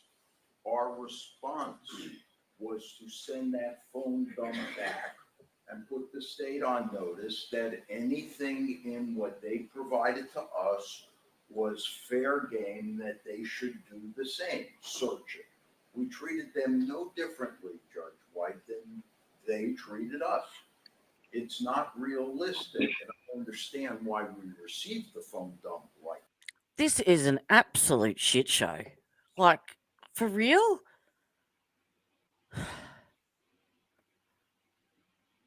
They didn't give us this. We didn't get that. Oh, I didn't get it because they didn't do this. Yep, What I'm the developing an eye twitch. It's What not the fluff? realistic Yeah. to require them to go through such a massive amount of data and single out specifically what they Did intend. that guy just sniff himself? Well knows this I think is so. a fluid process, and as the trial date approaches and it's finally carved in stone and it actually begins to happen, then the attention begins to turn to the nuances of all of the subtleties that comprise a trial of the case. You just are full of shit. We did the same. Exactly, Carmen. Specifically what we needed, but Ambulance. at the deposition, I clearly Yeah. presented these to Sergeant Keyless, and he acknowledged that they were part of what came out of. It feels like this they've just spent extract. the entire day arguing over bullshit for nothing. Yeah. And we've Yeah. achieved nothing. Nothing. Yes, absolutely. what, Well, we actually 5 hours achieved, in. we actually achieved the best song ever, so we're good. We did, but this is just Jody's I've like, wasted an entire day. Jody, you're like, I'm not picking the short straw next time. I'm just thinking like I don't know. Are they ever gonna get to anything? Yeah. You know? It's really annoying. Yep. What time is it where you are? 3 a.m. Oh. Mm-hmm. Well, boop. I might, if this doesn't go anywhere in half an hour, I don't know Yeah, what to do. because you know what? You know what? I can't. If it doesn't go anywhere, just We can always cut it in the recap tomorrow. yeah, because then you'd If be they're able gonna to spend like the day skip arguing. all of this. Yeah. You know? Yeah. I'll give him a bit longer. I'll give him another chance, but that's about it. I don't blame you, Jody. Yeah. I got your back if AJ gets angry. No, she won't. Thank She'll you. send anyway. you to your room. She'll send you to your room. That's where I want to go. She'll make you eat Honey Nut Cheerios. That's fine with me. All right. Well, what don't you like, Jody? I don't know. Boogers. Oh, Boogergate. Mm-hmm. Still looking for that sucker. Mm-hmm. All right. He's on a timer. Yeah, set a timer. All right, final thoughts. I'm considering this somewhat of a Richardson hearing. Go ahead. Judge, I think Your Honor is well familiar with the rules of discovery, but the defense obligation is different than the state's obligation. The state's obligation is to turn over everything in the possession of the state. The defense obligation, as it says directly from the rule, is any All right, tangible Carmen, paper you're on. object where the defendant intends to use. Can you slow down a little, please? Any tangible papers or objects that the defendant intends to use in the hearing or trial. It is disingenuous for this defense team to say they are using 391 items, many of which are inadmissible at trial.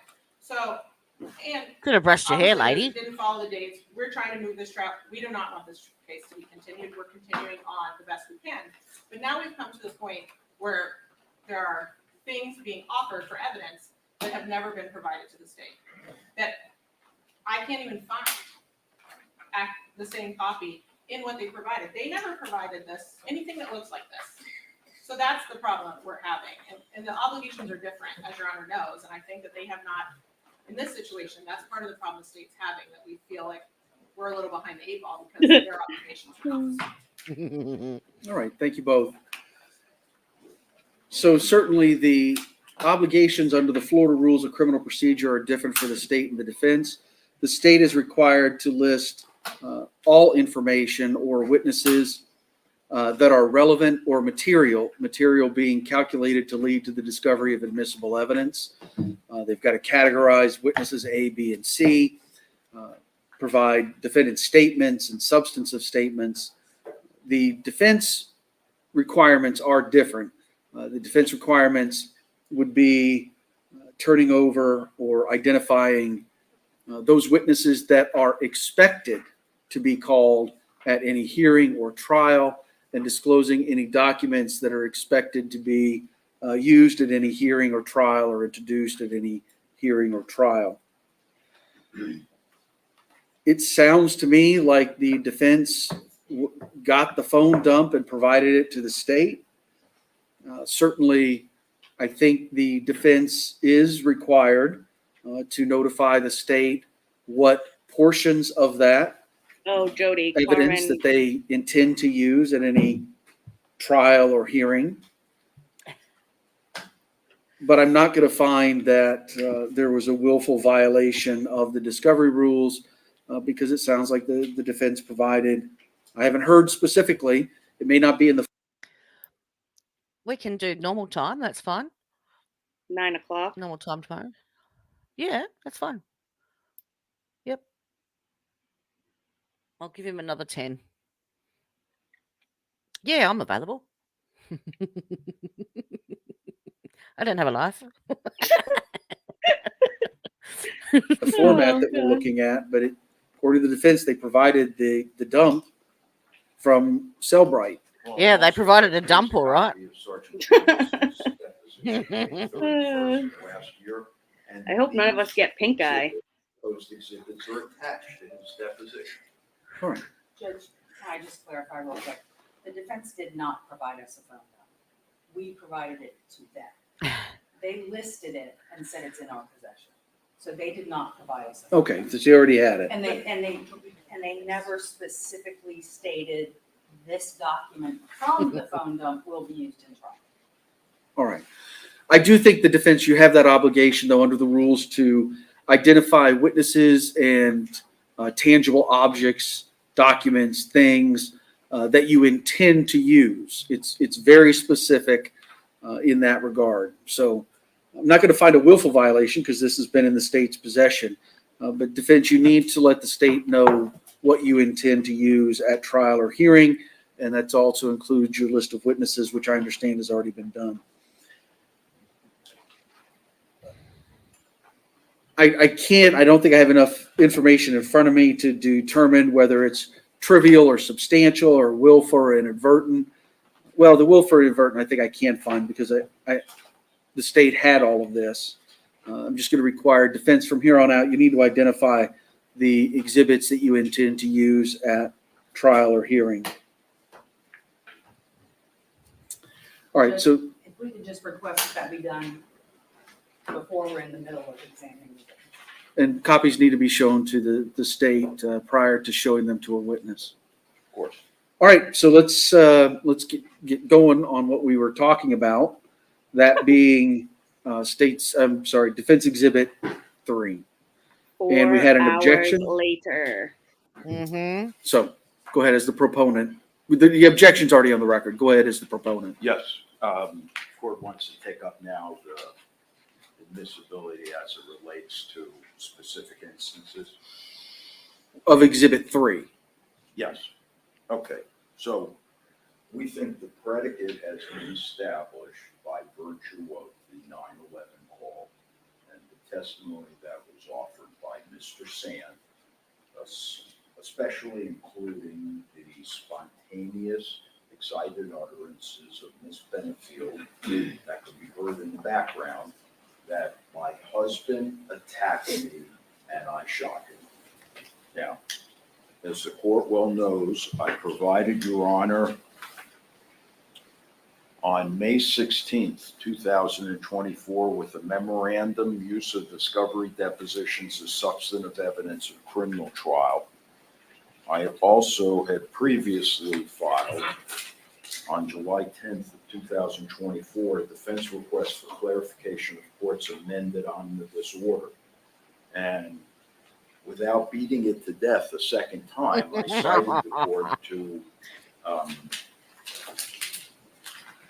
Smith versus State, where the defendant was awarded a new trial because the court's refusal to allow various witnesses other than the defendant to testify about specific acts of violence allegedly committed by the victim. The Florida Supreme Court held that specific act testimony of third parties may be admissible as corroborative evidence if it is first shown that the defendant knew about the very same act of violence. Actually, just saying tomorrow, I just realized you want to start a bit earlier, perhaps, so that we can get through this rubbish and then catch Yeah. up on live, perhaps. What Might be better to time? start a bit earlier. Maybe an hour earlier, perhaps. I don't know. What So depends how 8? early AJ wants to get on. Oh, Carmen said, hold on. All right. Yes, Drill Sergeant. I think this is going to be argued for ages. I think that it will be argued for ever. The state's not going to rest today. There's no way. No. Way. They just keep taking like 5 left turns and keep going around in a circle, round and around and around. Yep. This is going to go through to Monday for sure.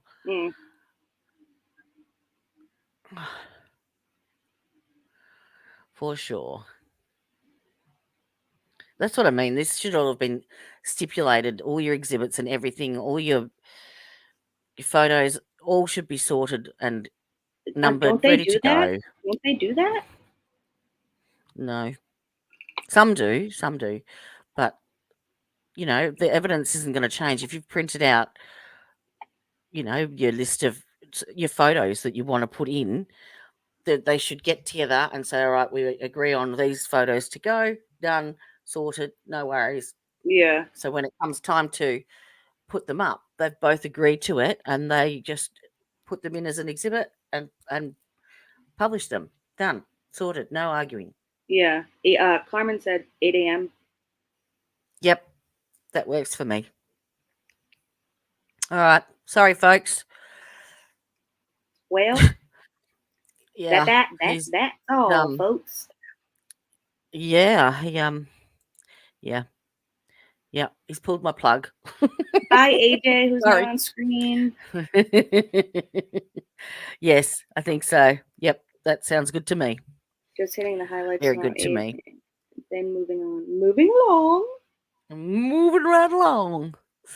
All right. Well, hopefully that should be a lot more because it's not exciting or interesting watching all this stuff. No, I really wanted to see the medical examiner. Yeah, me too. And if we can recap just the highlights and get to the good bits, then that's probably going to be more productive and more entertaining, I think, than sitting here all night watching him read case law and arguing. Sorry. Yep. Well, at least the other trial had witchcraft. Yeah. I mean, Bri wasn't here to pee in his pants for us today, so. Oh, all right. So tomorrow, 8 a.m. Eastern Standard Time, I don't mind which of us hosts it. I'm happy to host if you like, AJ. That's fine with me. Or we can do half. I'll host the morning, seeing as I'm responsible for the afternoon. And then you can do the afternoon. How's that? All right. Mwah. Love to you all. All Have a right. good rest of the Toodaloo, day. Governor. Toodaloo. Toodaloo. Thank you for watching, and we shall see you tomorrow. Have a listen to the new song, the new outro. Oh, yeah. Bye. And Debbie here filled your screen with